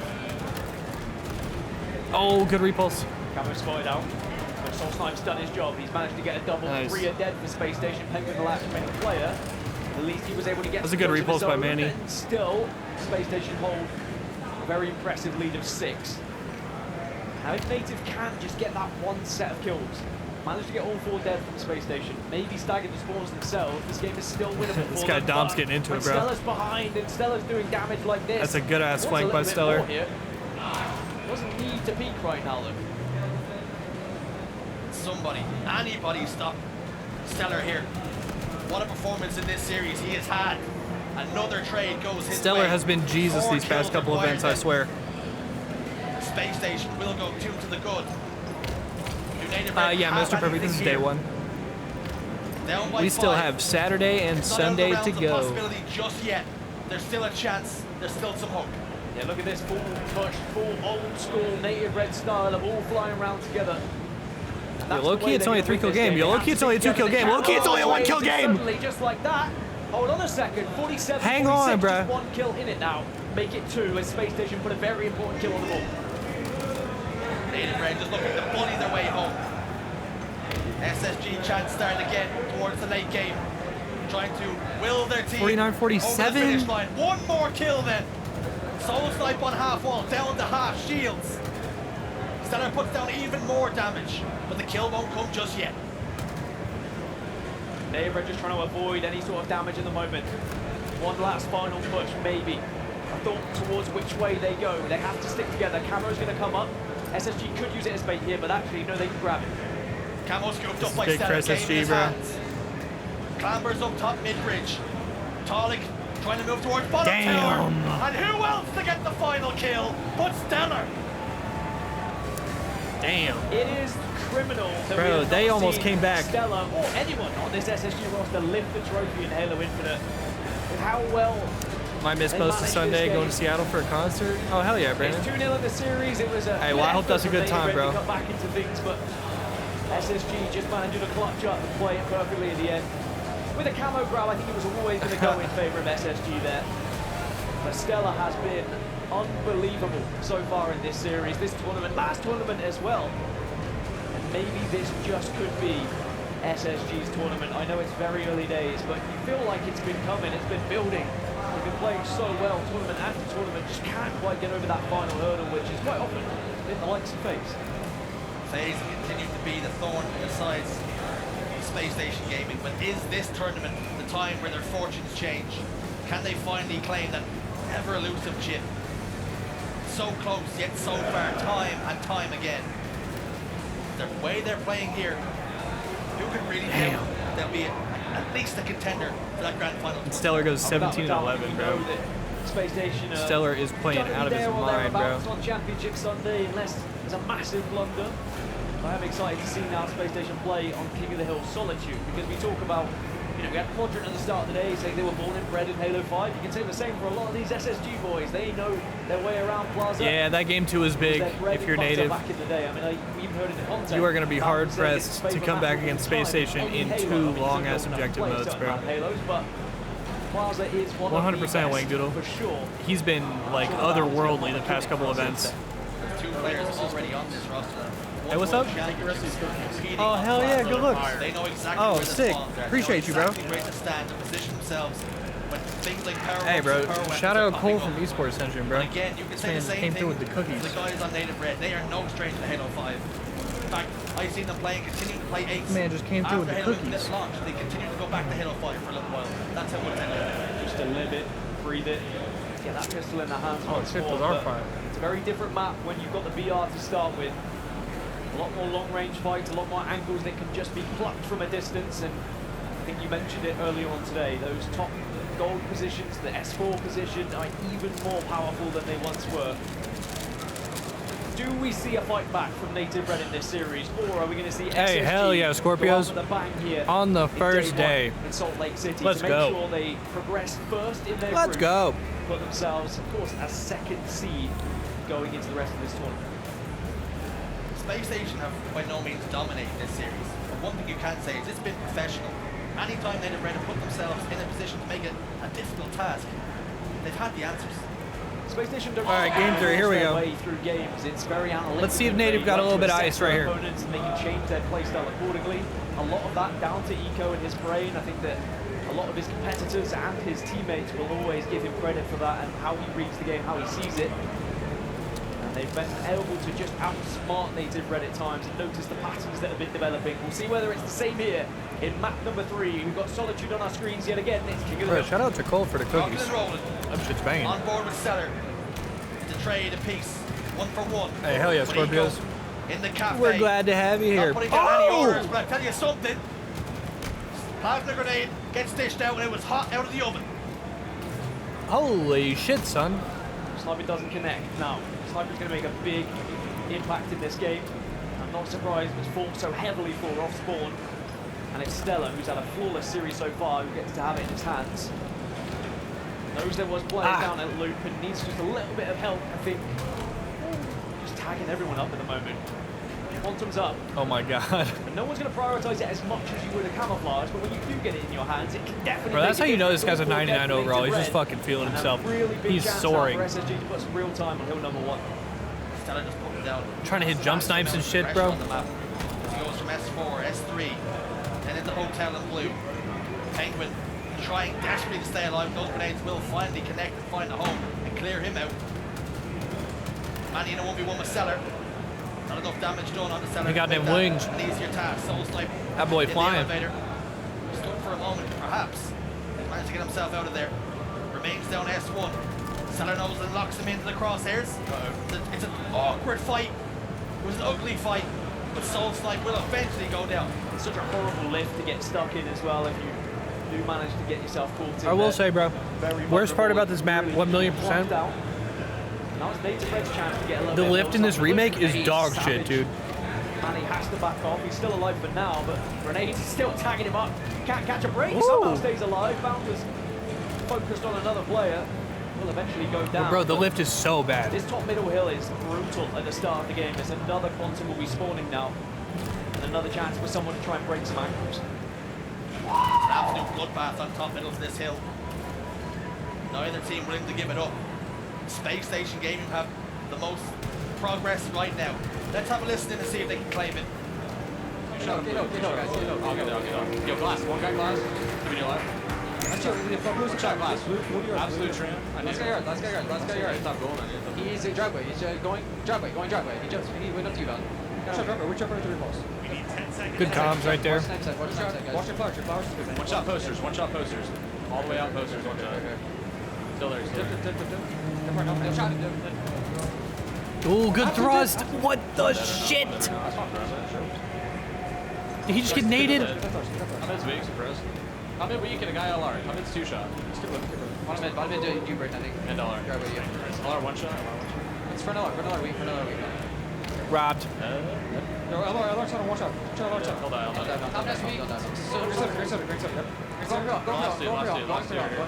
Luke weak and 1 shot snipe. Still green stairs. He's loop. I died to snipe once. Look back. Whoa. Oh, where's he over? Space Station do take the lead. Damn. Tonic was finding faces there for a moment with a double kill. too little too late. Space Station already put it together. Everything they needed. And they're in the ascendancy here in game 3. Just a couple of caps away, but even as I say that, Dan, we might not even get there with 2 minutes and 35 on the clock. Yeah, we've seen a few games end in like 2-1 here on Solitude King of Hill. It's very difficult just because of how long that first hill can take. And this second hill is a little bit more comfortable to set up for, but still very difficult to stay alive with grenades backing in from several different walls, and Suppressed and Manny will fall, but now Stella's going to be in a position to fight for the hill against Tolik. Bandit in hand. Does not miss. Continues to score that top driveway. Can Native Red send some traffic up? Soul Snipe, bottom middle, no doubt that shot connected. You can see immediately he backed away. Push is coming over towards Tram. It's Tolik. He's gotten all the way towards Luke. Manny on glass. Sellers in the 1v2. Whoa, oh my god, I got repulsed. And burn Manny, the answer's no. 3 dead for SSG. Low-key, that repulse almost like saved him. Stella, just get up and above. You can see the player coming through before they see you when you get the opening shots. That was kind of an unnecessary thrust. Trade out with Suppressed, and second hill, again, it's taking its time, which is the worst news in the world for Space Station, but at the same time, if Native do tie it up... Stellar 14 and 6, somebody fucking stop this man. This Quantum's going to be used just for Stella to get out of dodge. Now Luke's going to be the initial target, but it looks like it's going to be a pinch here for Space Station. Will Stellar opt to use the Quantum once more? Yes, he does. Oh my god. Driveway. But Tolik has tabs on him. Manny down to no shield, nobody there to get the kill. Penguin all alone, back loop, trying to live desperately, trying to stay alive. Damn, bro, they're getting 1v2'd. On its head. I still think Penguin, historically one of the most underrated players that we have in the HCS. I know he gets a lot of credit for his objective play, but his strategy and the way he likes to move around the map is always so impressive. And those moments when you need him to step up, he always manages to do so. 1 minute 15 left on the clock. Space Station now in control of this kind of loop area. They're constantly trying to find that last minute blow. I will say Native Red are doing well at being a nuisance as well in the final moments, but no one's been able to get a foothold properly in this hill. Eco. This hill also sucks. This hill's trolly as fuck. Controlling the spawns, ensuring that they have it's hard as hell to cap this shit. Possible spawns they can get. Just making sure that Native Red, if they're going to come and get the hill, they have to do it the hard way. But the boys in red have made their way into Tram, into Yard, excuse me. All 4 members set up and poised to take the hill. 2 kills go in their favour. Penguin slips away because the last man standing has to try and be an influence on this hill. It could be a 1v1 with Soul Snipe. It needs the timing to be perfect here. He needs to allow his teammates to spawn before he then pushes in. He's done enough damage to at least encourage the push from the rest of the team. Bound through as well, and Eco goes down. This could be the hill. Native Red, if they can get Stella, but Stella manages to get the final bit of damage, but it should be enough. But here comes Penguin yet again. Bloody mosh pit down here on oh driveway. My god, they are not giving up on this. Stellar and Penguin combine once more. The use of the repulsor sends Native Red backtracking on their heels. Tolik in towards Yard. Oh my god, they're getting fucking gunned. Tunnel just to stay alive. And SSG are seconds away. Oh my god, dude. You have to feel like surely that will be the game. 42 seconds. That is a dagger right there. For SSG. And again, it was Penguin off spawn, pushing up through driveway, not allowing an easy cap for Native Red. And that is going to be such a difficult pillow. And Native's gotta jump on this shit, bro. Not encourage that on the HCS whatsoever. But SSG now find themselves 2-0, 33 seconds on the clock. It is just damage control. It is keep Native Red out of this hill. If you're Native Red, it's just get killed and try to look positive. That's all it is from here on out. Suppressed though, they're not giving this his repulse didn't do anything to that nade. They've killed 2, make it 3. This is, bro, this is absolute fucking chaos. This hill, the timer will stop. This one's not done just yet. Not done just yet. Oh my god, did May just get a triple? Hill, even if they get this, the timer is still against them, the clock's still against them, and Stella wants to make that clock be even more on their side as 2 will fall. Space Station now just need to watch these spawns. QT's up, but I don't think anyone's going to be interested in it right now. As now several players will try and make their way over towards the hill, but look how much they're being held back here by Space Station. Quantum Translocator scooped up. First TP will go down bottom middle. Last push. Stellar's hunting for Cafe. 2 members behind him. He's 1v1 with Tolik here, skips away, looks to do damage to Soul Snipe, who has a toe in the hill. Can anybody get in there? Manny's trying. Manny can't do it. He's in. He's got a foot in, but that's all he has. GG. Game, set, match. SSG with a clean sweep. And it wasn't easy. Good stuff. It wasn't pretty at times, but it was very professional. It was very SSG-esque. Just being very clear. Look at the SSG fans, man. Making sure they got the job done when they needed to.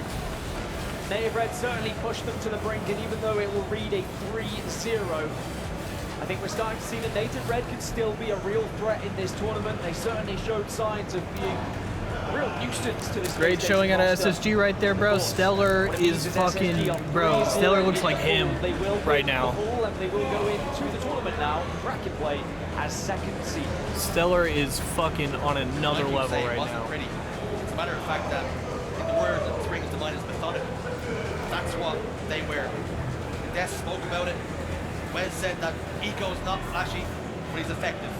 That's exactly what Space Station, that's the performance they just output there. Yeah, it's not like they dominated that King of the Hill game 4-0. It's not like they were completely destroying them in terms of slays. It's a very close series layout when you look at it on All right, man, that was it for main 3-2, stage for the night, right? 2-0. But you have to look at those definitive We'll peep the interview in a second. Native White and Cloud9, it looks like are still playing, so we'll probably peep that after the interview. Forces Native Red out of that hill. Without that, Native Red get that hill, it's 1-1, and then suddenly it's an entirely different game going into hill number 3, where Space Station then have to compete for it rather than just hold it. As we said, not pretty, but certainly job done, and I think it's just Space Station kind of at 75%. They can still get better, and I think that's what's kind of scary in this one. When the best players play against each other, there's various margins that get the job done, get them over the line. And one player that knows all about getting it over the line is Eco. Blaze got an interview. Take it away. Thank you so much, Jersey. And Dan, one more time for the hometown team. Give it up, Salt Lake City, for Space Station Gaming. Man, they're an army out here. They have been waiting for you guys to have this event for a long time. What has it been like playing on this stage in front of the crowd? Yeah, I'm not gonna lie, it's just kind of insane. It's definitely the loudest venue that we've been in. The white noise is pretty loud, so we low-key can't hear anything. But I know you guys are cheering. Good, shout out production. That's how we want it. Okay, you should have heard it, and they are really loud in this venue. But hey, what's good, Dill? How's it going, brother?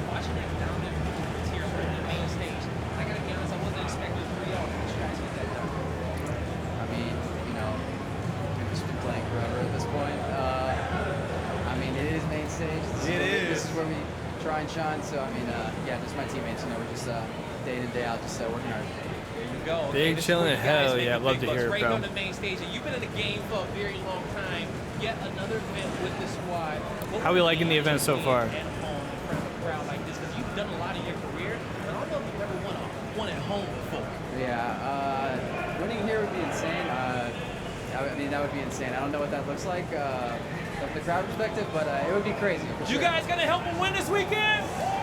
I think they are. Lastly, what do you want to say to them as you get ready to go back home, practice? What do you want to say to your fans out there supporting Eco and Space Station Game? Yeah, I mean, shout out to all you guys. Shout out to everyone. Shout out to my wife. Shout out to SSG. But yeah, thank you for cheering for us. It really does help. It really does help everybody. Keep it up. Hell yeah, this has been a vibey-ass tournament so far, bro. And it's only Friday. Thank you so much, Blake. Just clinical up on that stage from SSG. And, you know, Gaskin actually said 75% of the records that's Yeah, Eco's married. Eco's been married for a few years, I think. Was that an intentional 75%, do you think, Clutch? I thought that was a bit disrespectful to Native Red and how talented of a group they are. I do think that Native Red still is probably going to end up at least in our top 6, I would think.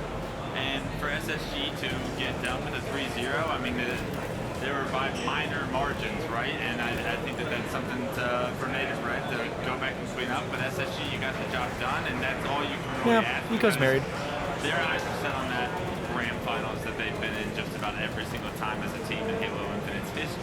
So I think that as long as you get through pool play unscathed, I think SSG feels like the job got done today. Yeah, and getting the job done is incredibly important. We used to be in an earlier phase in Halo This guy got stuck through the QT, that's crazy. Well, as we saw earlier today, Optic fell in their pool. there is no easy rule to escape from here. There are too many top teams competing for those 4 undefeated spots. No, you're very right. I mean, I'm a broken record all the time. I say the competition is getting better and better. Look at Stellar, bro. I honestly am still back there. I really am. It really does get better and better, and every single team has a chance to upset higher seeds for sure. Space Station Gaming, though, kept it really, really calm, especially in times I feel like Native Red were doing a really good job at being aggressive and pushing and trying to break certain setups and holding their own setups. I mean, Yeah, that'd actually be sick if there were like QT medals, like getting a kill around it, or like they have the angles, they're doing really well. yeah, sticking somebody through it or something like that. The way to calm the storm and get in and kind of close things out in the clutch moments always come across the Space Station. And I like to phase time and time again. All right, let's peep Bravo. Phase up 2-0 over Mind Freak. Won that fight. I love to see these nades being shot on the floor, man. If you're a player out there trying to get better at the game, utilize those nades on the floor. If a nade is on the floor and you shoot it, 6 for 6, baby. Okay, I mean, what do we do if he doesn't miss for the rest of the game? Hey, he doesn't have any more left. It's coming back up in about 30 seconds, right? So I love that you're giving players. Yeah, I think we got a little more action. I believe that was it on the main stream for the day. Everyone thinks that way. It's horrible. We don't want more people imagining it's they could be missing shot. Oh, no, I don't. Did you see the keyboard mouse player take out the champ? I saw it. Okay. But we can check out some of these other side games before we wrap it up for the day. It's a perfect kill. Yeah, true. Oh, hey, there you go. This is a good 3 down. They're going to be able to put pressure on B at the same time. 4 go down for phase, and now they're going a little bit of a cycle, right? 3 players will spawn up at once, but the 4th is on about a 4 or 5 second delay. If you can use this to get presence on the map and start constricting phase towards C, you can slowly make your comeback happen. Great job by Scoop there. Great shots long range on a Renegade once again. That man's on mouse and key. That's exactly what he's waiting for. He's going to wait for the opportunity to jump for that. He's got to take care of Frosty, though, being massively aggressive. Look at the fast sets, though, too. He's able to look much everywhere at all times. So he ends up going down there, though, in your kill feed. It's going to be 3 down for Mind Freak now, and FaZe looking to answer back very quickly. Hey, that's what I'm saying. The next snipe again, baby. Can you just get that buff, bro. Oh, he doesn't pick it up. Scoop makes him take down that position, and Frosty goes down. You get that wife buff. Scoop to get that damage in. Would like to maybe see Frosty just pick that sniper up and just play your life, right? Keep that power weapon in your team's possession. Yeah, I think you're playing maybe a little bit experimental, I guess is the right word here. But avant-garde. What the hell's going on, bro? Is Mind Freak about to come back and win this shit? Never. What's going on, bro? Me a lot today. Go ask the Quadrant boys and say avant-garde. Okay. And let's see what they say. Are they gonna hit me or Kansas City? I don't know. The French don't like it when you say French things wrong. True. That is true. Wait a minute. Jules, did you see the score right now? I'm saying, bro. He's like kind of with it. And they keep getting the 3 down like this. Plasma's going to be able to get this next shock rifle. And well, if Frosty goes down right here, you have them in a cycle. There we go. This is how you get trip caps, and this is how you win games. This is their chance. It's going to come down to Plasma and his ability to open up the map with that shock rifle. Oh, look at his ability to stay alive here. I like the back. That's a smart play, though. He backs off, stays alive here. Hey, what's up, Kiltrosky? How's it going, brother? He's going to be able to come back in. How we doing, man? Do you know why he did that? All right, well, here comes FaZe capping every single point on the map now. Trying not to scam this shit. Strip cap is in, FaZe. They're going to be able to close this game quickly if they find another round of slays. I mean, it's crazy that Mind Freak was able to come out with this, but FaZe finally flipped the switch and looked to close this out. The strip cap's still in effect. Oh, we still got him. Holy. Shots. There it is. And that's going to be it. Will clean up the series. Damn, 3-0, and you know, again, a shout out to Mind Freak low-key had a shot at that right there. And oh my God, moving swiftly forward. We got Native White over Cloud9. Game 3, same fucking map. Cloud9, if they want to stay in the winner's bracket, it's this game that they have to win. Nemesis able to open up the game. This is good, bro. I haven't seen any Native White yet. This is Ramy, the camouflage. He finds Bohm hiding at the back. This camo is about to run out. Oh, but he still gets a kill. Let's get a little bit of Native White. He's going to reset A. There's Ramy, and now pushing aggressively here with his team. They're going to be pushing all 3 to C here. Is this the right play, potentially? We'll have to see where he spawns. Yeah. Come up. Flanked, I think. call push doesn't come through.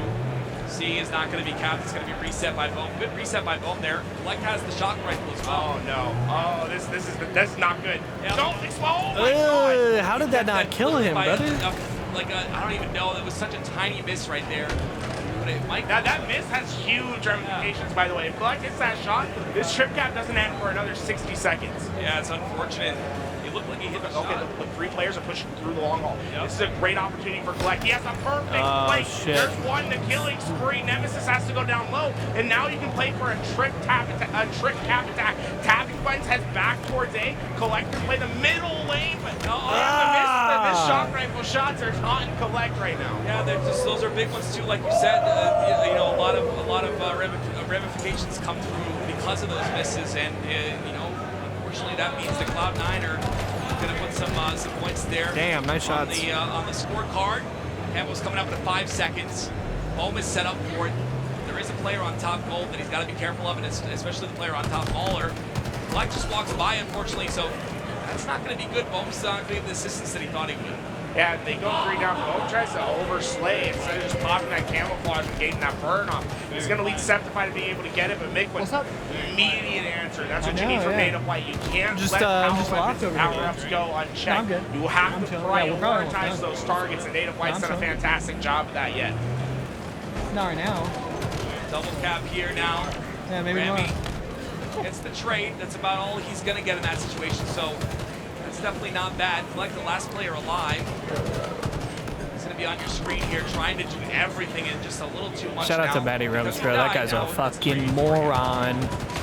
Oh, I love that play from Seth, but I think when you have that opening shot, right, I think it's great to go in for that beatdown, but sometimes it's okay to back up when you're confident in your shots and play for the win rather than the trade. Yeah. And I think that's what we need to see a little bit more of Cloud9, right? So that we have players that are absolute shooters. Players like Septify and Rami, beautiful shots, right? Have a little bit of confidence that you're going to win it, and don't try to inherently go for those trades. Rami with the shock rifle. And, who are we rooting for? I wouldn't say rooting for anybody. I mean, such an important probably this Native White team, because we do like this Native White roster a lot. It's still so very effective. You see Rami on that bottom side there. But yeah, we're not really rooting for anybody in particular. We're just kind of rooting for some good games. Rami going ape shit. Ammo in 25 seconds. Collect spawning onto C.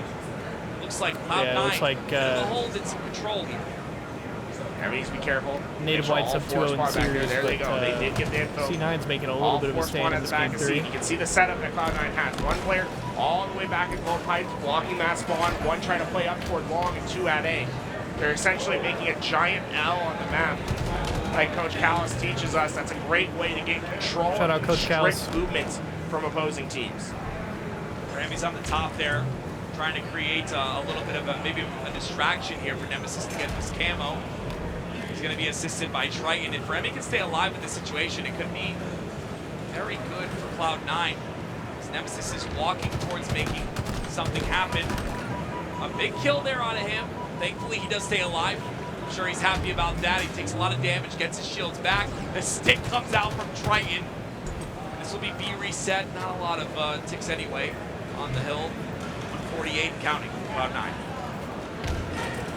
Slow and steady progress. They've been consistent with their double cap. They haven't tried to make any real pressure to play for the trip. And although that's a strong position to play, once you have a player that makes an individual play and gets a double kill like Collect, it starts to break your setup. Collect makes an individual play there. He has a little bit of help from I believe it was Mikwin, but still is able to get the cap on the B hill. Native White 3 dead again. Bohm tries to make it into gold. He knows how important it is, but he can't. Yeah. Huge from Rami. You see him all the way in that pipe room. He's working in tandem with Septify to collapse in on those players. Unfortunately, no one stayed at A. And that's going to be the huge misread right here from Cloud9. They needed someone to influence those A spawns. So although they play strong over at the B hill, they leave their perimeters open, and it creates a dual cap for Native White. Native White is up 2-0 in the series. If you're Cloud9, you really don't want that to happen, because Native White have a chance to close this out right now. Tapping Buttons jumps inside of B. C is being taken. Tapping Buttons looking for opportunity to get some damage on those C players, but not spot them, so instead he'll take a rerouting position. You need to win these fights at C. Nemesis can't afford to lose, and he gets a they're huge getting win, farmed. but Bohm is still there. And Hey, here we got some comes cameras, the Foley, Trip and I'm blocking cap it. pressure from Native White. When it rains, it pours. This is the Trip Cap and Doom.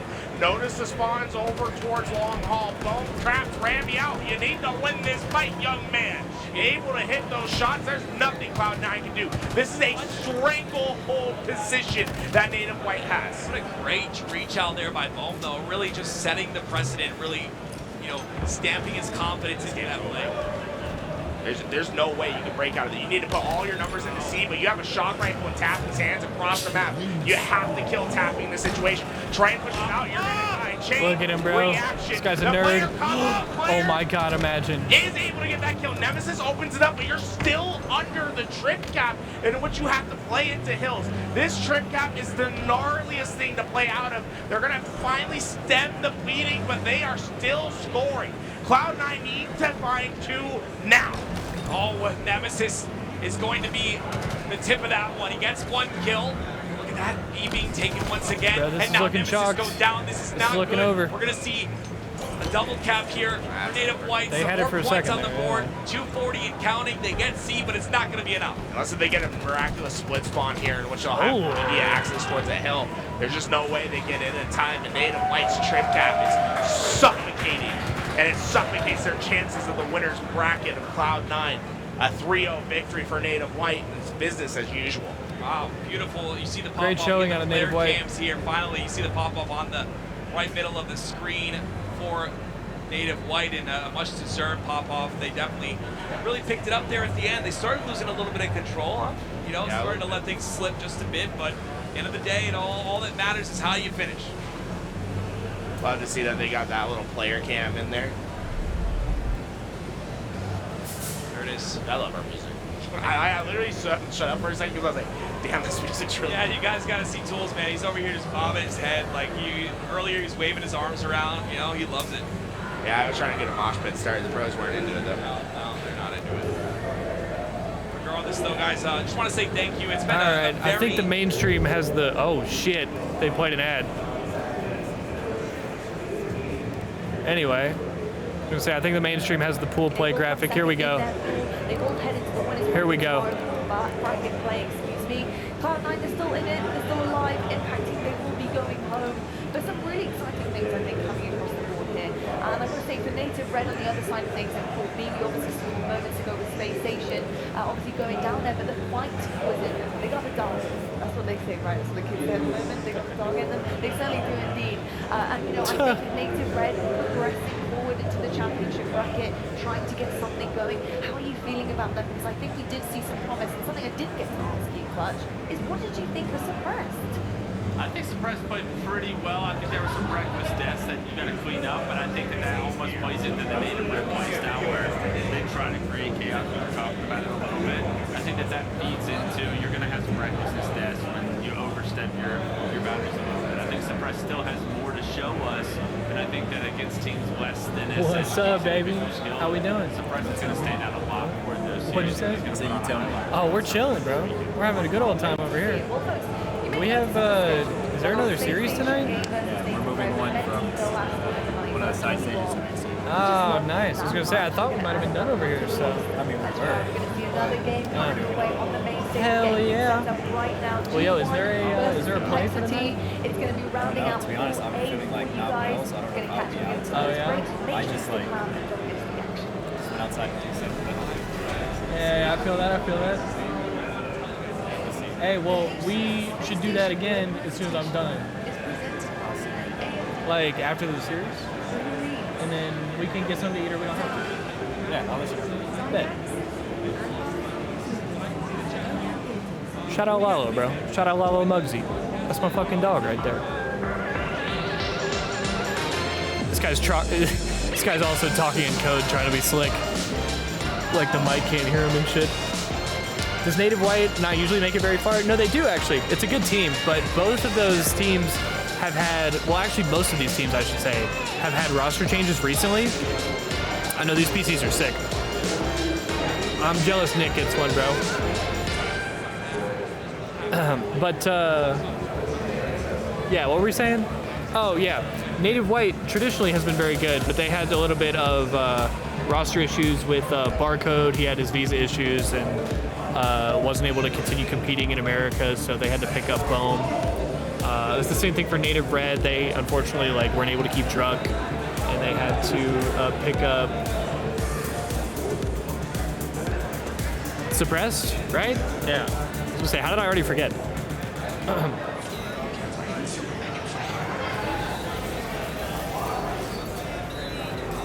Interesting. But yeah, so Native White went from, they got like a top 4, and then they might have gotten like a top 8. But ever since they've been playing with new players, they haven't been quite the same. But no, they pretty much always make it to Sunday. But like I said, it's understandable because they've all had a lot of roster issues, which is unfortunate, bro. This one? What is beef dope?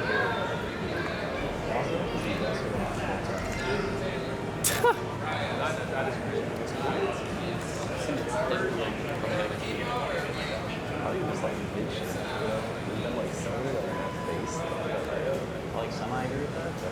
I'd say like 5 or 400. I was like, Construct. What? Construct's a good map. Construct can be what? Construct can be the best game we've seen. Construct is not a good map. I do not co-sign that, bro. Construct is dog.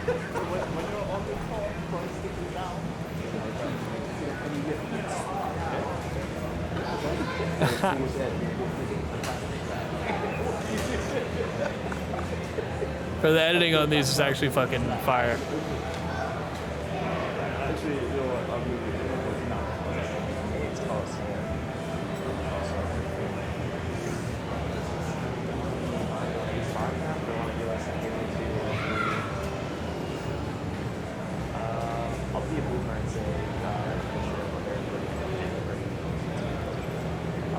I'll be the old man.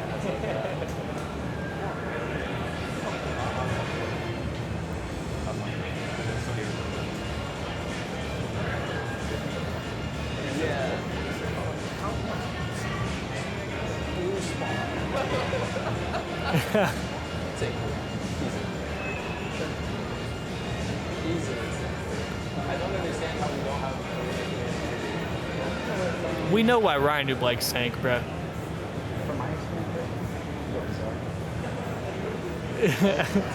This guy Mental's an idiot, bro. For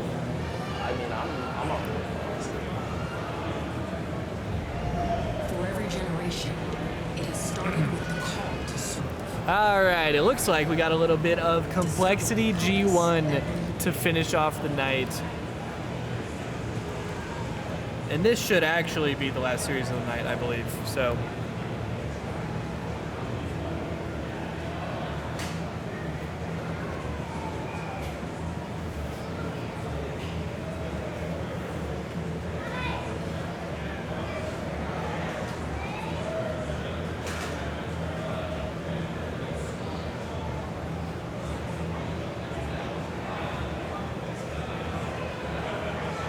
Brandon, you mean you had to go on a drive to get your Xbox 360? What's up? What happened now? Is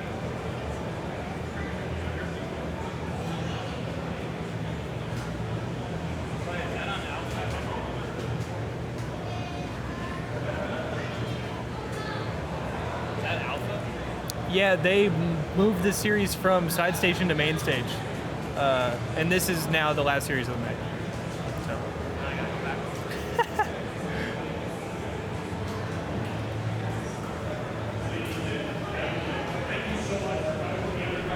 This guy, Matty Rums. Series Salt Lake City. Mad, he got to make the hike back to main stage, bro. Hosted by Space Station Gaming. We're in the mountains. UPS was being a bit. Oh, they were trying. Like, they were supposed to deliver it, but you just, like, went and got it, Brandon? Another series to the night, and I'm just getting really excited. I'm not sure Do we want to drive back to 2007? That's what I'm saying.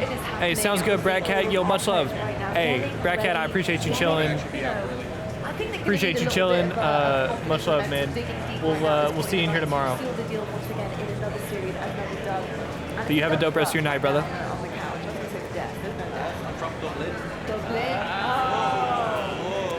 Oh hell yeah, Brandon. What were the pickups? What games are we running on that shit? But we'll play. We do have all the updates coming forward, and obviously the scores on the board here. We're still waiting for a couple of our games to be kind of written up and pushed through when we're looking at our championship bracket. But shows first of all, it's so damn good to have G1 complexity. Last match we're waiting on. Everybody else has finished all their matches. So this is going to determine the second and third place in Pool A. NCAA Football 14. Oh hell yeah. Bro, you cannot go wrong with a little bit of NCAA.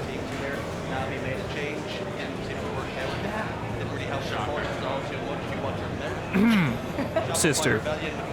My apologies, Brad Cat.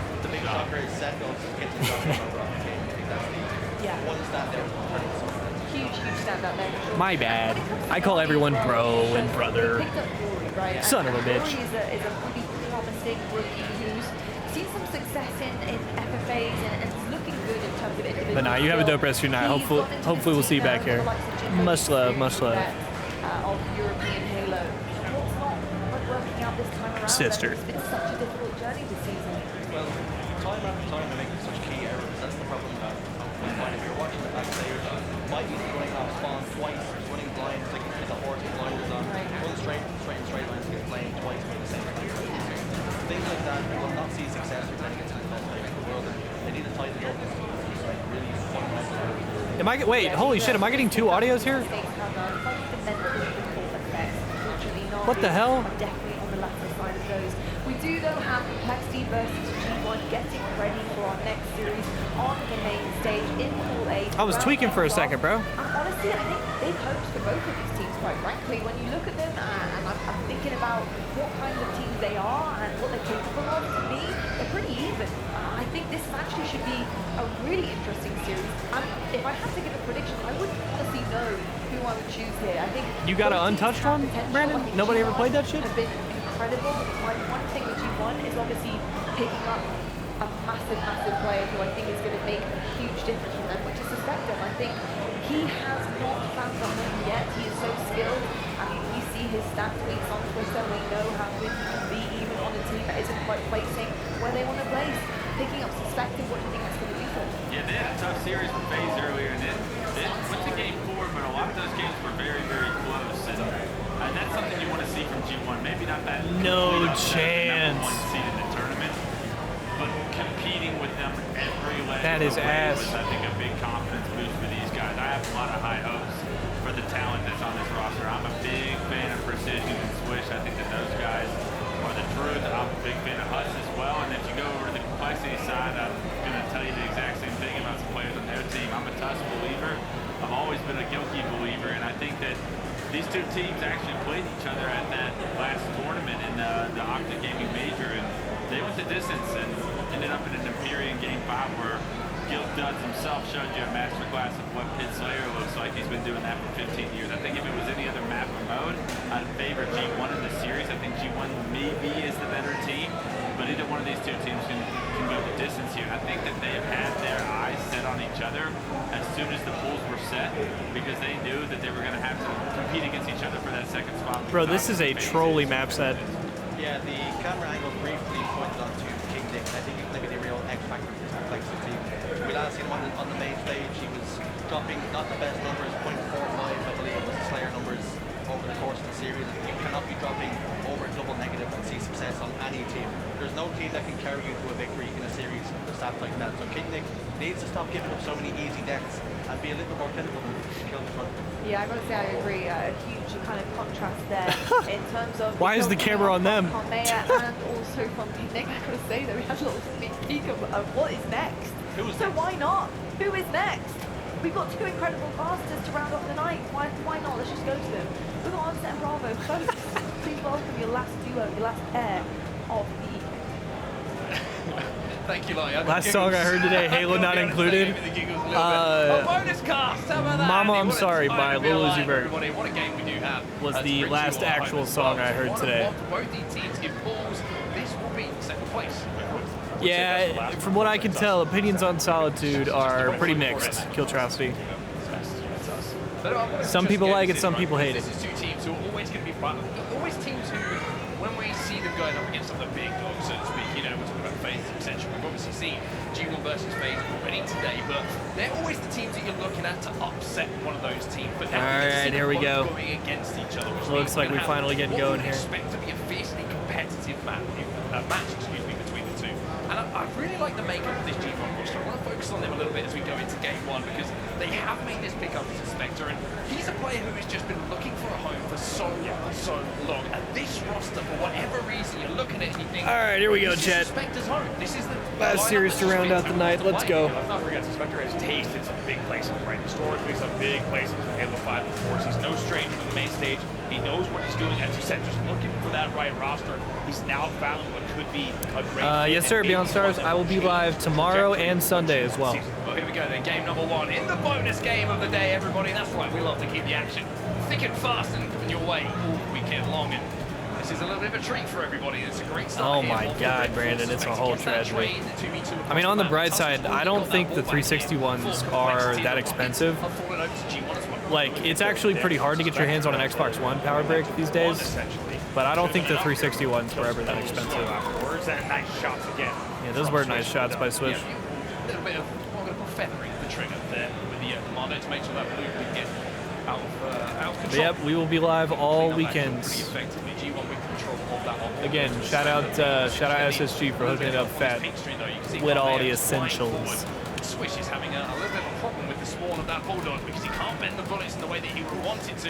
He's still trying to fend this my commando, God. but can't quite get the kills. Big damage comes in, and no one there to convert it into kills. Good shots out of Swish in the end. However, that 1v2, of course, would be difficult to win there. One little tap out of Tusk. It's turned on, though. Goki, your last player alive. Yikes. Just to get that ball into a somewhat playable position as well. He's just trying to buy a little bit of time for the rest of his team to get on the map. They do get on the map, and even though Hustlers got that off ball, he does not have the location of Gilkey. And Gilkey, with a little bit of help coming in from Tusk, is causing some problems and making this a little bit mixy. Precision's going to slow things down, calm things Can't even down see this here. motherfucker's face. For G1, they get a couple of kills, 3 in total, keeping the last alive. And as you can see on your screen, from the point of view of Precision, he's a mile away spawning over red. Gilkey bought the team as much time as he could, but in the end, it was just King Nick as their last player alive. At the end of all that, they still didn't get to play ball, so it's delayed, but G1 is still scoring here. With almost triple the score of their opponents here early on. Great shots there for Precision as well. Only gets one, but should, you would imagine, be able to clean up the second as well. Killing spree for Precision. The game attack matching the accuracy of the shots at the moment. These rockets are going to be the next point of attention as that lead for G1 means that they can leave that ball down and focus all of their attention on the power weapon. It's a clean pickup here for Precision, and the killing spree might be extended here if he can hit a couple of good rockets. Really nice work. Needs to play this angle carefully at back end. Damn, ain't no way Scorpios. He timed this as well, just right. Look at the drop slide he wanted. However, it's really nice patience out of Precision there with the rocks. Just going to come away with the century in hand. Make sure that be able to kind of decipher information here with that threat, so he can know that there's going to be nobody else for him to deal with the rockets. They're going to be trying to rotate behind him, therefore he can turn his attention away towards the arcade side of the map. With that, gets one kill with the rockets. Swish and Hustle pick up the rest. 3 dead here for Complexity once more. King Nick last alive at Commando. And more pull time here. What a run this is from Precision, by the way. Not only is he kind of juggling the power weapon. Bro, where is Complexity on the map right now? Always got that off-ball in mind as well. With 8-1 in this game, with 20 seconds on the board as well, that's a huge factor of why they're up. Go get him, Brandon. 12 right now, as I said. Really a textbook Go get him. clinic being put on here by Precision. Michael Carmea here as well. There's one. Location in the second, but doesn't matter because Tusk is going to take some more damage as well. King Nick again. First spawner. All of Complexity in the death screen, and all time here for G1. Third time in a row, King has been the last player alive. And then, my God, this game was just about tied at the 12 mark. And because of this run from Precision and Co., we're now here at 71-12. And they're going to get a trade released. King Nick and Gilkey still alive here. 2v2 on the map. Nick. Good shots. People getting the kill. Gilkey trying to keep him alive as they rotate that ball away. Huss doing some damage, but not enough to clean up either of those kills. So Complexity We'll get a little bit of time on the board here as King Nick now has control of the top trip. Rockets, they need to hold all 8 players alive. G1 really only needs about 1 push, maybe 2 to get their last final holds. Complexity needs to hold strong for the rest of this game. So she gets that first pick though. Gilkey with the off ball in his hands means he's not going to be able to challenge for these Rockets. Complexity do get the vote. Tusk manages to kind of thread the needle a little bit. Picks up a double kill. Now needs to do a little bit more work. And I love this from Tusk. Absolutely love it. Recognize gonna get that ball out of there. Respawning. He knows they're not going to respawn next to the players. He's fine. He turns around and says, The precision is 12 and 2. Really nice to go. Double kill, spikes on Tran, and as you say, Blitz is out. And just like that now. Game is important. Staying alive inside PD here. Precision last player alive. See him on the screen. They're trying to hunt him down. Complexity down. They know how vital it is to get that final kill. And he'll keep his head on swivel at the moment, trying to help out teammates, trying to find out where he is. Oh. Once again, how many times do we say it, Andy? Yeah, I was just saying that earlier, Score, because the complexity skins are actually really, really nice. Gilkey also kind of got caught on the planter there, just got his toe wedged against some of the greenery. And just like that, it's more time on the board for G1. They crossed the 78-point mark. Talk about precision for a second here. He's 14 and 2 in this round number 1. Does damage, stays alive as well. Very smart decision making coming in from this young man. Eventually does get taken down by the grenade coming in from Husk, but Suspector now, new man to this squad. Needs to pick up a few more kills for his team in this game. 6 and 7 at the moment, 7 assists leading the way. G1 in a commanding position in this game. A few more kills for him, this could be the first round. You heard that slide coming in. Eventually, Kamea be the one that does the damage. Precision picks up another one here. Back to PD, as you say, 13 seconds left. G1 just needs to continue playing the same game. And I'll have no problem closing out this round. He gets a little touch on that off as well. Make Complexity have to go across the map to there. Precision has another kill. He's 16 and 3 in this round number 1. It'll be 16 or 4 as he finally gets taken Yeah, down. it definitely would fit with that. It looks very similar to that. And a little bit of help to Suspector him. Means King Nick is trying to escape, trying to scarf up. Gilkey last alive. This could be the final push in for G1. He needs to be careful. There's a lot of pressure coming in towards him right now. Top A. I don't know what that rocket was. All sorts of angles. Doesn't matter. The shroud goes down. So we take it down. Depends on how the kill goes. Neon here. It's a double kill. Oh, good nade too. Assist comes in. He should be the final one. It's over. There's a little bit of baseball maybe coming in from Gilkey here. Kamea trying to keep that pressure on. And Kamea, oh my God. some pretty good shots and evasion somehow keeps Complexity in this. And from what we just saw in the last few seconds, with all the kills going to G1, how on earth have Complexity got a full setup now around tower? Kamea puts the ice skates on, gives him the wiggles over at Back Cafe, and just like that, this game is within 20. 2v2 on the map. 2v2, Gilkey trying to stay alive and manages to do so. He's going to reach out. Tusk is going to be there to help him out. That Complexity, Low-key, bro. very much Complexity's still making in this this fucking game. better. And this could be one of those games, or rounds I should say, that G1 look back on and go, what on earth did we throw this one away? Nice little drop stance match here. Good scoreboard. 7-point game. Might be the last push here for G1. Taking their time to make sure they get 4 numbers on the map. But there's one for Kamea. You might be able to pick up a second here as well. There's the double, the triple. No damage taken. Perfect nade. Kamea will find the 3. Oh, go for it. And now you can see Complexity will go into a lead. Swish last alive. Somehow gets out of that battle without taking damage himself. But is that enough for Complexity to win the round? Not over just yet. Here comes the pressure on Tusk. 3 seconds to go. 3 seconds to go. No one he's here. got it, he's got it, he's Complexity got going it. to steal this one away. And G1. Damn. Luckily for them, that isn't the game over, but that round is what they should. Yeah, that would have been some ultra cheese, Brandon.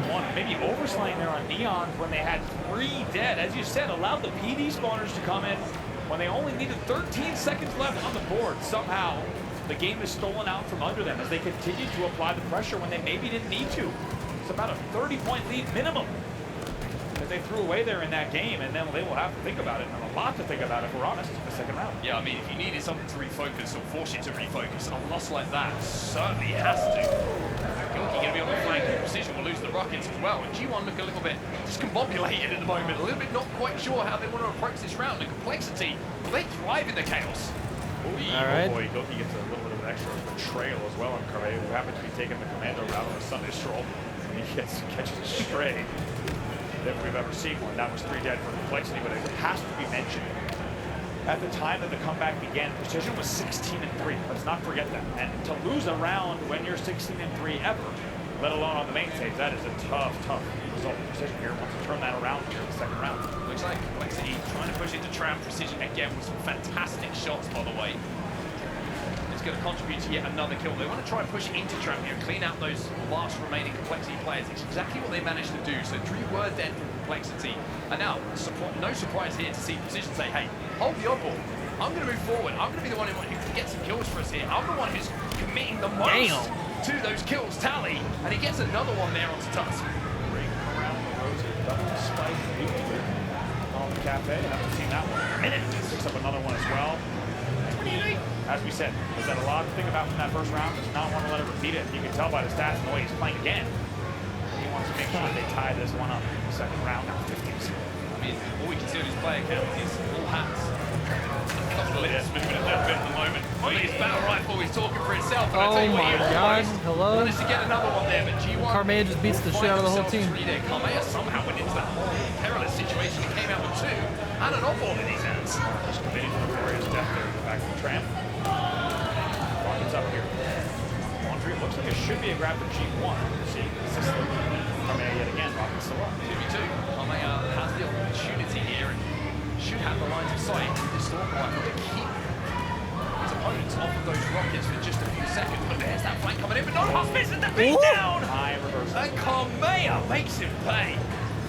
Yikes. Perfectly timed on the drop, on the shots, and on the body whack as well. The sandwich gets put together on that. Damn, son. In the hands of Kill. Yeah, that's not gonna hit nobody. Terrible kill with that rocket. We're going to be closing down here in probably 5 or 10 minutes. Alright, sounds good. It was a very good idea. In the end, he had bad intel from the satellites. It's not his fault. Failed triangulation. Blame the technology. 53-14 now. Alright, Chad, it looks like the venue's getting shut down for the day. Looks like we might be getting up out of here. What we saw in round number 1. The question is, So we'll probably watch till the end of this game, and then we will wrap it up for the night. Instead of letting it slip through their fingers, that lead is continually going upwards for them. It's more than commanding at this point, and it's 66-14. Even though G1 have lost a couple of players, Precision's trying to milk every second here. He's trying to come up the stairs. He can't do it because of the shots out of the commando of Precision. Eventually, he's taken down. We got the G1, a trade there for the Golden Winter Swish. To get yet again, it's a 2v1 drive. Be no surprise here to see that G1 are heavily outslaying their opponents as well. Only player at the moment who's positive on the side of Complexity is going to be Carmea. He's 23-20. King Nick had a little bit of a rough one himself. -10, make it still -10 as he gets that trade. Gilkey is in the negative as well, and Tusk is 13-20 himself, so it's somewhat of a surprise. Look at those stats as well, Andy, that Complexity are the team who have the lead in this game. Just tries to get a ball grab there as well. Cannot in the end. They take it down. Precision every time we're on the screen. He's not losing the battle. He's 28-12. Do it. Double. Do it. The triple as well. It's a perfect kill. Beautiful stuff from Precision. My word, Beautiful. is this young man impressive. Husser's got the rockets here for G1 as well. They have the odd ball in their hands. He's got this beautiful front. I tell you what. Oh my the GPS God. for Gilkey, but Huss, well, his is working pretty well. Good damage as well. He's the last player alive here. Bro, that could have had 3 of them right there. We'll be tied up here at 1-1. G1 should be able to close this out. However, I should know much better than to say that after what we saw in that round number 1. And somehow Complexity do stop it just short. And somehow Complexity have got the odd ball in their hands again. If this happens, Andy, I worry for my own sanity. Yeah, there's no fucking chance. My reality here. There comes Huss. Oh my god. He's giving a bonus on the head. 2 seconds to go here. 2 seconds to go. Precision says that's enough. Hello? Are they going to win? Good joke. Don't let the punchline. Suspected finally. Ties it up at 1-1. My goodness.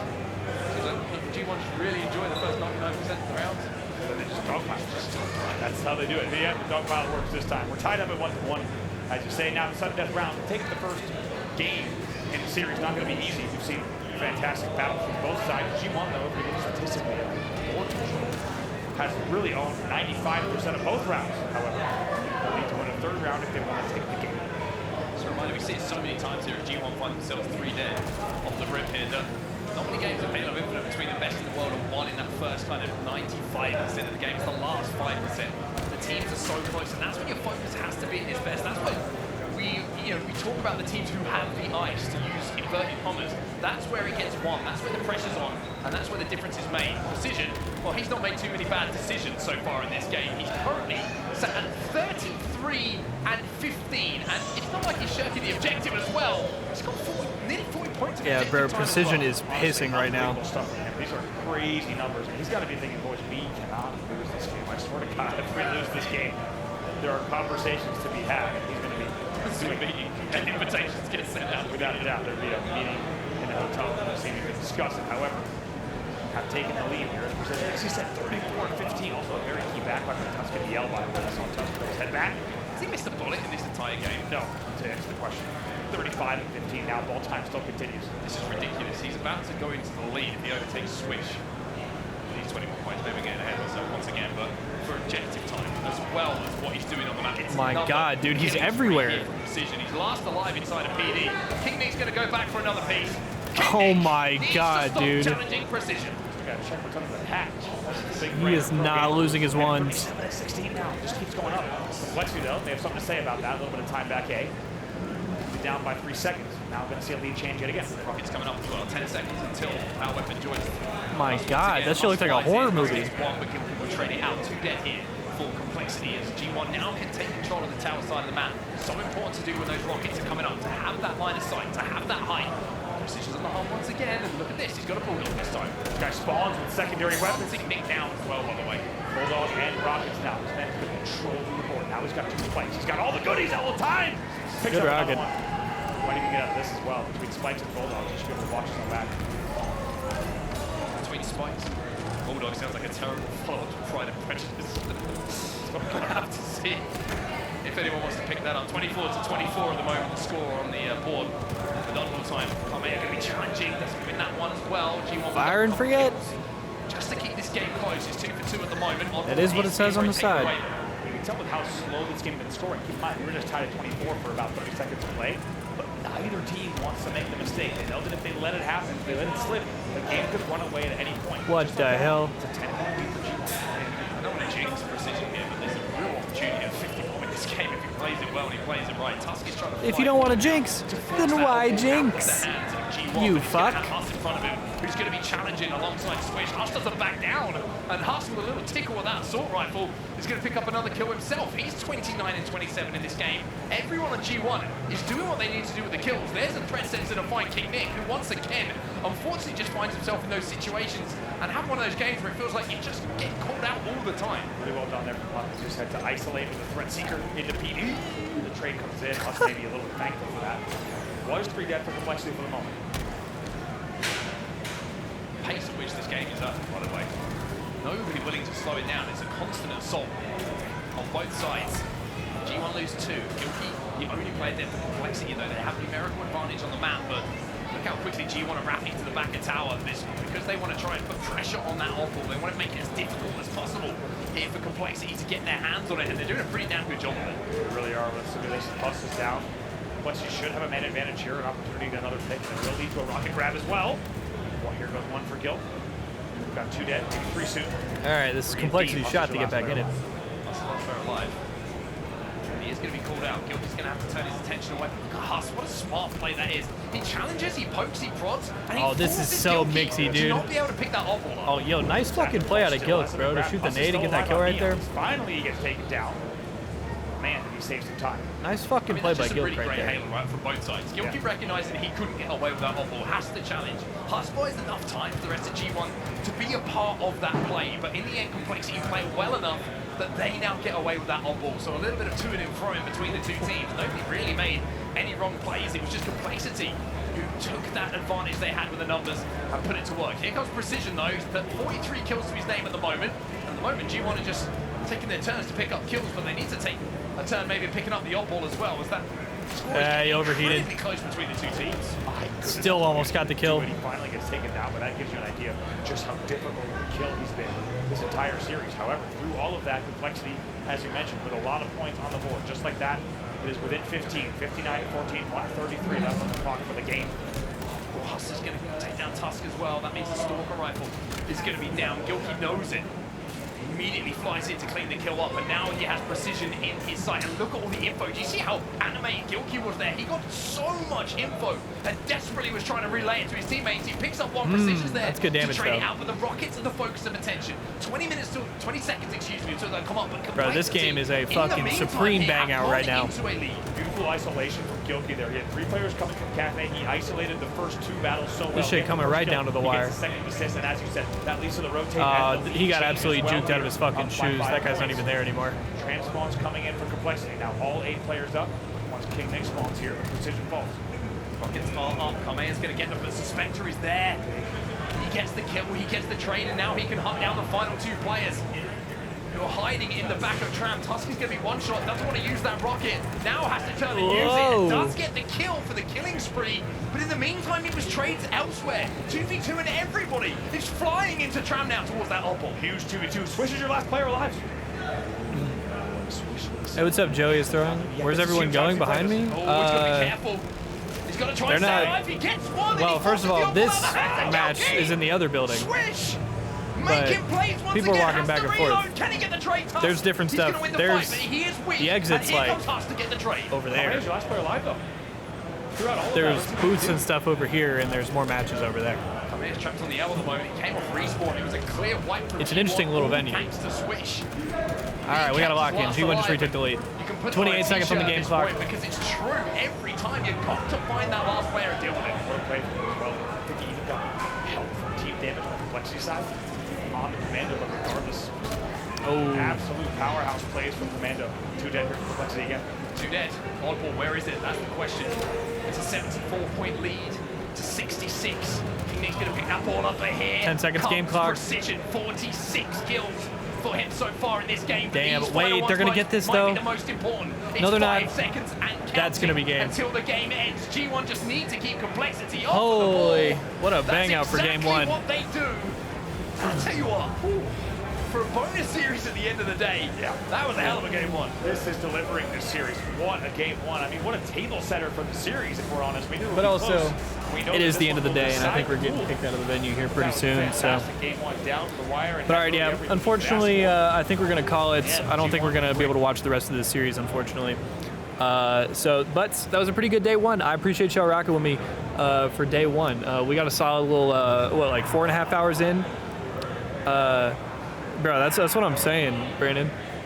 But we got a solid little 4.5 hours in today. Nice little show on Friday to start us off. So, yeah, appreciate y'all rocking with us so far today. We will be back live tomorrow and Sunday as well. I should be here most of the day, if not all day. So, yeah, appreciate y'all rocking with me today. Let's see what we got right now. All right. Yeah, absolutely, Scorpios. No problem, brother. Hope to catch you again. But all right, man. Y'all have a dope rest of your nights. Enjoy the rest of the matches, or enjoy the rest of this match, I guess I should say. And yeah, we will be back tomorrow for some more action. So yeah, much love, y'all. Again, y'all have a dope rest of your nights. Be safe, and I'll catch y'all right back here tomorrow. Gang, gang. Much love, everybody.